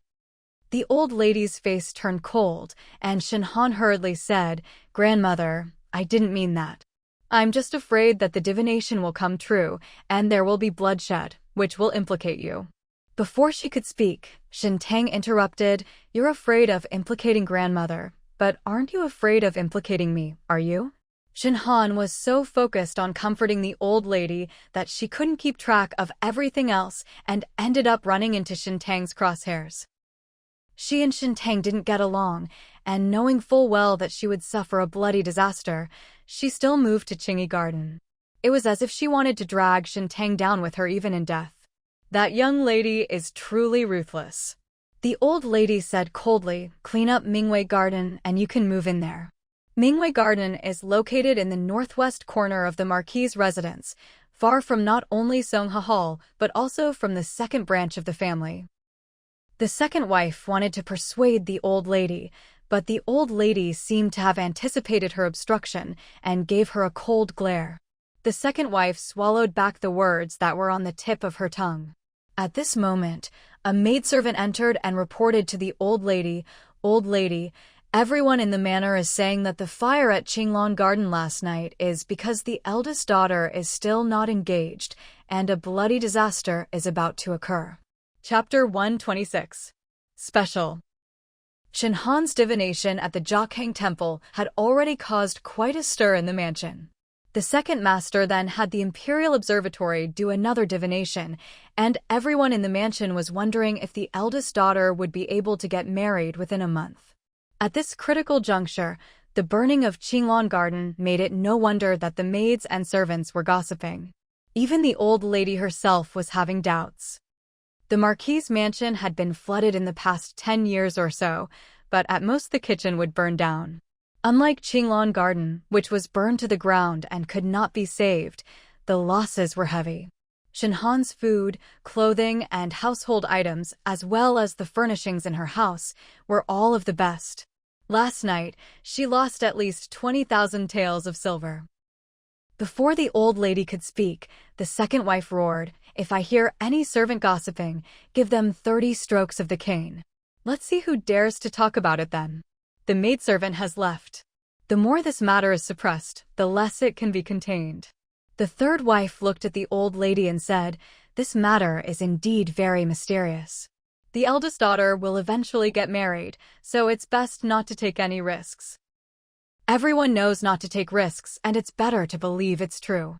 But it's been almost 3 months since Shen Han was rejected by the Prince of Jingyang's mansion, and not only has no one come to propose marriage, but she's also being rumored to be a jinx to her husbands. The old lady wants to marry Shen Han off as soon as possible, but someone has to be willing to marry her. After the second master had the Imperial Observatory tell Shen Han's fortune, the old madam talked to Shen Sui about it. Shen Sui only said that she would take it to heart, but the old madam could tell that Shen Sui did not believe it. It is said that when people raise their heads to marry off their daughters, they lower their heads to marry off their wives. If a family has a daughter, 100 families will seek her out. Most of the time, it is the man who comes to propose marriage. Not to mention that there are very few women who take the initiative, especially Shen Sui, who is not the kind of person who would take the initiative. But this matter cannot be delayed any longer. The old lady fiddled with her prayer beads and said, "When the Marquis returns to the manor, have him come to see me." Shen Tang sat there, not uttering a single word about Shen Han's bloody misfortune. Shen Han and the second madam already knew about her affair with Xia Guimo, and the more proactive she was, the more suspicious they would become. After waiting for a while, fearing that the doctor might come and treat her sprained ankle, Shen Tang prepared to return to Qingyi Garden. Just as she was about to stand up, a maid rushed in from outside, saying urgently, "Madam, something terrible has happened. The second master has sprained his arm." Shen Tang. She didn't dare say a word, yet that guy dared to do something so coincidental. Wasn't he afraid of backfiring? The second wife stood up in surprise and asked anxiously, "How did you twist your arm, sir?" The maidservant hurriedly replied, "On his way back from court, Master passed by the drunken immortal pavilion and happened to see the heirs of the Marquis of Shuani and the Marquis of Champing fighting. The heir of the Marquis of Champing flew out of the pavilion, and in order to avoid him, Master bumped into someone's cart. The horse was startled, and Master barely slept a wink last night. He fell off the horse and twisted his arm. Shen Tang's eyes widened as she listened. It didn't seem like Xiagimo's scheme, but just a simple accident. After all, Xiagimo couldn't have predicted that the heir of Xuanyi Marquis would fight with the heir of Changping Marquis, and that the second master would happen to pass by Zuixinlu. Bloodshed, and it will bring misfortune to my parents. These 8 words flashed through her mind, and the second wife turned pale, almost unable to stand. Calming herself, the second wife quickly went out. After leaving Songha Hall, she hadn't walked far when she saw the second master coming over, clutching his arm. Not only was his arm injured, but he also had a bruise on his forehead. The second master practically had the word bad luck engraved on his forehead. The doctor originally came to the mansion to treat Shen Han's illness, but he prioritized the second master first. After the second wife left, Shen Tang didn't stay long. With Yinxing's help, he limped back to Qingyi Garden. Once inside, Ginkgo, who had been holding back her anger, couldn't help but say, "If something else happens to the second madam, I'm afraid the second master and second madam will be eager to arrange the eldest daughter's marriage tomorrow." Upon hearing this, Shen Tang walked towards the window. Yinxing thought she was going to target Qinshan, but Shen Tang told Qinshan, "Don't do anything. This is just right. Any more surprises would make it seem too fake." Qinshan said, "Princess consort, rest assured, I will not act without your and the prince's orders. The most urgent task right now is to find out what caused the young master's rash. If we can't find out, it won't matter if he marries the young master's wife." However, while he was guarding Qingyi Garden, he couldn't find any signs of tampering, which was really strange. Chengxiangshuan. After Xiagimo finished breakfast, he prepared to pay his respects to his mother, the princess consort. Just as he was about to leave, the princess consort arrived. Xiagimo returned to the manor last night, and it was already late. The princess wanted to go see Xiagimo, but the prince stopped her. However, Granny Yun took a look on behalf of the princess. The princess was still worried and wanted to come and see him to put her mind at ease. By then, Xiagimo's rash had long since disappeared. The princess asked, "Why did you suddenly get a rash?" There were even rumors that it was only because it was her own daughter-in-law who gave it to him, but that's just nonsense. The princess did not believe a single word of these rumors. Xiagimo did not answer, but asked, "Mother, have I ever had a rash in the palace before?" The princess didn't understand why Xiagimo asked that question, and shook her head, saying no, it never happened. No? If he hadn't developed a rash, how would Consort Yi have known what he was allergic to? Xiagimo asked again, "Is Mother sure?" The princess was certain, even if Mother has a bad memory, she could never forget something like this. Xiagimo had never had a rash since he was a child, otherwise the princess wouldn't be so worried. Xiagimo naturally knew how much his mother cared for him. Perhaps it wasn't just a simple rash before. Xiagimo asked, "Has anything unusual happened to me in the palace? Something special?" The princess looked at Xiagimo, wondering if the rash was related to the palace. Just as the princess was about to shake her head, Granny Yun looked at her and said, "That matter should be considered special, right?" The princess looked at Granny Yun and Xiagimo asked, "What is it?" The princess remained silent, but Granny Yun said, "When the young master was 3 years old, the princess took him to the palace to see Consort Yi. The princess wasn't paying attention and the young master ran away. The palace searched for him for 2 whole days and finally found him in a dry well. At that time, the young master had fallen and was bleeding from his head. From then on, the prince forbade the princess to take the young master into the palace." If Granny Yun hadn't mentioned it, Xiagimo really wouldn't have known. How come I have absolutely no recollection of this? He only knew that his mother often went to the palace to see Consort Yi, but rarely took him with her. He thought it was because she disliked his noisy nature. He also didn't like the constraints of the palace, so he didn't care. He never expected there to be such an old story. The princess said guiltily, "You were unconscious in the dry well for 2 days. If you hadn't woken up and cried, no one would have known you fell into the dry well." After returning to the manor, You had a high fever for 2 days. Later, you recovered and forgot about it. Your father was afraid of arousing your fear, so he forbade anyone to mention it in front of you. Chapter 127. Unlucky. Before Siagimo was 3 years old, he was too young for the princess to take him to the palace. After he turned 3, he almost lost his life in the palace, so the prince forbade the princess to take him to the palace. Siagimo went to the palace a few times, but he never left the prince's sight and never had any problems. Even if he was running around, there should have been someone with him, so how could he have fallen into the dry well? Siagimo asked, "Wasn't Mother Consort with me at the time?" The princess didn't know what to say, because it sounded like she was shirking responsibility for not taking good care of her son. The princess remained silent, but Granny Yun said, at that time, the young master was only 3 years old. The princess was feeding the young master tea when he spilled it, getting it all over her. The princess then went to the side hall to change her clothes. When they returned, the young master was gone, along with the wet nurse who had been taking care of him. Later, the young master was found, and the prince ordered a search of all the wells in the palace. They found the wet nurse's body in a well in the cold palace. No wonder his father forbade his mother from bringing him into the palace anymore. His father ordered the search for the wet nurse's body, which clearly indicates that he suspects someone is trying to harm him, and this person is very likely Consort Yi. Consort Yi may not have intentionally harmed him, but rather mistakenly fed him something.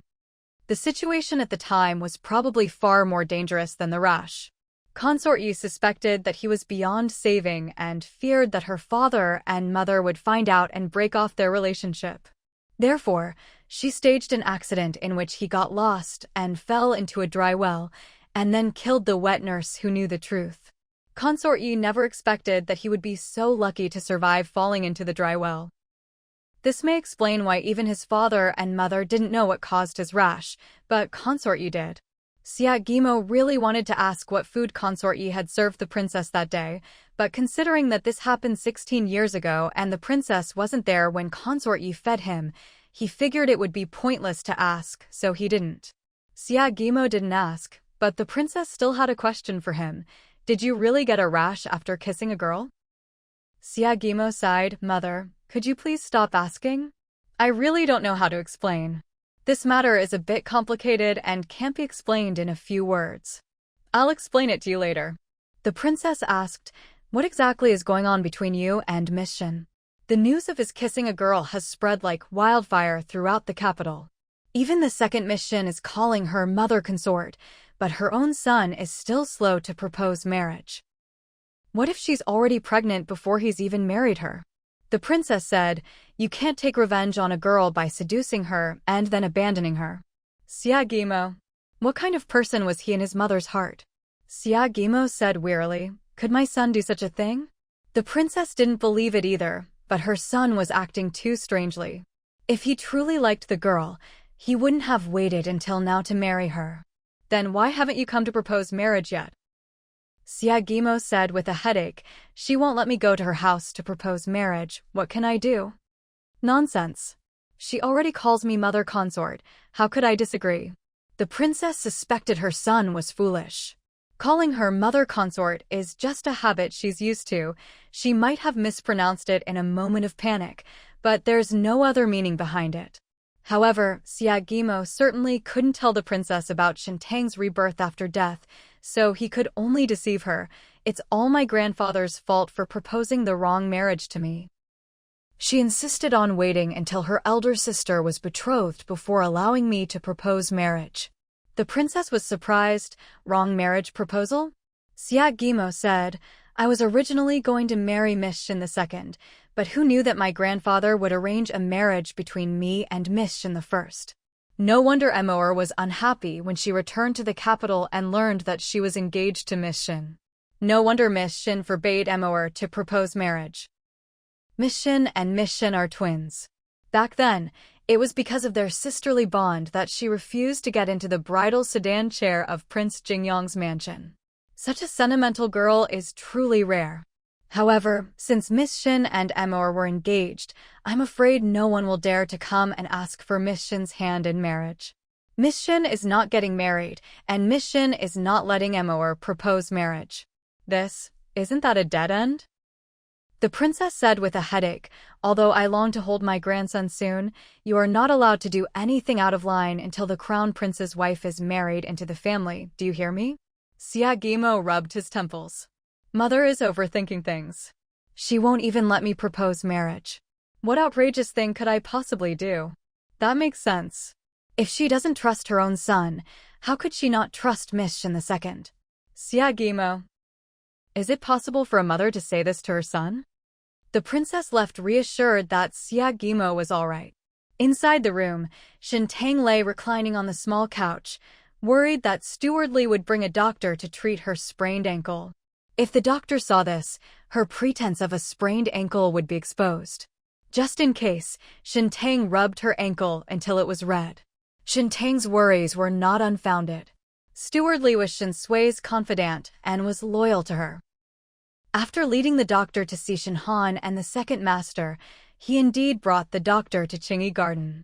When the doctor came in, Inqing was still sitting on a low stool massaging Shen Tang's foot. The doctor saw this and said, "You sprained your ankle. You can't massage it like that. Be careful not to make the injury worse." Ginkgo rubbed the ankle a bit too vigorously, worried that it wouldn't look red enough. Shen Tang said, "After applying the medicine, the ankle is fine now." The doctor made a wasted trip. Manager Li was still a little worried. "Are you sure the second miss is all right?" Shen Tang got off the small couch, walked a few steps on the ground, and said, "I'm really fine now." Manager Li has already invited the doctor. If it still hurts, how could I refuse to let the doctor see me? Steward Li said, "Since the doctor's here, let's also take a pulse check for the second young lady." Shen Tang did not refuse. She sat down, stretched out her wrist, and let the doctor take her pulse. After taking her pulse, the doctor said, "The second young lady's pulse is steady. There's no problem." The doctor didn't write a prescription, and Steward Li saw the doctor out. Shen Tang let out a soft breath and picked up her teacup to drink. She had only taken one sip when Sia rushed in, her bright eyes wide open, panting, "Miss, something has happened to the second madam." Puff. Shen Tang spat out a mouthful of tea, nearly choking to death.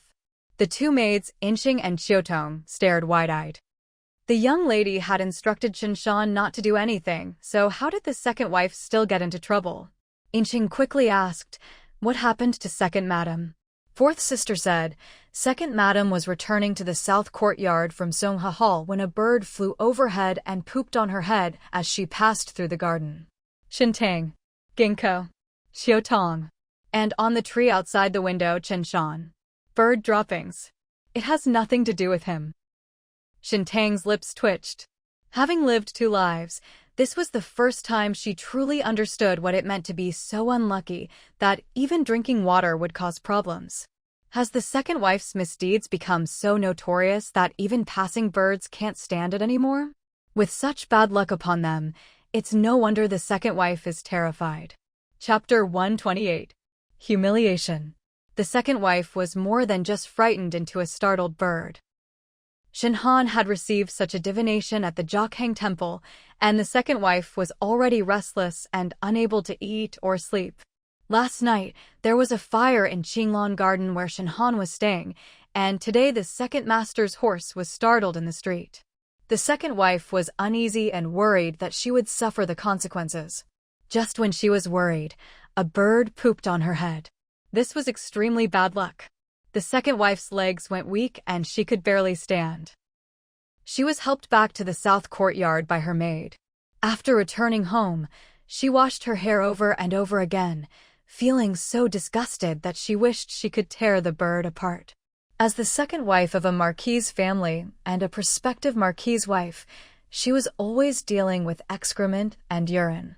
She had been startled by her horse at the Jokhang Temple and fallen into a field where manure was being poured. And today it was the same thing. The maidservant wrung out the second mistress's hair and came in, saying, "Madam, the eldest young lady has arrived." Almost as soon as the maid announced her arrival, Shen Han entered. Everyone in the Marquis's mansion knew how much the second madam doted on Shen Han, so no one dared to stop her.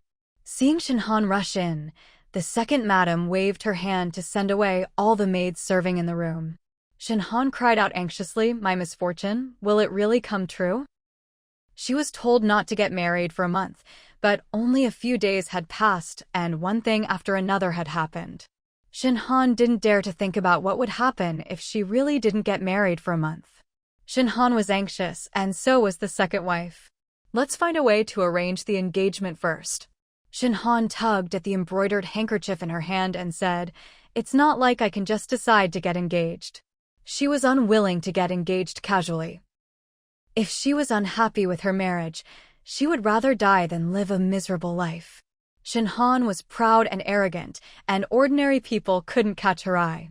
In addition, she was engaged to the Prince of Jingong, and she couldn't accept that her future husband was inferior to the Prince of Jingong, let alone tolerate Shen Tang marrying someone better than her.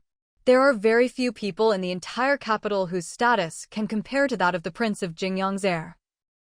You could count them on one hand. A man of such status would not easily propose to a girl he was once engaged to, otherwise it would be somewhat awkward to run into the Prince of Jingyang's heir in the future. There are so many noble ladies in the capital, and Shen Han doesn't have anything particularly outstanding about her. Shen Han rushed to find the second madam because the old madam and Shen Sui had discussed arranging a marriage for her. Shen Sui had suggested two people, but Shen Han didn't like either of them. That's why she was in such a hurry to find the second madam to help her find a solution. Only the second madam was truly thinking of her best interests. The second wife calmed herself down and said, "With a normal engagement, it's impossible to get married within a month. We'll have to resort to extraordinary measures. Choose a few from the imperial relatives and noble families who are willing to marry, and see which one has a chance." The thought of having to resort to despicable means to marry her off, coupled with the thought of Shen Tang and Xia Guimo being deeply in love, brought tears of humiliation to Shen Han's eyes, her gaze filled with boundless hatred. "Even if I die, I will never let them be together." Inside the room, Shen Tang was happily lounging on a small couch, eating fruit. Hearing Zhou Mama scolding the maid outside, Shen Tang said, "Let's go see what's going on." Yinxing went out and quickly returned, saying, "The maids in the courtyard are gossiping about whether the eldest young lady will be able to get married within a month. They're saying that the young lady and the eldest young lady have the same birth date and time, so why are the divination results different?" When Zhou Mama heard this, she scolded them a few times. It's normal for the maid to find it strange, but Zhou Mama was afraid that rumors would spread that Shen Tang would suffer a bloody disaster if she didn't get married within a month, so she forbade the maid to discuss it. Yinxing said, "I wonder if the Marquis can marry off his eldest daughter within a month." She wasn't her father's biological daughter, so it was the old lady and the second wife who were worried. Thinking back to her past life, Shen Han didn't hesitate to drug Xia Guimo in order to marry him, only to be dumped by Xia Guimo by the second prince. This life seems to be showing similar signs. However, she failed to scheme against Xia Guimo in her past life, so Shen Han can forget about getting her wish in this life. But for some reason, thinking about this makes Shen Tang feel uneasy. Shen Han stayed at Songha Hall for 2 days, and then the second madam had Mingwei Garden cleaned up and Shen Han moved there. Shen Han was unwilling to move, but with the 4 ominous signs of bloodshed looming over her, she had no choice but to move. It's good that we live far away. Shen Tang went to pay her respects to the old lady and returned to Qingyi Garden. Shen Han had just arrived at Songha Hall, and they hadn't seen each other for several days. That day, Shen Tang returned from Songha Hall.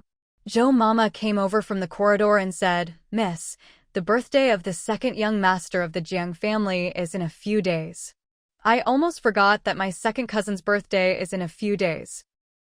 I used to only visit the Jiang family once a year, so I never gave my cousins birthday gifts. Now that I visit the Jiang family more often, I definitely have to give my second cousin a birthday present.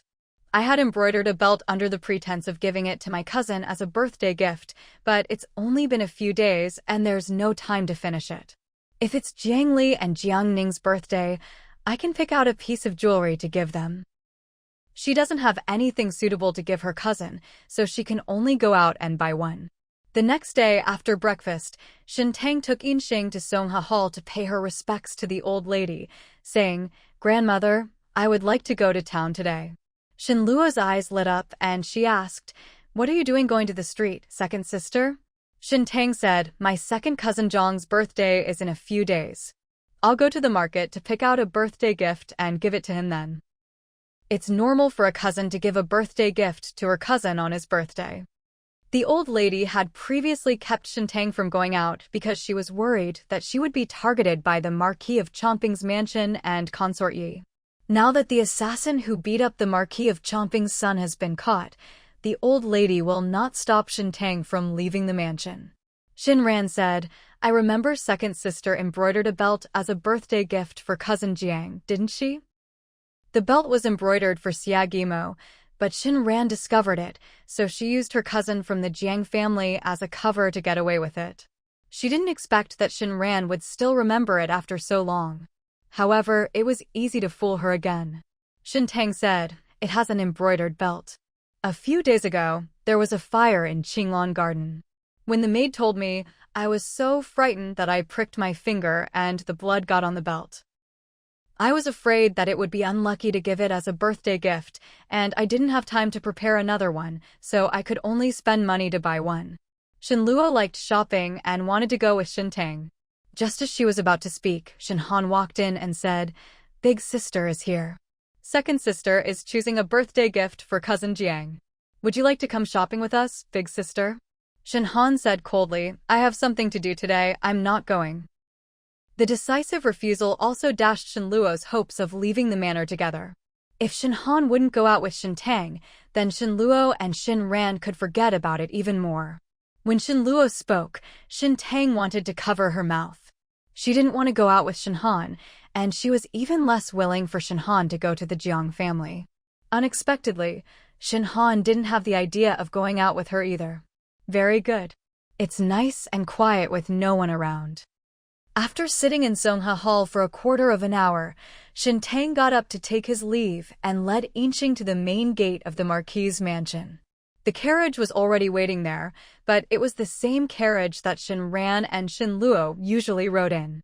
Shen Tang frowned and Ginkgo said, "How should we arrange this carriage? Is it the young lady's own carriage?" The servant said, "The eldest young lady is also leaving the manor today. She sent someone to tell her early on, so we can only arrange this carriage for the second young lady." Shen Han said she had something to do today, but she didn't say she was going to leave the manor. She only had Shen Shan by her side, and he was responsible for protecting her. Otherwise, she really wanted to send him to see what Shen Han was doing outside the mansion. As Shen Tang stepped down the stairs, he casually asked, "Do you know where the eldest young lady went after leaving the manor?" The servant said, "It seems they're going to the Jokhang Temple." "Why are we going to Jokhang Temple? Didn't I just go there with the old lady a few days ago?" Knowing that many noble ladies in Kyoto liked to go to the Jokhang Temple to pray for blessings, Shen Han wanted to get married as soon as possible, so going to the Jokhang Temple to try her luck was not out of the question. The servant moved the footstool in place, and Yinxing helped Shen Tang into the carriage before climbing in herself. Once they were seated, the servant drove the carriage towards the most bustling street in Kyoto. Chapter 129. Meeting. Sitting in the carriage, Shen Tang wondered what birthday gift to give her second cousin.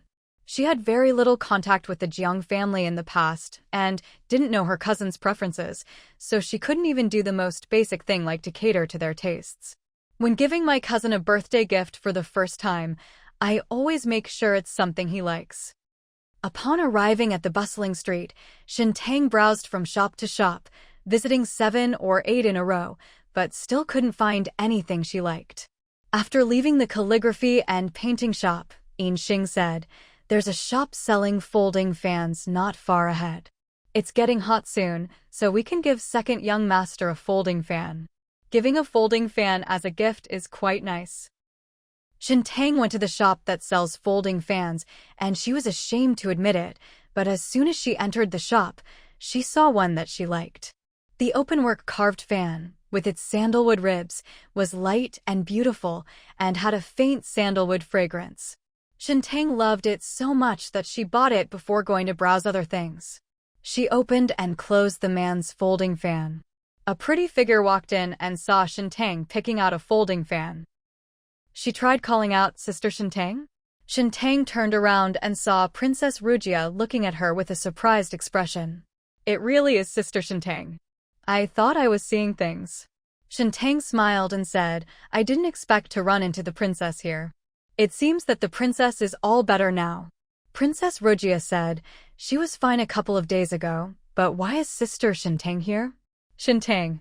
Princess Rugia was surprised to see her. "Is it strange that she's here?"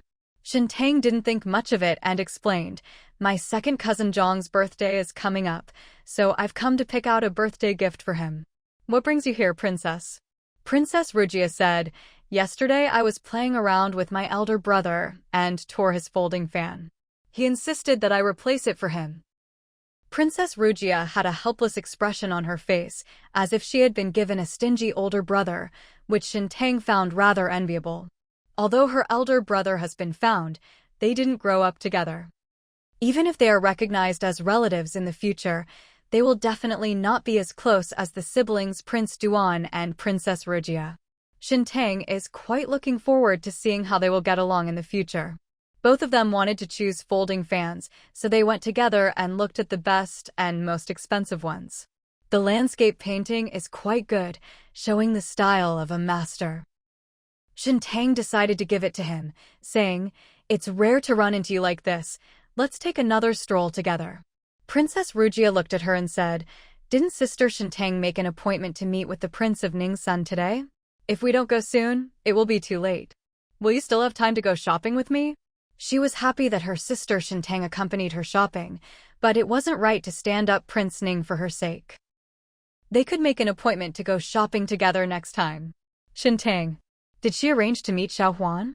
When did she arrange to meet Xiao Huan? Shen Tang looked at Princess Rugia. "I didn't arrange to meet him. Why does the princess say that?" Princess Rugia stared blankly at Shen Tang. "No? That's what he told me." Upon hearing the last sentence, Princess Rugia blushed deeply. Fearing that Shen Tang might misunderstand that she had private contact with the Prince of Ning's heir, she quickly explained, "The Prince of Ning's heir was injured while saving me. Yesterday, my mother took me to the Prince of Ning's residence to express my gratitude. I originally intended to go to the Marquis of Pingyuan's residence today to thank you, but the Prince of Ning's heir said that if I went to see you today, it would be a wasted trip. You arranged to meet him at Yanqi Lake and asked me to go there as well so we could go boating together. I was too embarrassed." She really wanted to go, but when she thought about how Shen Tang wanted her to be her future sister-in-law, Princess Rugia didn't dare to go. She immediately declined, saying that Shen Tang must have something important to discuss with her. But why did Sister Shen Tang say she didn't make an appointment with Xiao Huan? Moreover, it certainly didn't seem like she had made an appointment with Xiao Huan. Princess Rugia looked at Shen Tang. "You really didn't make plans with him?" Shen Tang shook her head. She had even told Princess Rugia that Xiao Huan was her own brother, so if she really had made an appointment with Xiao Huan, why would she hide it from her? Who used her as a cover to ask her older brother out? A sudden unease flashed through Shen Tang's heart. The thought of her being pitiful made her face turn green. No. Could it be that Shen Han used her as a pretext to meet Xiao Huan? If Shen Han had only asked Xiao Huan out, that would have been fine. But I'm afraid that Shen Han, who is eager to get married and avoid bloodshed, has her eye on the position of princess consort of Ning, Xiao Huan. Although Shen Han is not Xiao Huan's biological sister, she is still his cousin. Even if it wasn't Shen Han, if someone was using her as a pretext to meet Xiao Huan, they must have some ulterior motive, and Shen Tang didn't want anything to happen to Xiao Huan. Thinking of this, Shen Tang's heart trembled like a leaf. She rushed out the door and called out Chen Shan. Almost as soon as he finished speaking, Chen Shan appeared in front of Shen Tang. Shen Tang said urgently, "Quickly, go to Yanqi Lake to find the Prince of Ning and take him away." Chen Shan said, "But my mission is to protect the young master, to protect you, Miss Shen." If he were at the Marquis of Pingyuan's residence, he wouldn't hesitate to go find the Prince of Ning's heir. But since Miss Shen is on the street now, if something happens to her after he leaves, he won't be able to explain it to the prince. Shen Tang said urgently, "You go quickly. I'll be with Princess Rugia. We'll be fine." Seeing that Shen Tang was almost in tears, Shen Shan knew what Shen Tang was worried about and didn't dare to delay. "I'll go right away." Watching Shen Shan ride away, Shen Tang anxiously clutched the embroidered handkerchief in her hand, and Princess Rugia also became worried. Will he be all right? Everything will be all right. Everything will definitely be all right. She must be overthinking it. Shen Han is going to the Jiakhang Temple, not Yanqi Lake. Even if my elder brother really went to Yanqi Lake to see her and found out it wasn't her, he would naturally know that someone was impersonating her. My elder brother wouldn't be easily fooled. Shen Tang kept trying to comfort herself, but her heart was still uneasy. Princess Rugia said, "Do you still want to go shopping? Or should I take you back to the Pingyuan Marquis's residence?" That must have been the Prince of Jingyang's secret guard, responsible for protecting Sister Shen Tang. Now that the secret guard is gone, she must be making sure Sister Shen Tang is safe. Shen Tang was very worried, but she couldn't help feeling uneasy no matter where she was until she was sure Xiao Huan was all right. Princess Rugia had just recovered from a horse accident a few days ago, so Shen Tang didn't dare let Princess Rugia escort her back to the mansion. Shen Tang shook her head. "I was too nervous. We'll just stroll around the streets. If nothing's wrong, we'll be back soon. Taking a stroll on the street will save me from overthinking." Shen Tang suppressed her unease and shifted her attention. Seeing that she was no longer worried, Princess Rugia was also less worried. She didn't think anyone could outsmart the Prince of Ning. The two strolled along half the street and entered Wansui Pavilion. As they stepped onto the second floor, they happened to run into the heir of the Marquis of Chomping coming down from upstairs. They walked to the left, and the heir of the Marquis of Chomping walked to the left. They walked to the right, and the heir of the Marquis of Chomping walked to the right. After going back and forth several times, Shen Tang, who was already in a bad mood, became even more annoyed. Just then, a cynical voice came from behind. "Has the heir of the Marquis of Chomping forgotten how to walk?"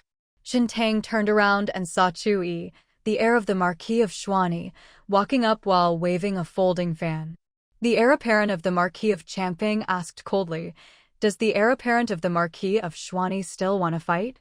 Chu Yi snapped his folding fan shut. "I'm itching to fight. If the heir of the Marquis of Chomping wants to fight, I'll gladly oblige." Chapter 130. Don't Drink. Chu Yi had just fought with the heir of the Marquis of Chomping a few days ago, which caused the second master to be startled by his horse and twist his arm. The Marquis of Shuani even came to apologize for this. Since Chu Yi dared to fight with the heir of the Marquis of Chomping once, he dared to fight a second time. The two were locked in a fierce confrontation, their positions on the verge of collapse. In terms of martial arts, Chu Yi is slightly better. In addition, Shen Tang is backed by Xia Guimo. The heir of the Marquis of Chomping had suffered at Xia Guimo's hands. He said, "I am busy today, but I will definitely accompany you next time." His gaze swept across Shen Tang's face. He had never failed to get the woman he wanted.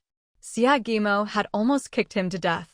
He was determined to taste what it was like to be with the woman of the Prince of Jingyang.